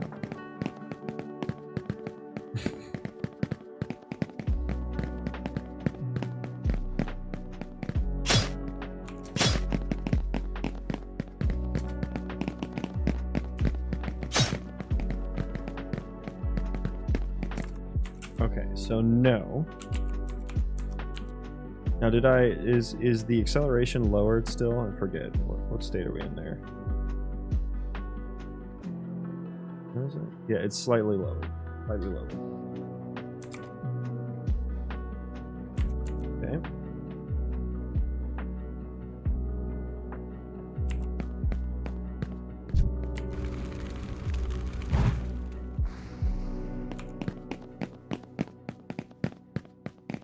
Still can't fucking do it. Might be even worse now. Is it getting worse the lower I make this? Down to 10.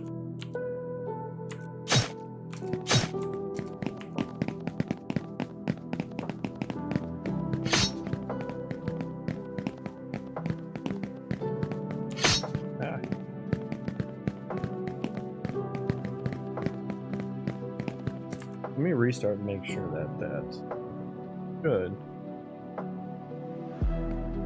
Stranger things have happened.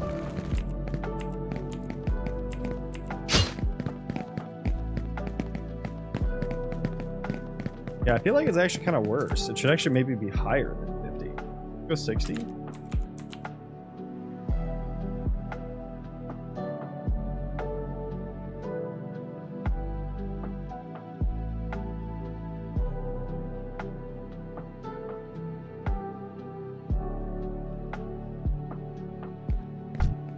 And neither of them can move. Right here. Neither of them can move still.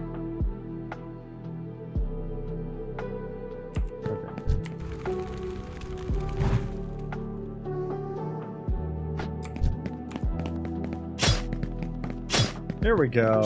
Okay, I just needed a little, just a touch more, just a smidge, really.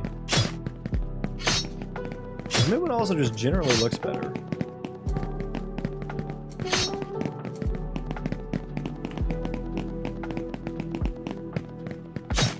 He does feel a little close. He does feel a little close.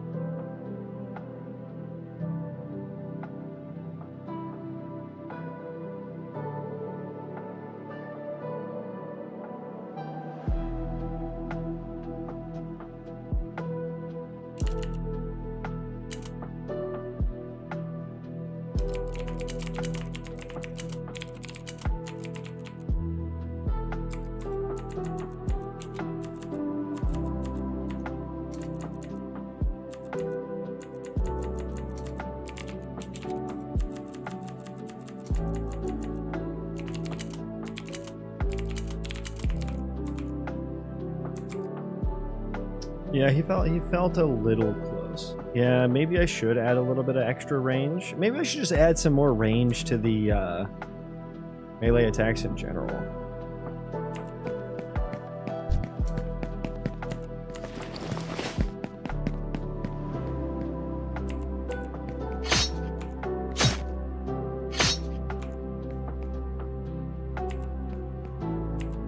Yeah, there's the range right there. I guess if my guy didn't lunge forward so much. I don't know, this seems like good range.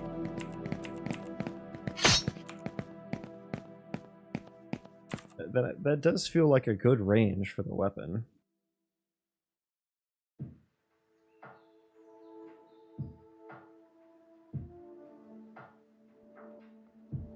Because it's like 200, I think. I think it's 200.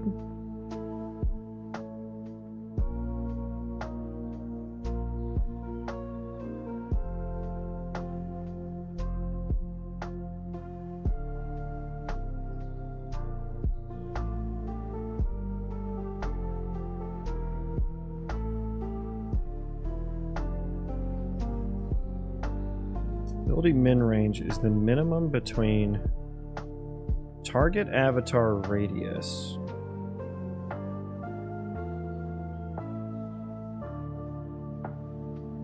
times 1.1 plus instigator radius times 2,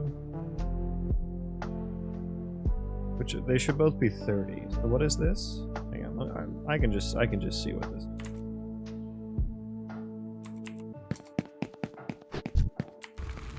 Yeah, my ability range is all off here.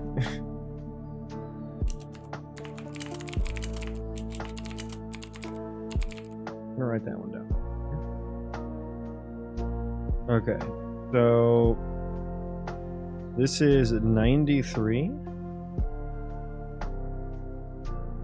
versus 140 minus 30, which is, oh yeah, we're doing the minimum too, right?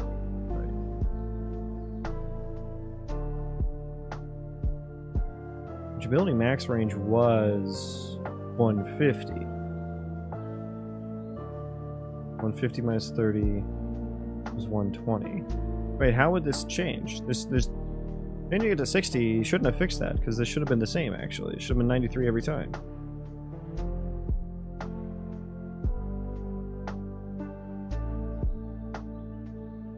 Yeah, that would have been 150 minus 30, because we're including the avatar radii.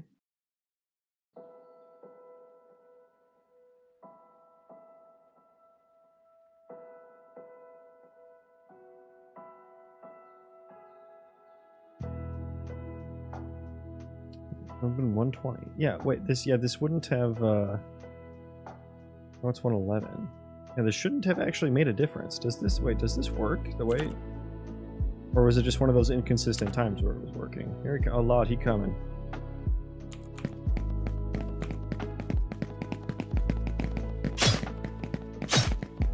It literally is working more consistently. Wait, what?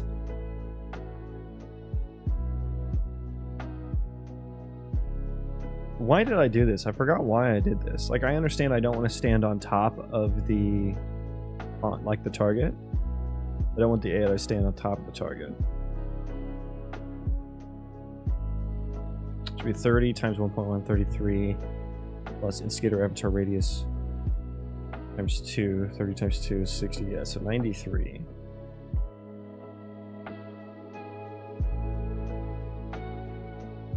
Oh, and then I take the, oh, okay. And then I take the max range minus the min range.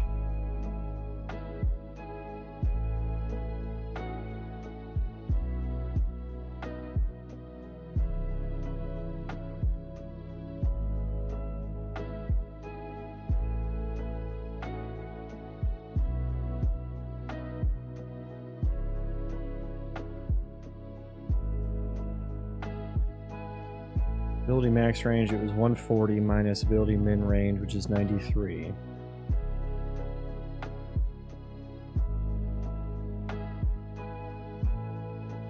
So he has like a very tight window there.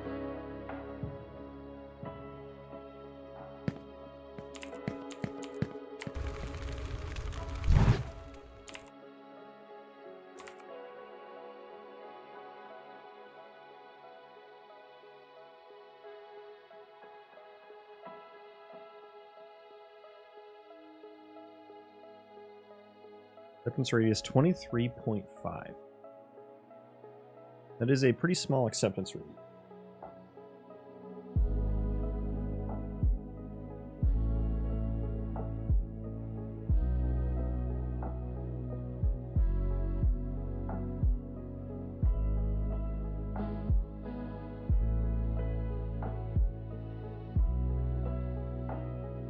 I mean, I guess it's good for now. It does work rather consistently.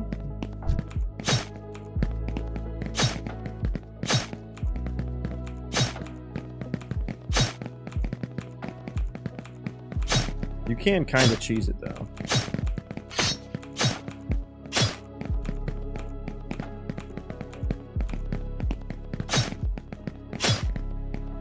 Yeah, you just got to get him to like start and stop.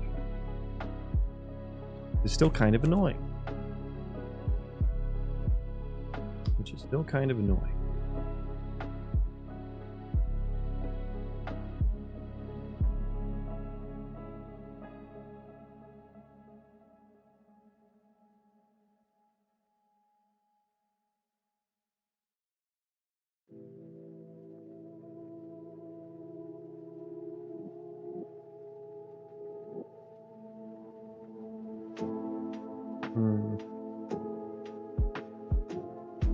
Why am I using CPP instead of Blueprint on AI?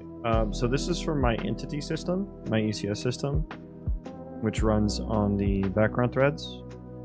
So I cannot use Blueprint state tree tasks for that.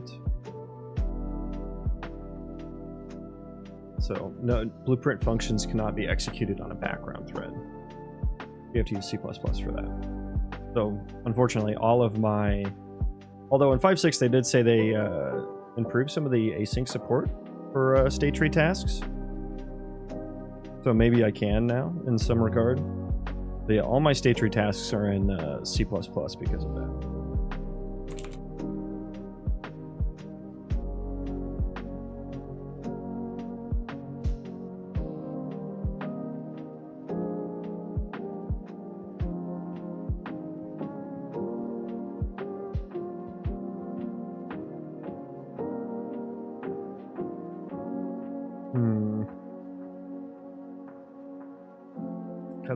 This feels like there's like no good answer. I guess I should just like add a little bit of extra range.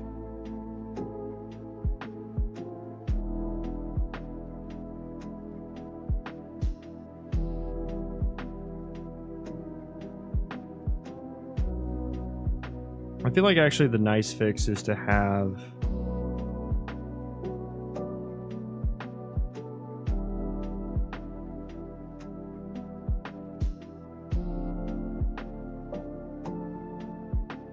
either have sprint not cancel the auto attack and instead just prevent it from being started.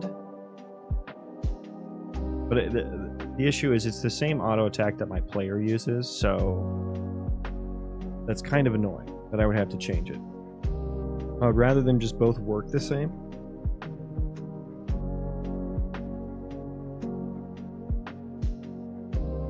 And I guess making it work the same would mean that he just doesn't go sprint mode when he's auto swinging.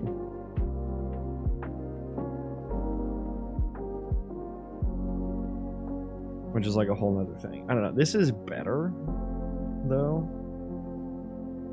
This is definitely better.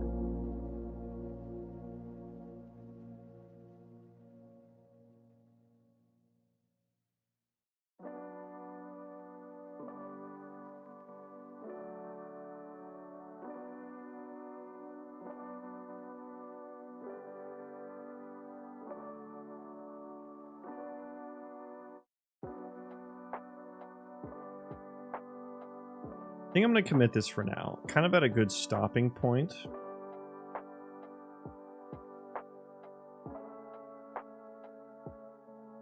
So you add gate tabs to entities in order to cancel melee auto attack on.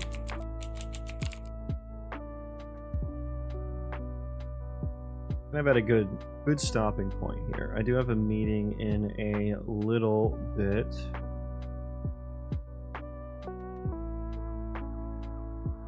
Is there anything I want to do before that? I could look at the cast range. Like why was I able to cast the fireball from downtown?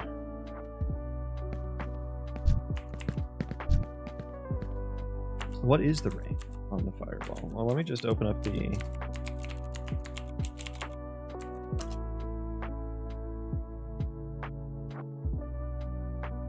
Isn't there a range? Yeah.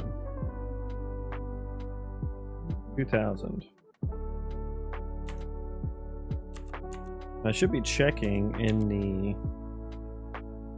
Can activate. I should be checking range.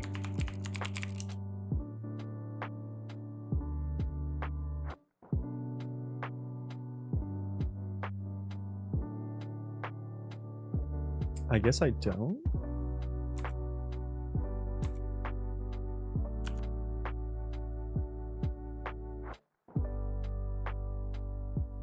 Yeah, I do actually.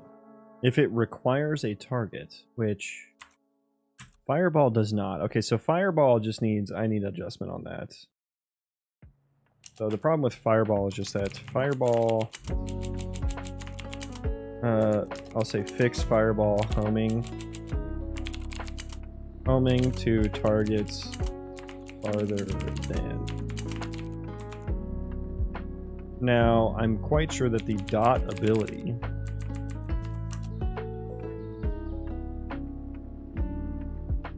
does require a target.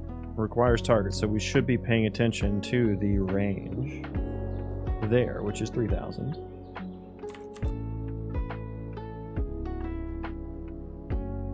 If it's not within max range or not within min range, turn false. Yeah, I guess that never happened. Okay, it does. It does. Okay, I guess that's just the only ability. So really, the problem is just fixing the fireball homing mechanics. Yeah. The way I want the fireball to work is that you can still free cast it, and it'll just go to wherever your cursor is targeting.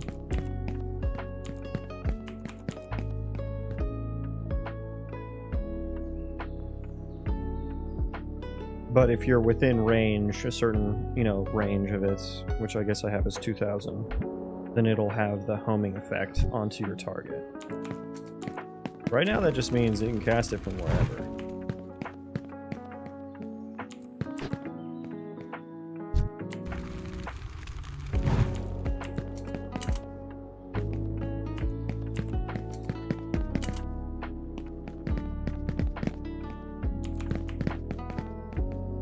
You can't reach me up here, can you?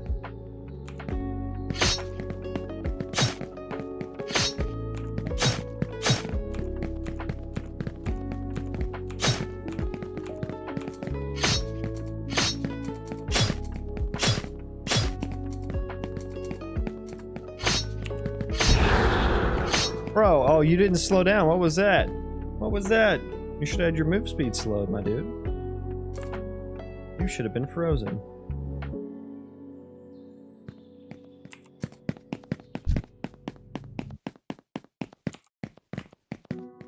That's illegal.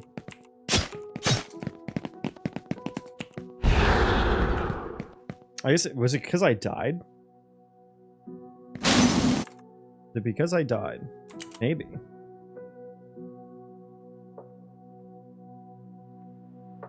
I like it died as soon as I casted it.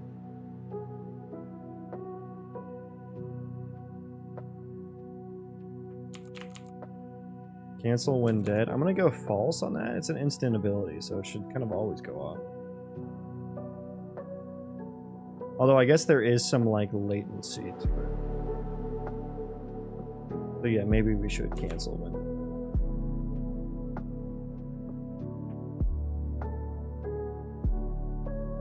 Okay.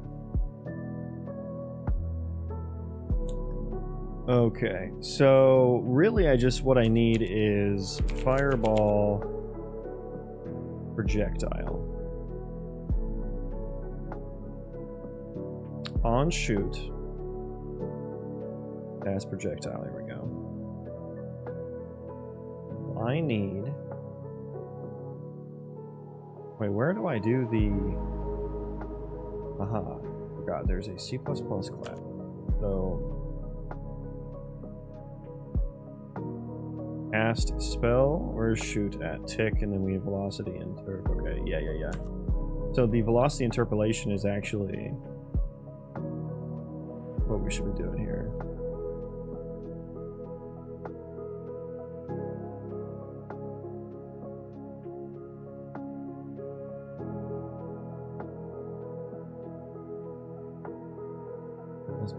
Target is valid. Okay, so yeah, if target is valid. We have an ability system. I guess I need to like set a flag actually on shoot, which is out of order.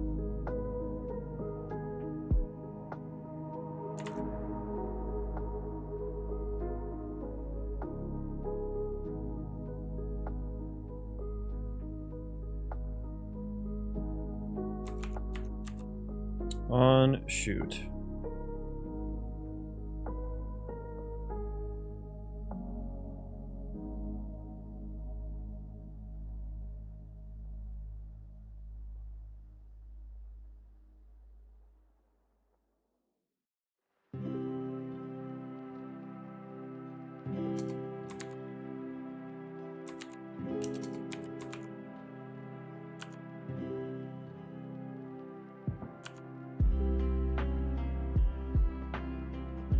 And I guess I need to know like whether or not these should be homing or not to begin with. As well.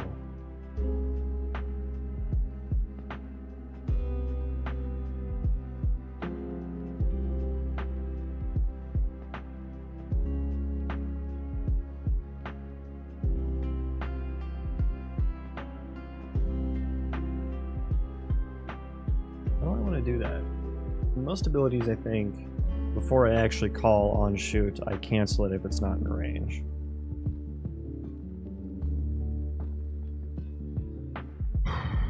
I guess I should maybe just change the target, actually. Where's the cast ability? Or projectile ability?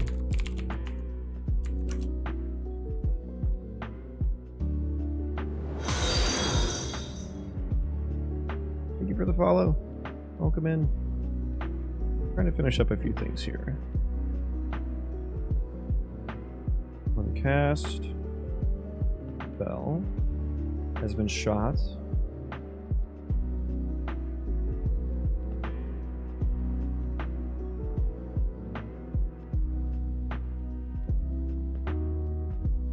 Yeah, is heal. Okay, so I may need to just like, if it's out of range, cancel the target. That way it just goes straight forward. And then there's like no collision, I don't think. Yeah, I need to change the projectile as well. Fill me in, what you cooking, sir? Just fixing random stuff, really. Fixing random stuff. Did some entity system work. A lot of fixing little gameplay abilities here and there, and then some auto attack stuff as well. Right now, the way I want my fireball ability to work is if you cast it and the target, the thing you're targeting, is in a certain range, it'll have a homing effect. That's what happens now. But if it's outside of that range, I want you to still be able to like free cast the fireball. You just have to like aim it. And so, I'm trying to figure out how I should do that. That's the part that doesn't happen yet.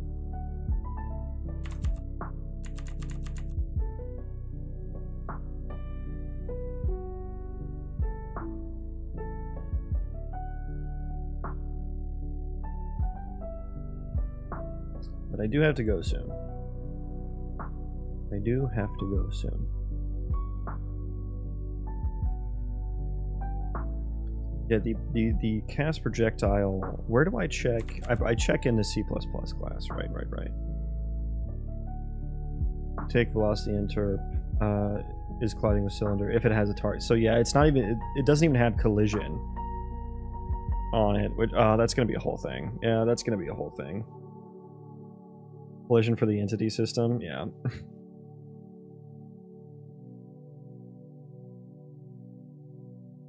Is point within cylinder. Interesting. I didn't realize I wrote that.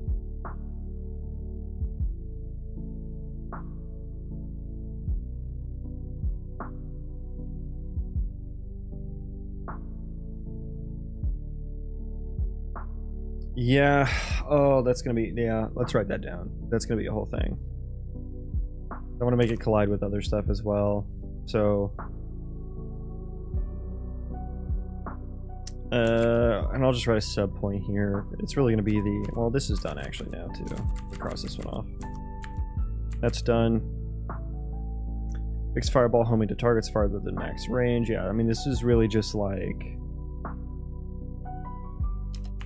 add collision mechanics to projectiles.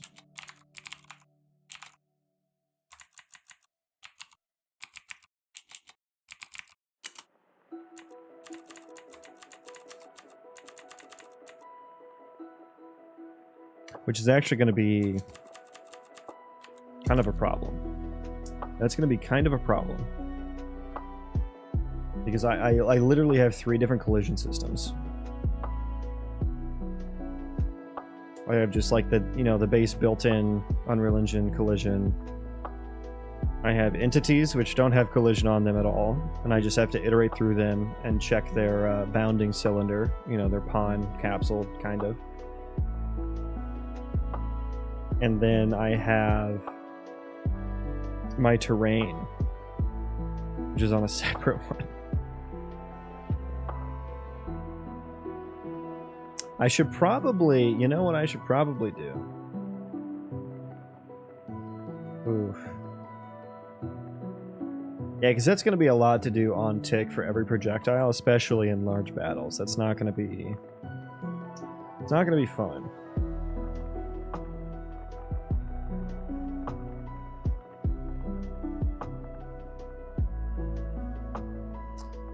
Not going to be fun.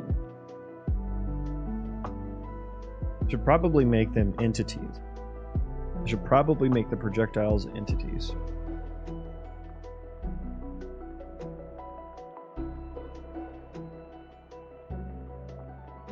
with like an actor representation and everything. Oh, that's going to be a kind of a big refactor.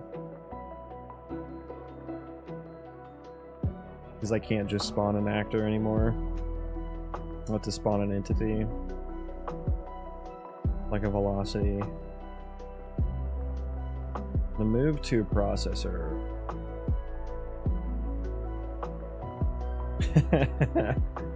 Oh no.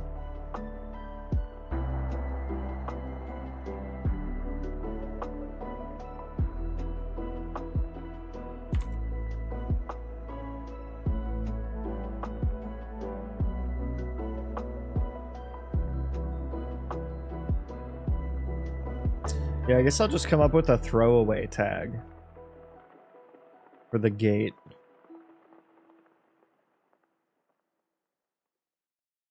Although I could just have it have a default speed.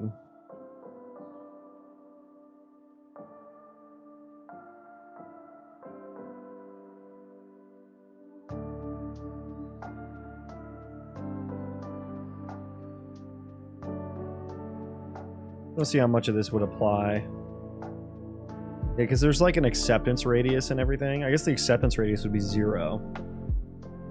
Or no, the acceptance radius would be the target capsule or something, right?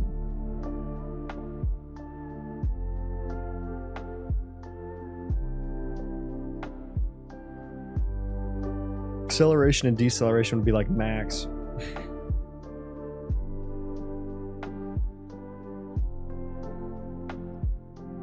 I don't know. This feels so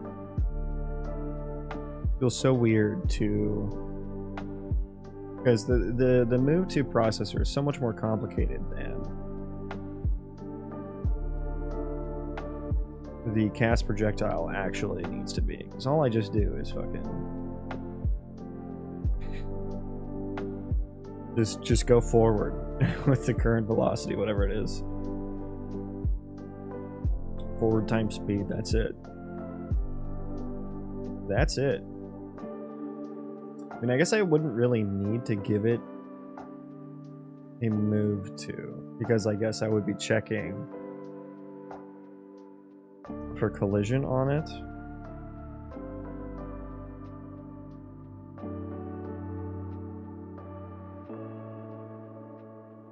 How would I do that? Where would I do that from?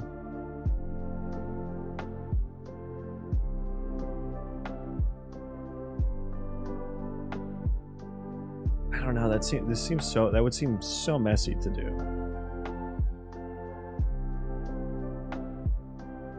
Can I just do an async tick, please? That's all I want to do. Setting the location of an actor in the background thread is not possible, though, unfortunately.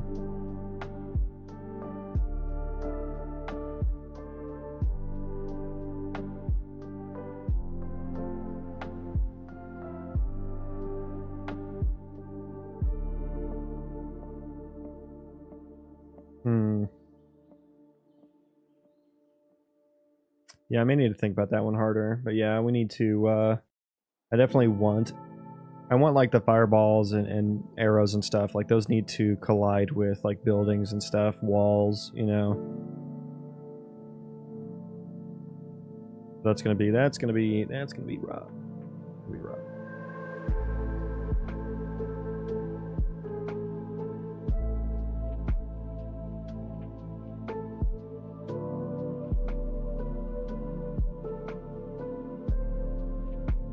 Okay, well, I think I am going to call it there. Let's see who's streaming.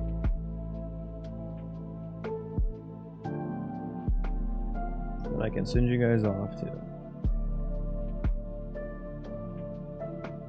Boom. Let's raid Boom.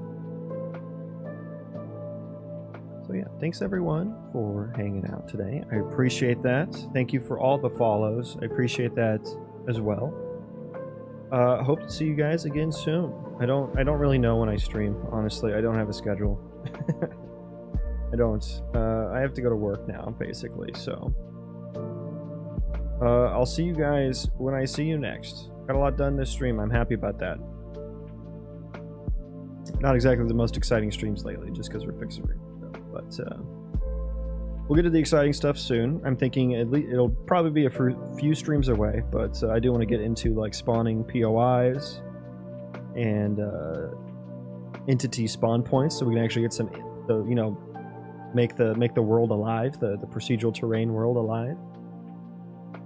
Fill in the background, you know, like animals and stuff like that too. So that'll be fun. That's like the next fun stuff, but that's probably at least a few streams away, I'm thinking. So yeah, until